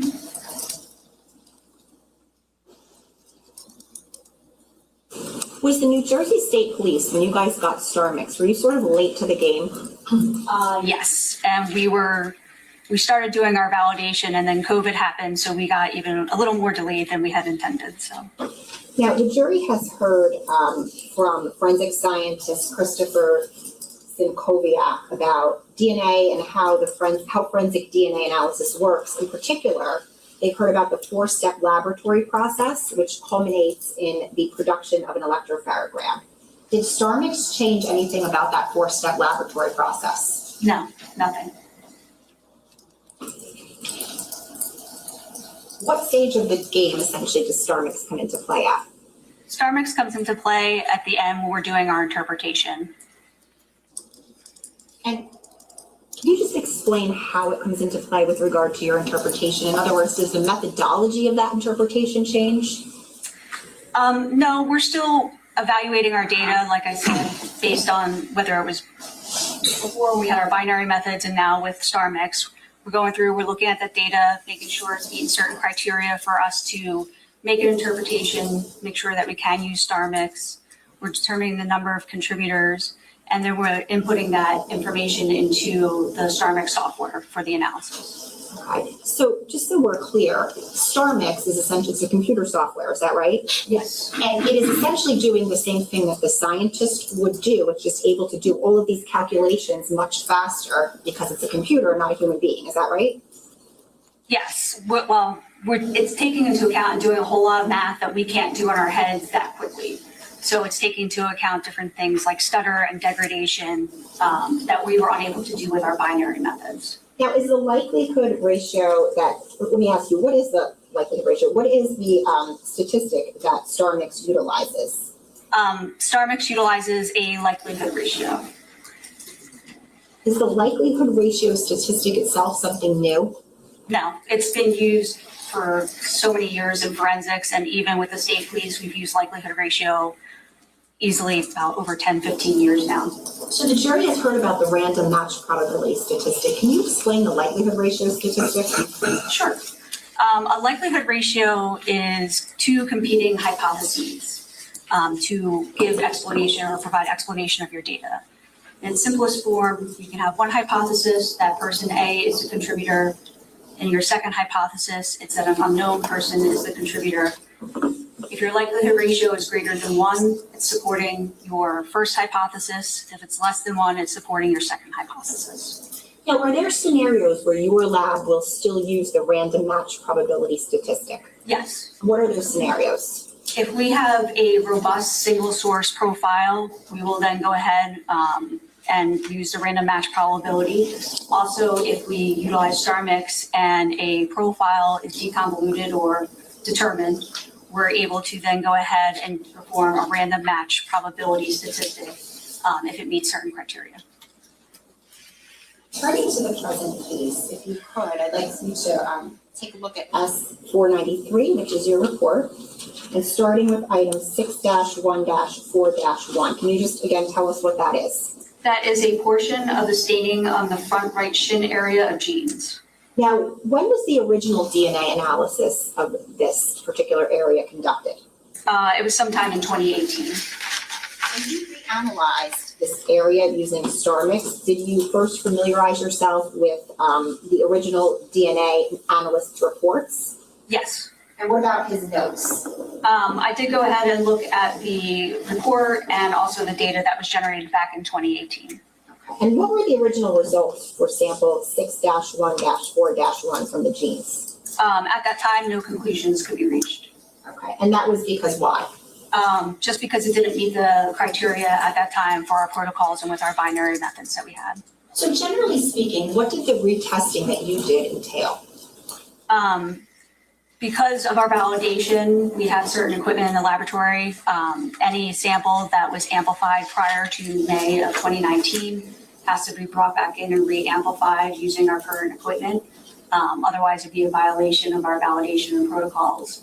So when we agreed to, or when I looked at it and evaluated it to go ahead and process it again at the laboratory and to run StarMix on it, I took that extract out that was stored in the laboratory and it was amplified and also run on the CE, the 3500. Okay, so was a new electrophotogram produced from that?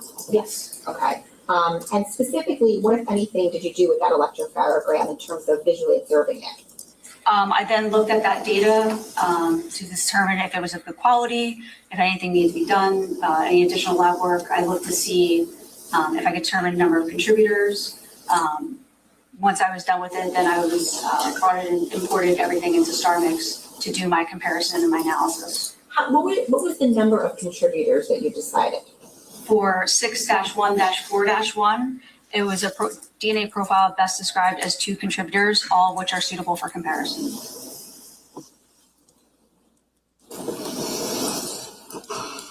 Once you determined the number of contributors, what was the next thing that you did with the electrophotogram and the number of contributors?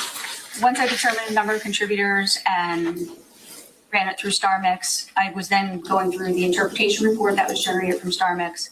Again, looking at the different diagnostics, looking at the proposed genotypes for different locations, for the different contributors, looking at the weights and just evaluating the overall data. Now, did you perform or conduct any comparisons? Yes. And can you tell us about those? Yes. So when I ran it through StarMix, like I said it was best described as 2 contributors, all which are suitable for comparison. Contributor number 1 was unknown male A. And then with that, I did comparisons to the different reference samples I had. Now, what, if anything, did you note about contributor 1? The conclusion for contributor 1 or just that it's an unknown male A? Sure. So what, if any, conclusions, I guess I'll ask it that way. What, if any, conclusions did you make for contributor 1? So when I went through and I did the comparisons, comparing it to Jesse Caneiro is identified as a source of the STR DNA profile of unknown male A. Now, was a statistic reached for Jesse Caneiro?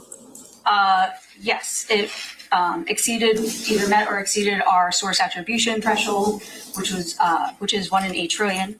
And that statistic was generated and it's in part of my case file. If I showed you that part of your case file, could you give us the specific statistic? Sure. I'm going to show you what's been marked as S494. I'm showing counsel. Do you recognize that? Yes, this is the statistic I generated for 6-1-4-1 C1, contributor 1, compared to Jesse Caneiro, C18-10138, number 2. Again, I recognize it because it has our laboratory number for this case, C18-10139, and also my signature at the top. Okay. And even though Jesse Caneiro reached source attribution, what, if you could tell us what the statistic was for that? Sure. The actual statistic calculated was 1 in 2.73 septillion. Thank you. Now, what, if any, other comparisons were made with regard to that sample and the other the reference samples that you had? Comparison to Paul Caneiro, H1, which is hypothesis 1. Paul Caneiro and 1 unknown individual are the contributors, and hypothesis 2, H2, 2 unknown individuals are the contributors. The DNA, I'm sorry. the DNA profile is approximately 53 billion times more likely to occur if H2 is true rather than if H1 is true. Therefore, there is very strong support that Paul Caneiro is not a contributor to the mixture. And how about the next comparison that you made? Sorry, one quick thing. So New Jersey State Police, when we issue our likelihood ratios, we actually report out the unified likelihood ratio that's generated in our Star Mix reports. So the unified is actually taking into account unrelated individuals and related individuals, and that's what's reported out in our case files. Thank you. All right, now what is the next comparison that you made? Comparison to Jennifer Caneiro. H1, Jennifer Caneiro, and one unknown individual are the contributors.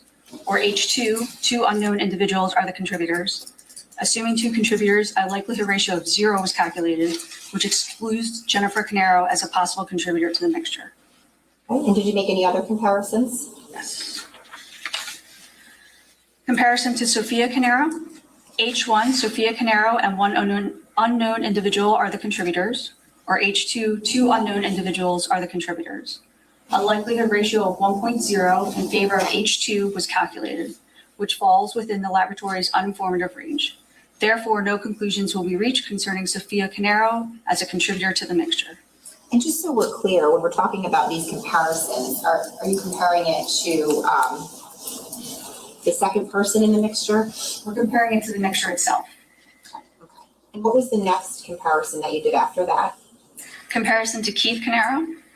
Keith Caneiro and one unknown individual are the contributors, and H2, two unknown individuals are the contributors. The DNA profile is approximately 440,000 times more likely to occur if H2 is true rather than if H1 is true. Therefore, there is strong support that Keith Caneiro is not a contributor to the mixture. And what's the final comparison that you made? A comparison to Sean Edson. H1 is Sean Edson and one unknown individual are the contributor. H2, two unknown individuals are the contributors. Assuming two contributors, a likelihood ratio of 0 was calculated, which excludes Sean Edson as a possible contributor to the mixture. Thank you. Now I'd like to refer you to the other sample that you performed DNA testing on in your report, specifically 41-1-1. Can you just remind us, what is that? That is a portion of the scraping of the inside of collar of a shirt. And what, if anything, did you do with regard to generating a DNA profile from this sample? This sample underwent the 4-step process in the laboratory. Again, an electrophoregram was generated at the end of that 4-step process, which I evaluated, looked to see if it's good quality, if it's sufficient for Star Mix, also determined number of contributors. Was it sufficient for Star Mix? Yes. And did you run it through Star Mix? Yes, I did. What, if any, comparisons did you make? Again, I compared it to all the references that were submitted. And can you tell us the conclusions of those comparisons? Sure. First, the STR DNA profile is best described as two contributors, all of which are suitable for comparison. Comparison to Paul Caneiro. H1, Paul Caneiro, and one unknown individual are the contributors, and H2, two unknown individuals are the contributors. The DNA profile is approximately 110 million times more likely to occur if H1 is true rather than if H2 is true. Therefore, there is very strong support that Paul Caneiro is a contributor to the mixture. And just to be clear, we're talking about the collar scrapings that you described earlier from the shirt 41-1-1. Yes. What other comparisons did you make in this case? Comparison to Jennifer Caneiro. H1, Jennifer Caneiro, and one unknown individual are the contributors. H2, two unknown individuals are the contributors. The DNA profile is approximately 24,000 times more likely to occur if H2 is true rather than if H1 is true. Therefore, there is strong support that Jennifer Caneiro is not a contributor to the mixture. What was the next comparison that was done with regard to the sample? Comparison to Jesse Caneiro. Jesse Caneiro and one unknown individual are the contributors, or H2, two unknown individuals are the contributors. The DNA profile is approximately 400 million times more likely to occur if H2 is true rather than if H1 is true. Therefore, there is very strong support that Jesse Caneiro is not a contributor to the mixture. And what was the next comparison you made? Comparison to Sophia Caneiro. H1, Sophia Caneiro, and one unknown individual are the contributors. H2, two unknown individuals are the contributors. a likelihood ratio of 77 in favor of H1 was calculated, which falls within the laboratory's uninformative range. Therefore, no conclusions will be reached concerning Sophia Caneiro as a contributor to the mixture. How about the next one?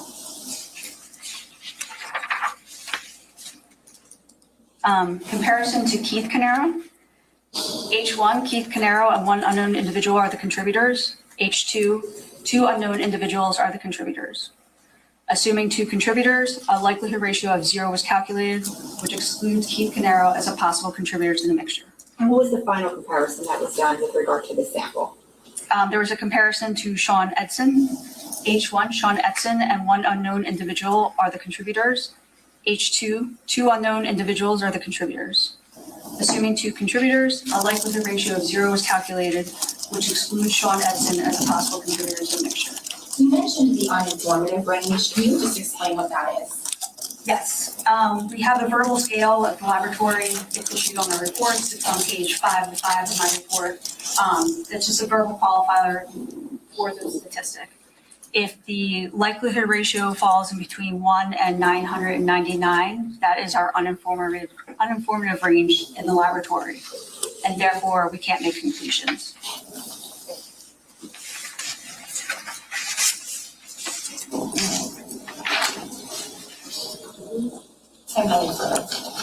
Cross.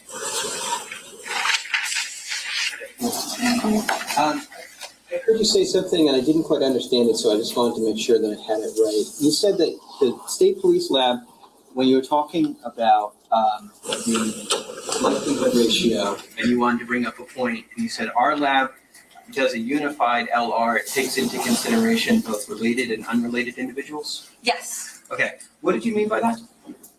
So likelihood ratios, when we used to do it prior, using our mathematical spreadsheet that we had, our worksheet, our likelihood ratios were previously based on unrelated individuals. So as part of our conclusions, we'd always state and make sure that unrelated individuals was in our conclusions. Now with StarMix, it generates the unrelated, but then it also calculates the various relationship likelihood ratios. All that is taken into account for the unified likelihood ratio. So therefore, the unified likelihood ratio is what we report, which includes related and unrelated individuals. I got you. And you said the state police does that. Yes. And you're saying, obviously, that's where you're employed currently. Yes. And you're not, that's a function that's part of the StarMix testing that the state police does, right? I believe StarMix calculates the relationship no matter what, but I think it's up to the individual laboratory if they want to report out the unrelated or unified. Gotcha. Okay. So StarMix, like you said, is a computer program. It's software that assists you in DNA interpretation. Yes. It isn't like a DNA test itself, right? Correct. It's not lab work or anything like that. It's based on the data that's generated from that 4-step process. It doesn't swab things. It doesn't take samples. It doesn't extract DNA, right? No. And it doesn't amplify the DNA. No. It doesn't. Basically, after the lab has done things to extract and amplify DNA, that sample could be suitable for submission to StarMix. Correct. Okay. Now, StarMix doesn't actually observe biological material, right? It doesn't look at cells or blood or saliva or things like that.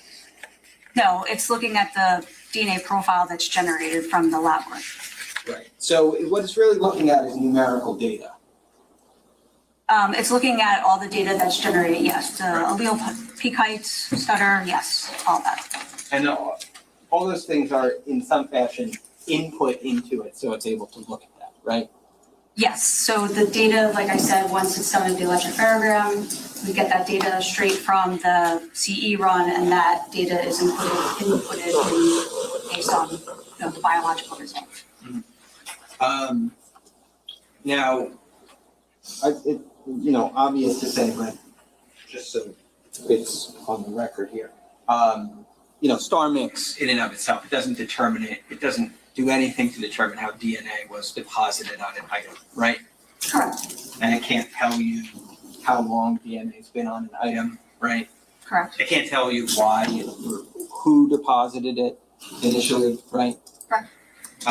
What it does essentially is compare hypotheses about a contributor versus a hypothesis about an unknown or unknown contributors and tries to determine the likelihood of either being greater. correct.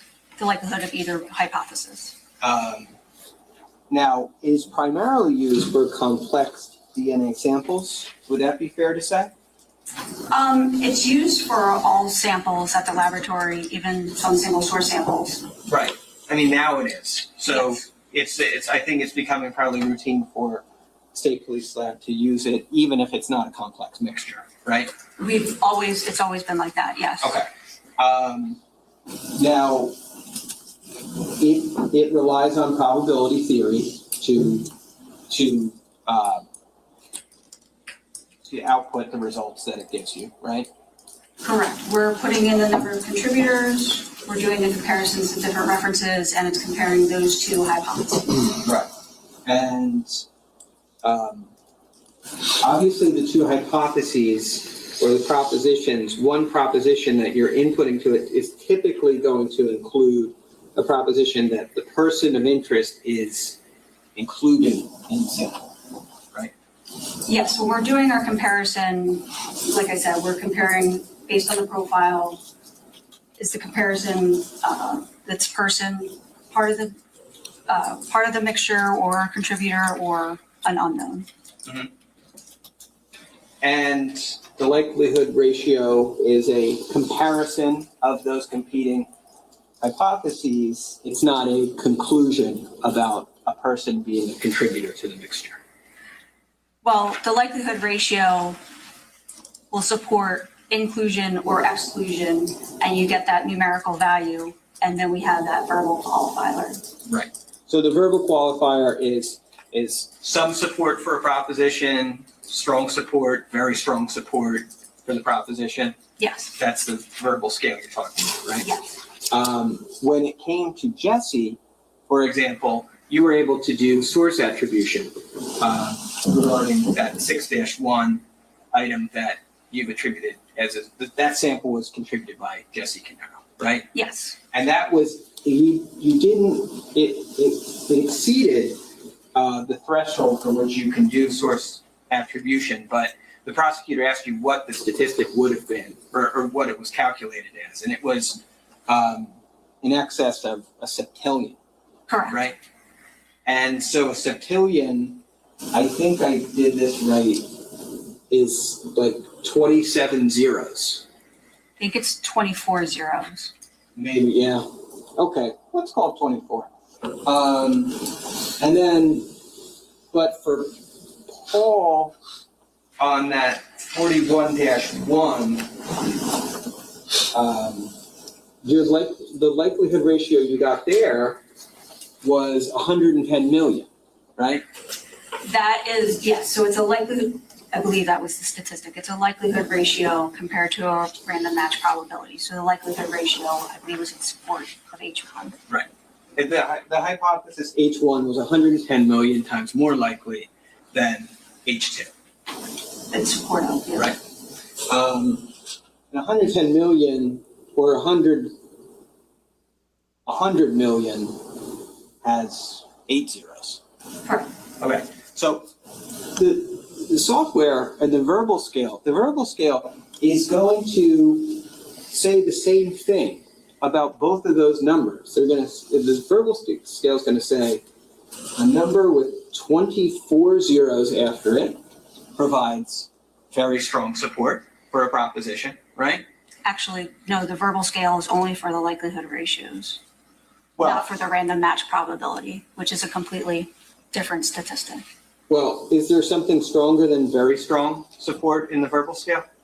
Again, the verbal scale isn't meant for any of our random match probabilities. That verbal scale didn't start with our reports until we went online with StarMix. Sure.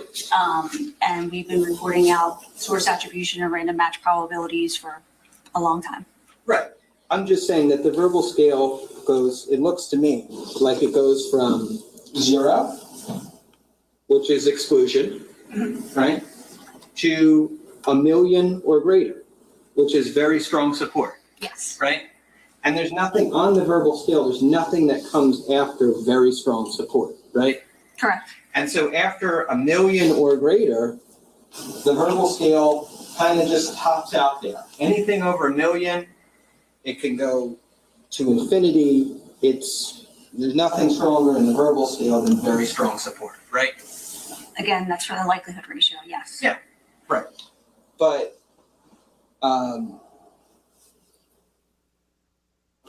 obviously the statistic you can generate in terms of these matches goes well in excess of that 1 million or greater in the verbal qualifier scheme, right? Yes, our random match probability can go higher than 1 million. And again, that likelihood ratio verbal qualifier is for our likelihood ratios. Right. But that number that's generated in terms of the statistic, it could be in the millions, but it could be in billions, right? For a likelihood ratio or a Yeah. random match? For a likelihood ratio. Yes, Or it could be in the trillions, right? I guess.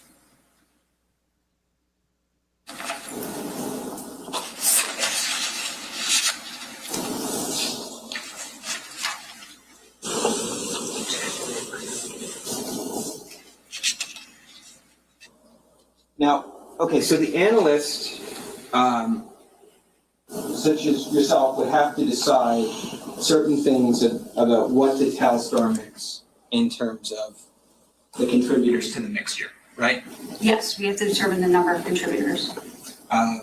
If you take a look at the evidence and you think it's 2, you're going to put 2, right? Yes, If you think it could be 3, you're going to put 3, right? correct. Now, the more contributors you have, the more complex the sample becomes, right? Not necessarily.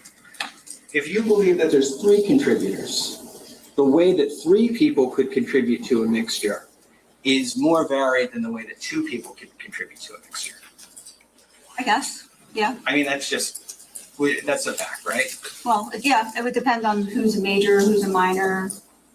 Everybody's contributing the same amount. Right, but you don't know any of those things prior to doing the testing, right?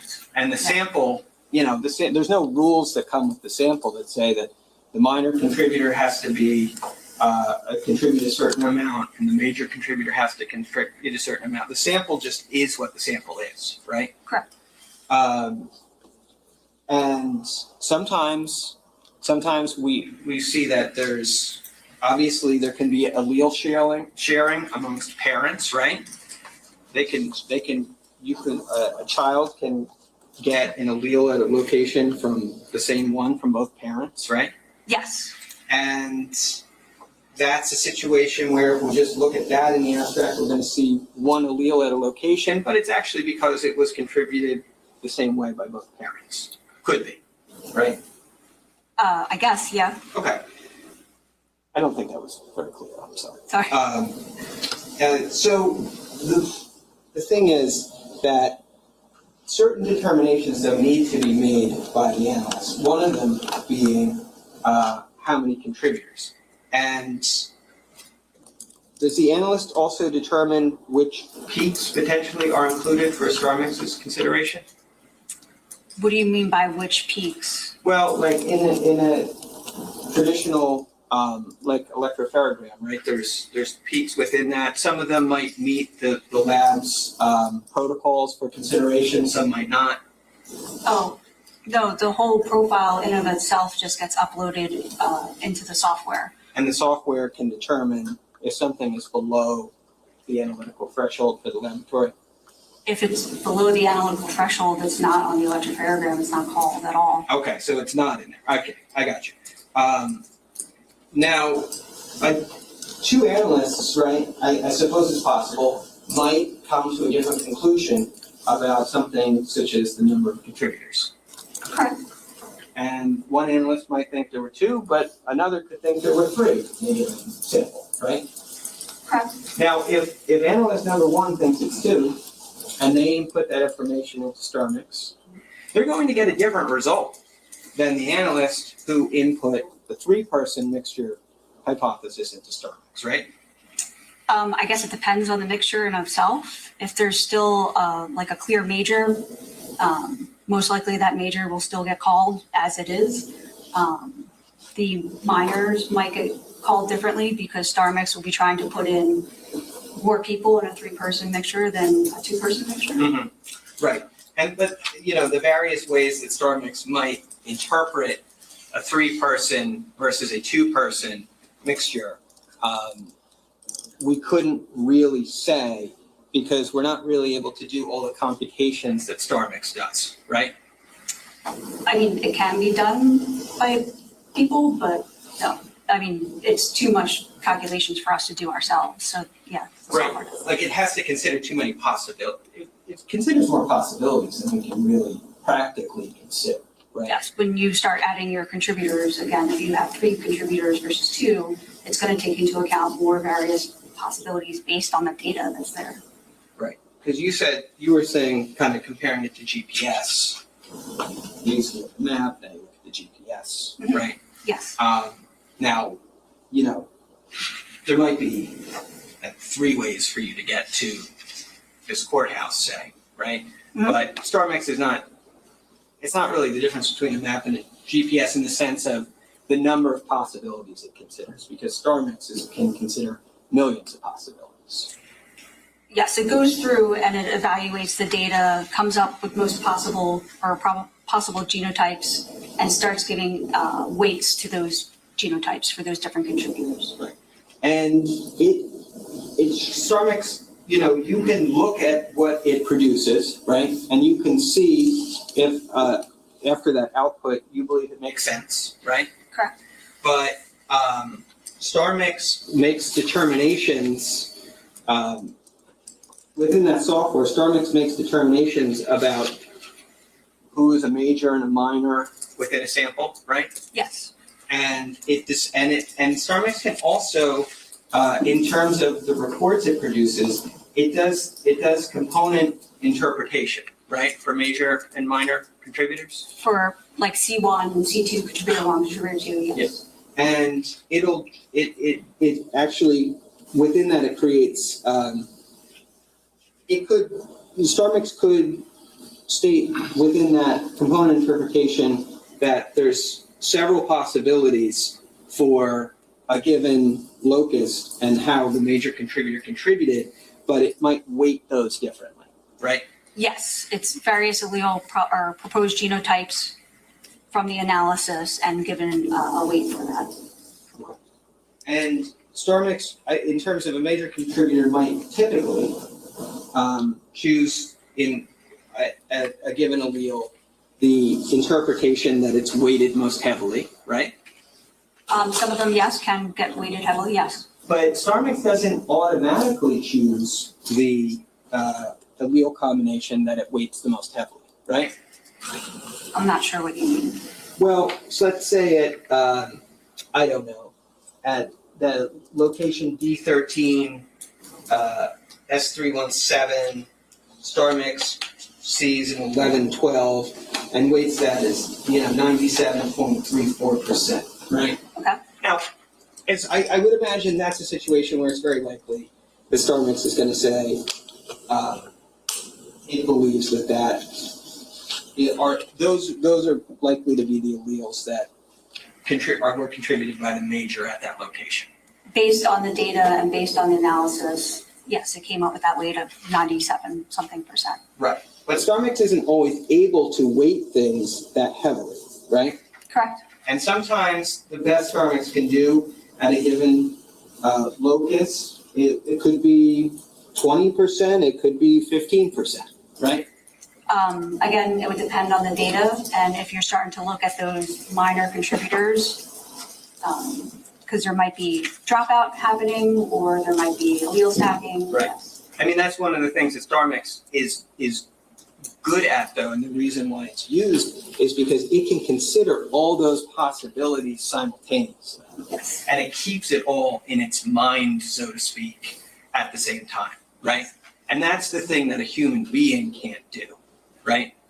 I definitely can't keep all that in my mind. Well, it's for computers, Yes. right? And a computer is needed to keep that much data information in consideration at the same moment, right? Correct. But in terms of the results that it outputs results, and you can check it against your interpretation of things, but we can't really check its work. We can't ask the software, why did you produce the results that you produced, right? Meaning, why did we produce why are those the assigned weights? Why are they decided? Why did you make a choice about who assigning a certain allele to a major versus minor contributor, things of that nature? Well, again, some of that is intuitive as an analyst looking at that data and then looking at the star mix report. Sure, but you can't have a conversation with the software about why it's doing what it's doing. No. And I think it's important to distinguish perhaps that what we're talking about is not like an AI program, right? Correct. It's just a traditional software program, and it's not a language model. It doesn't have it. There is no back and forth kind of iteration or conversation between you and the program, right? Correct. It's all based on mathematical calculations. Right.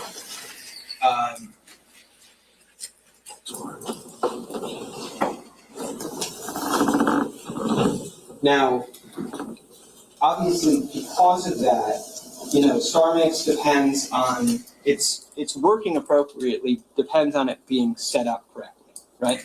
Yes. And it depends on the user understanding how the software operates, right?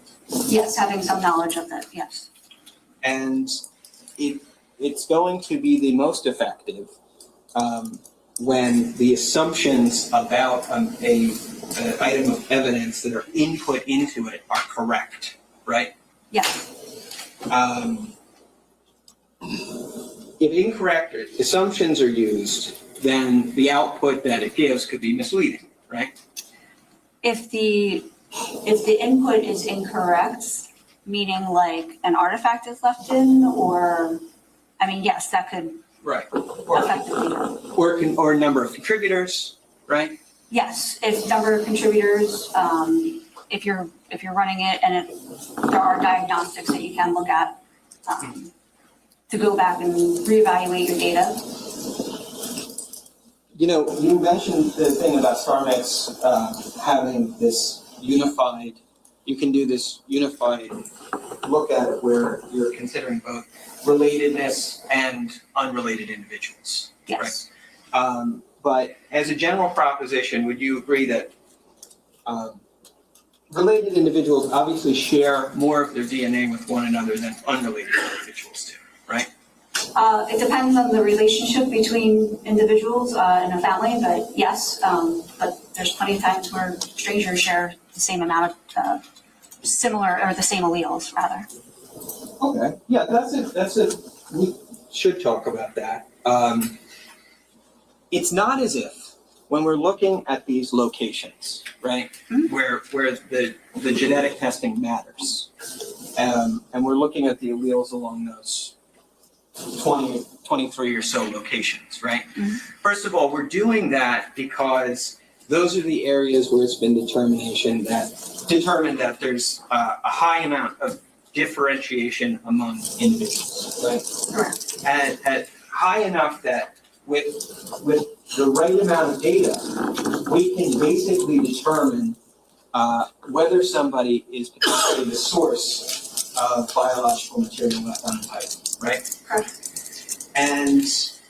But even though that's the case, we would anticipate that unrelated people, strangers, even amongst those alleles that we look to for differentiation, strangers over those 23 locations are going to share a certain amount of data with one, right? It's completely random that they might have the same allele or not. Yep. And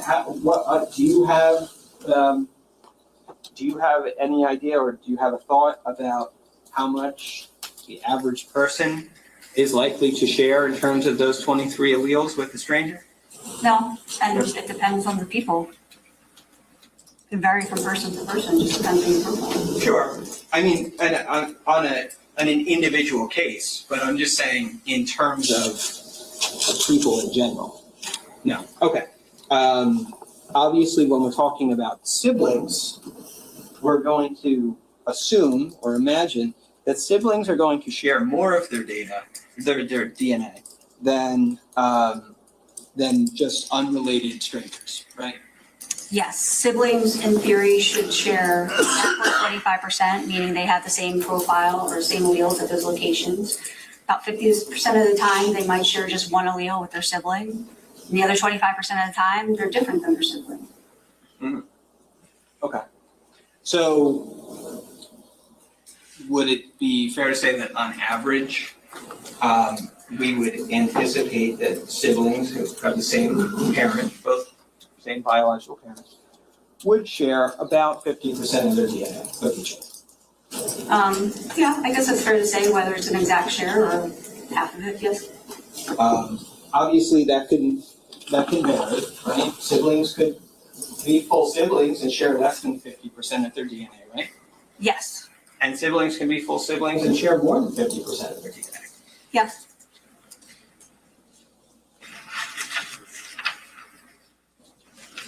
But because you get half your DNA from your mother and half your DNA from your father, right?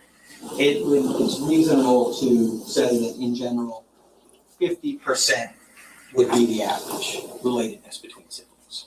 I think based on, like I said, that 25, you would expect about 25% of the time it's an exact match, meaning both alleles match it for each sibling. Mhm. And about 50% of the time you would have about one allele matching at all those locations between siblings.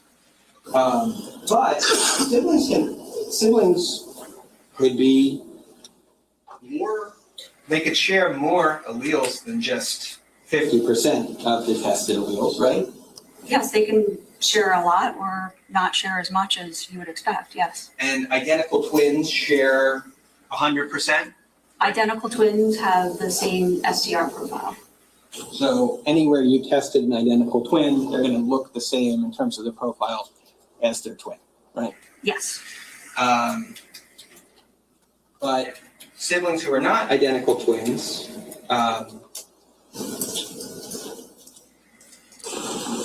by the way, did you happen to see or how many of the tested alleles in this case there are where Paul Caneiro matches Keith Caneiro?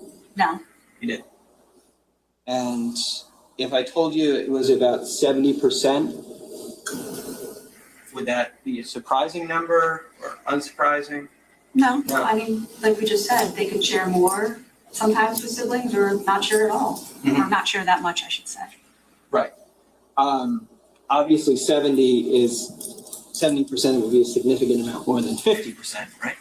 It's larger, yeah. And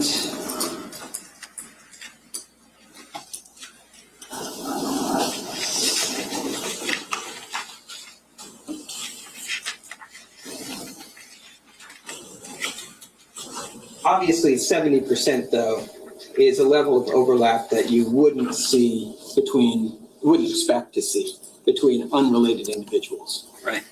I think that's fair, yeah. And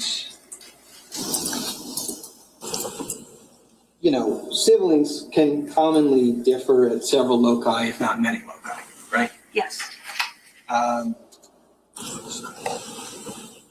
Would you agree with me that seeing an overlap at 21 out of 23 loci reflects a strong genetic relationship between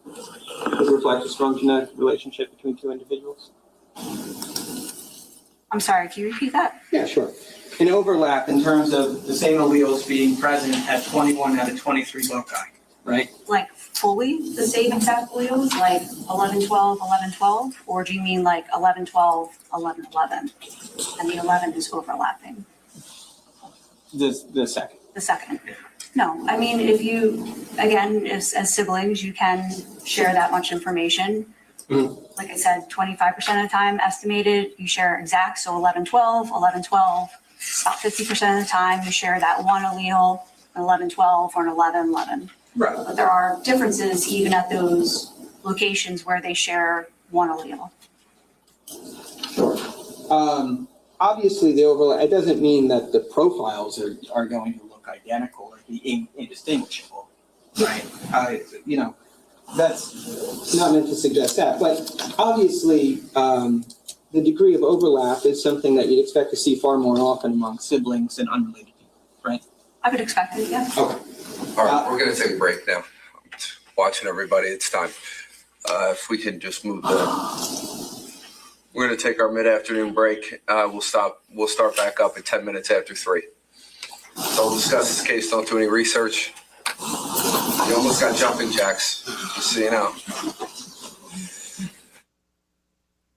Taking the afternoon break, and now we see that the cross included like pushing on the way the testing is done and pushing on the conclusions made and trying to open up that little bit of doubt in the jury's mind that the matches could be not as damaging as it appears. We'll be back after the break. I saw you. We're very halfway up. Thank you, though. All right. Murray, whenever you're ready. Thank you. So, ma'am, we had been talking before about item 41-1-1. There's the shirt collar, right? The scraping. And the scraping, and that's the one where the hypothesis H1 was more likely than H2, right? In which comparison? In 41-1-1, where you said the DNA profile is 110 million times more likely to occur if H1 is true rather than H2. But there are multiple likelihood ratios and comparisons made, so Right. which comparison, which reference sample? That was the reference sample, Paul Caneiro versus Paul Caneiro, one unknown individual versus 2 unknown individuals. Yes. Okay. And then there's an interpretation report that StarMix generated regarding that testing. Is that right? Yes, every Starbucks run generates an interpretation report. Okay, so that interpretation report is actually, who creates that? Do you create that or does StarMix create that? That is created by StarMix. Okay, so the contributor degradation curves, those graphs are created by StarMix? Yes, based on the data. And then anything about stutter variance or back stutter, that's all created by StarMix, right? Yes. You don't have input into the generation of those reports, right? Yes, again, it's created by StarMix based on the mathematical calculations. Sure. The summary of likelihood ratios, that's created by StarMix. Yes. And the per locus likelihood ratio report, that's created by StarMix, Yes. right? That's all calculated by StarMix. The component interpretation in terms of contributor 1 and contributor 2, that's all created by StarMix. Yes. The weight attributed to each one is created by StarMix. Yes. The component that it finds greater than or equal to 99% at each locus, if it finds that, is created by StarMix. Yes, all the weights assigned to those genotypes, yes. The component interpretation summary, where it analyzes contributor 1 versus contributor 2, that's created by StarMix. I'm sorry, what is it? Yeah, sure. Thank you. This is, I marked this as G132.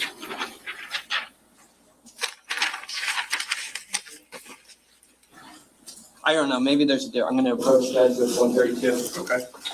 Maybe there's a different name for this. I was referring to this. Yes, so there's just a summary of what was done or what was compiled previously.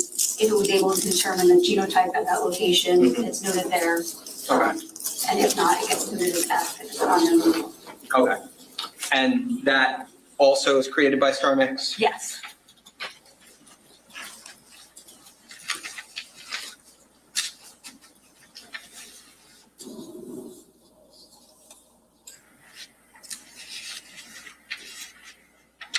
Then there's a section of this report, page 10 and 11, evidence input files. And also we see that there's, the report references reference samples that the program considered, right? Yes, and that's, again, all based on the data. So the input file is based on the electrophoregram, that data from the CE run, that gets uploaded into into StarMix. And then also any reference samples that are compared, that's on the summary as well.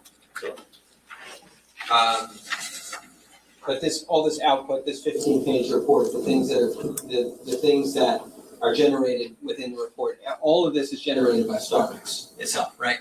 Yes, that report is generated by StarMix. And StarMix, based on the information it receives, it engages in modeling and statistical interpretation. It comes up with the results that it provides for a given sample of evidence, right? Yes. Okay. Now, when we're talking about 41-1-1, what we know about that is the assumption that was provided to StarMix was that there were two contributors to the mix, right? Correct. And when you're the one obviously who made that assumption for StarMix, right? Yes, based on the data, I felt it was best explained as a mixture of two contributors. When you made that determination, you were aware that the reference samples that you had for Jennifer Caneiro, Sophia Caneiro, Jesse Caneiro, Keith Caneiro, and for Paul Caneiro, you knew that these reference samples related to individuals who were amongst themselves related to one another, right? Yes. And you said that the testing is able to consider both related and unrelated individuals in outputting a statistic, right? Yes, we report out the unified likelihood ratio.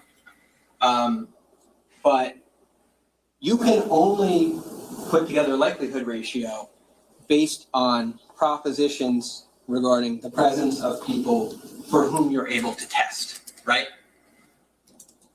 If you don't have my profile, you're never going to be able to generate a likelihood ratio to say whether or not I'm a contributor to a mixture, right? Correct.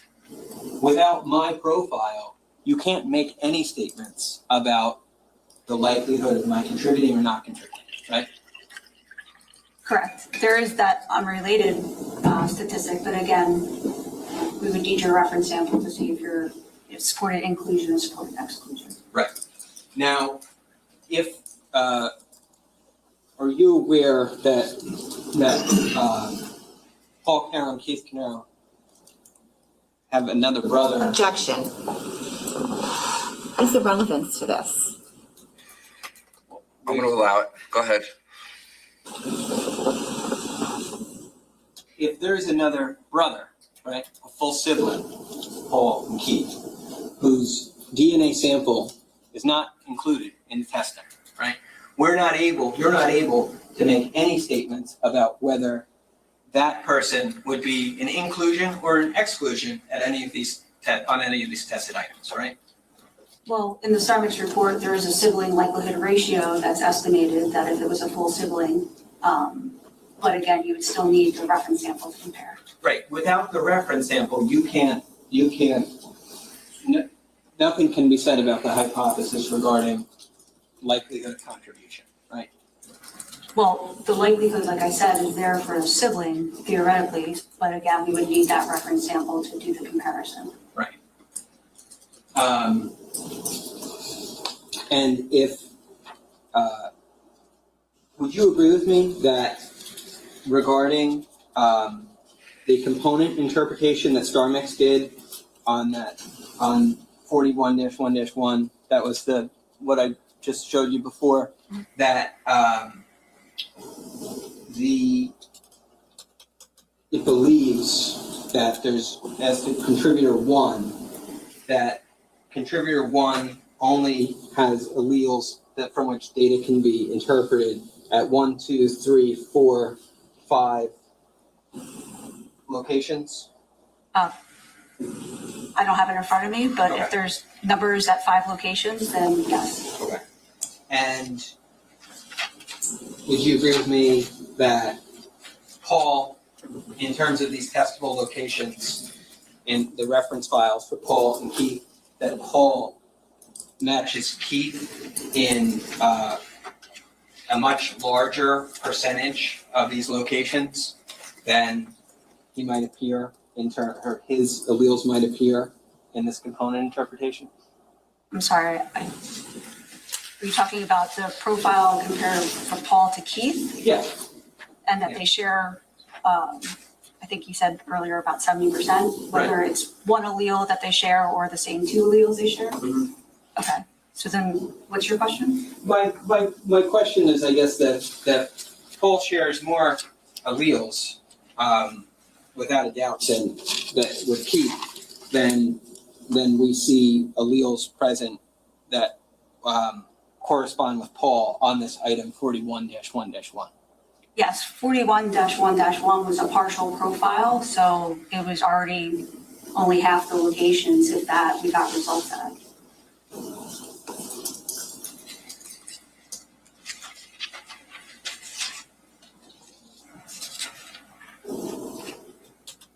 Okay, I don't have anything further, thank you. Redirect.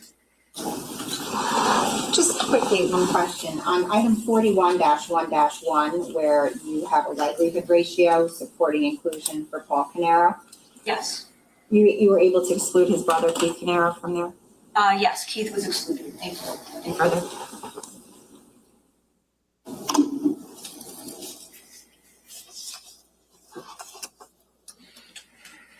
Anything else? Just to clarify, Keith was excluded in this particular instance based on the Star Mix's interpretation, right? Keith was excluded from the mixture, yes. Okay. Thank you. I'm not sure that answered the question, though.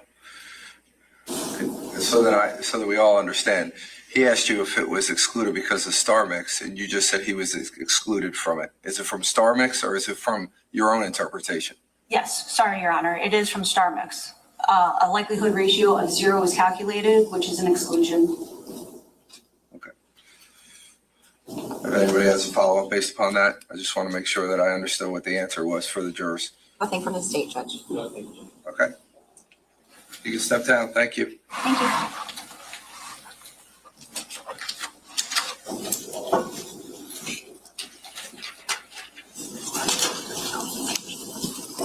Can I see counsel, please?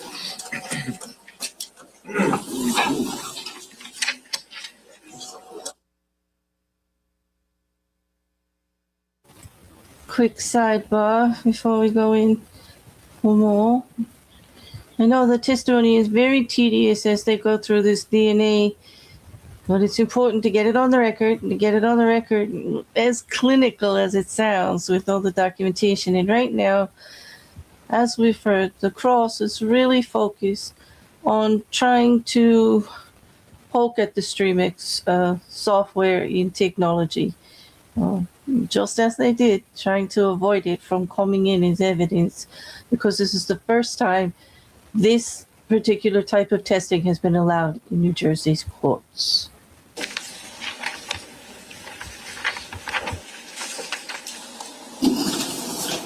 Ladies and gentlemen, before I say what I'm going to say,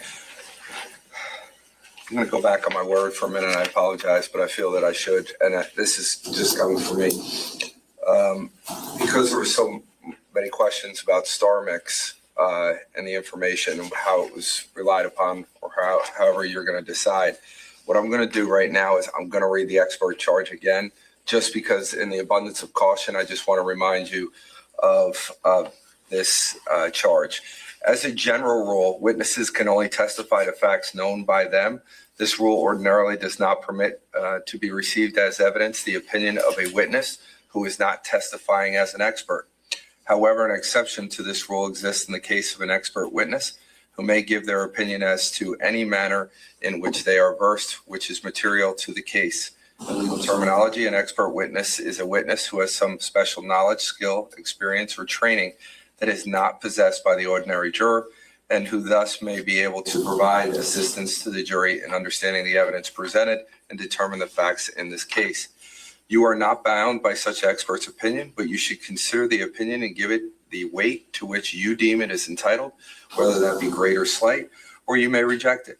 In examining an expert's opinion, you may consider the reasons given for it, if any, and you may also consider the qualifications and credibility of the expert. It is always within the special function of the jury to determine whether the facts on which the answer or testimony of an expert is based actually exist. The value or weight of the opinion of the expert is dependent upon and is no stronger than the facts on which it is based. In other words, the probative value of the opinion will depend upon whether from all of the evidence in the case, you find those facts are true. You may in fact determine from the evidence in this case that the facts that form the basis of the opinion are true, not true, or true in part. And in light of such findings, you should decide what effect such determination has upon the weight to be given to the opinion of the expert. Your acceptance or rejection of the expert opinion will depend, therefore, to some extent on your finding as to the truth of the facts relied upon. You and you alone are the sole fact finders in this case. You must be persuaded solely by the evidence presented at trial when determining whether the state has satisfied its burden. As the sole judges of the facts, you are to determine the credibility of the various witnesses, as well as the weight to be afforded to their testimony to determine whether the state has proven beyond a reasonable doubt all the elements of the crimes charged. So again, that applies to all four of our witnesses today, but I just wanted, out of an abundance of caution, just to read that again.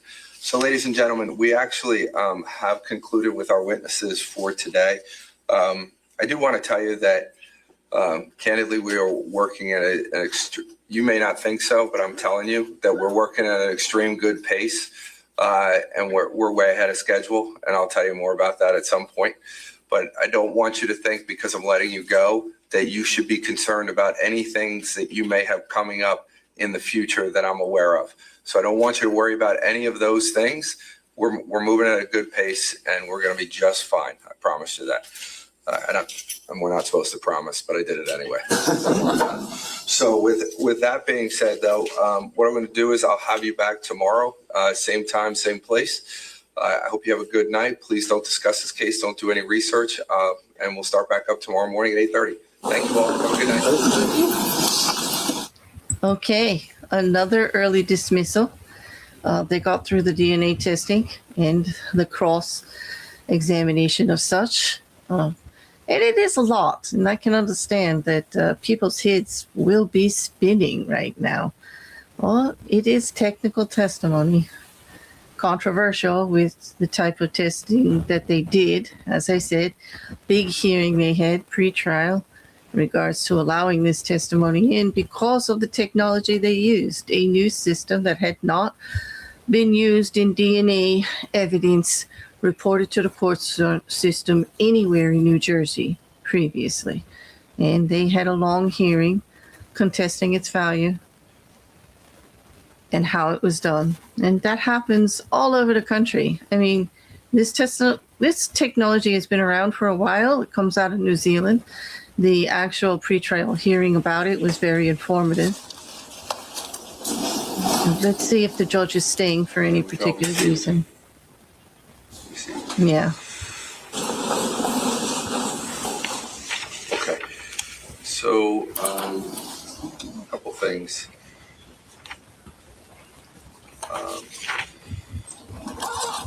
We just had a conference at Sidebar. There'll be one stipulation that will be read.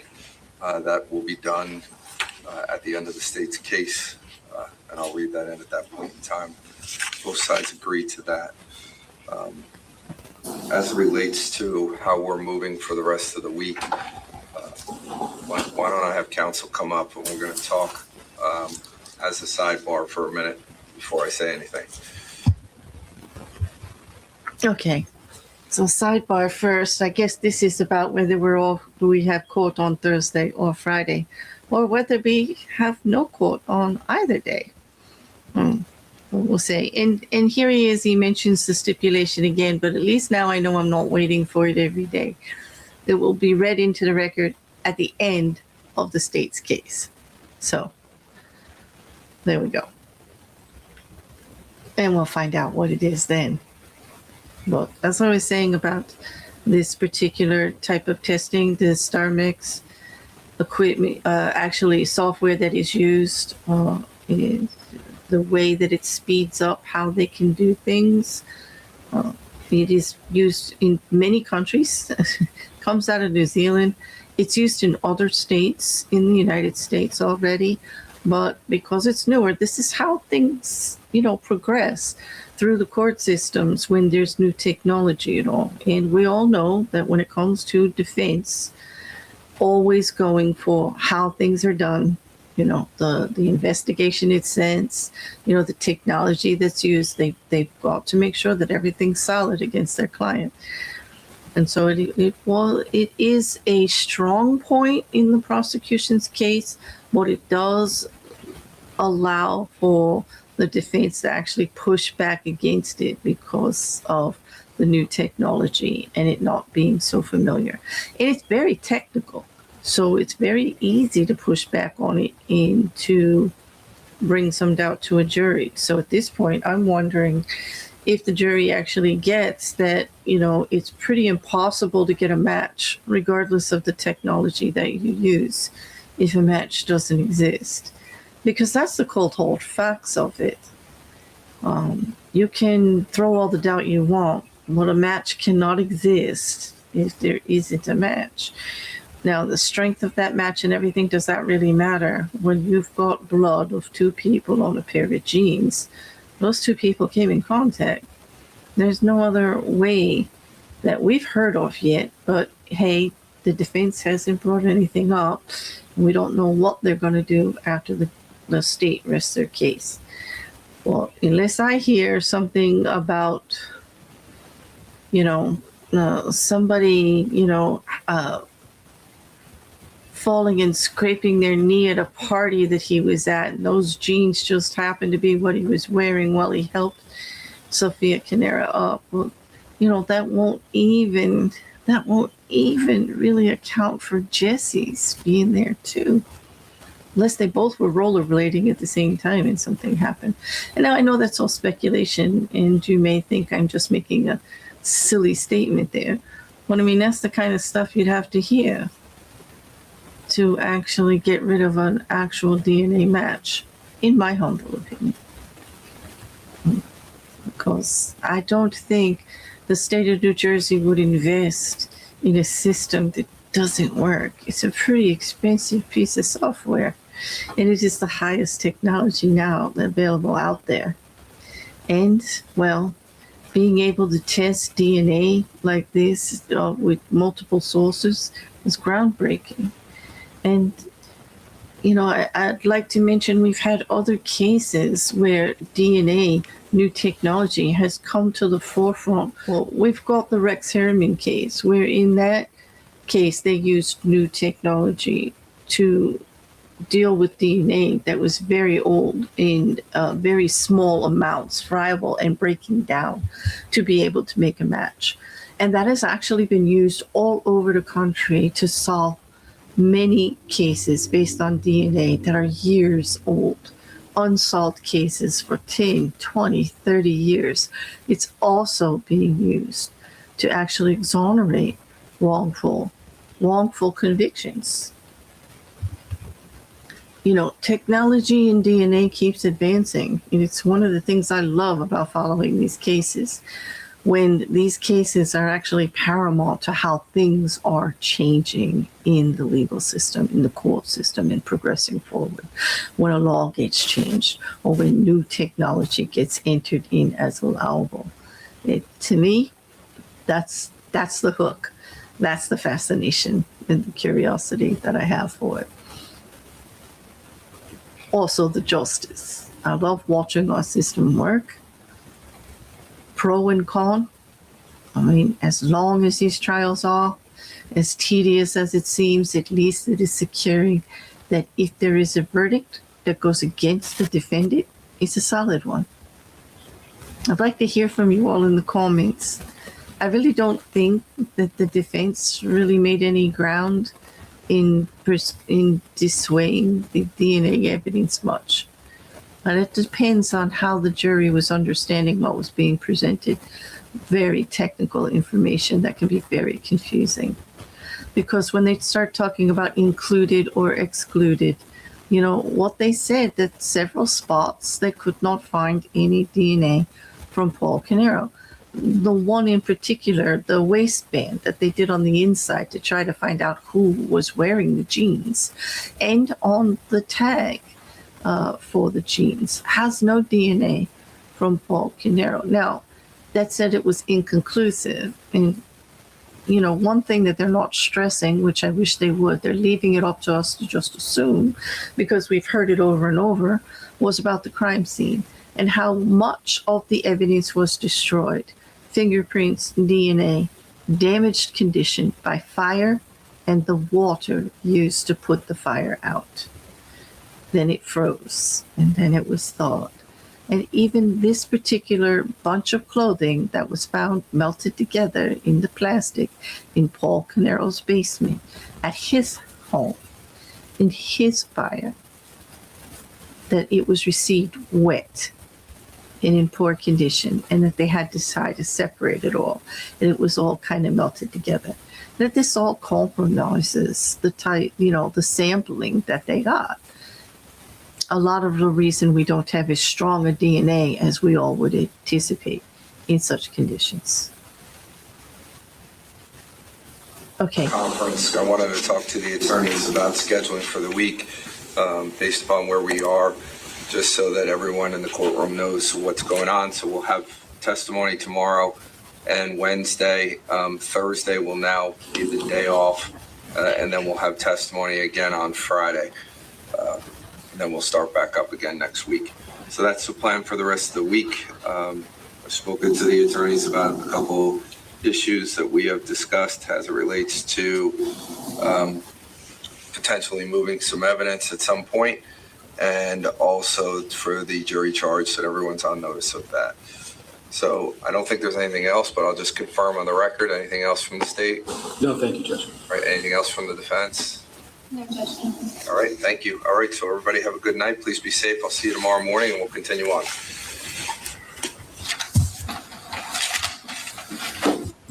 Okay, so that's it. We're out.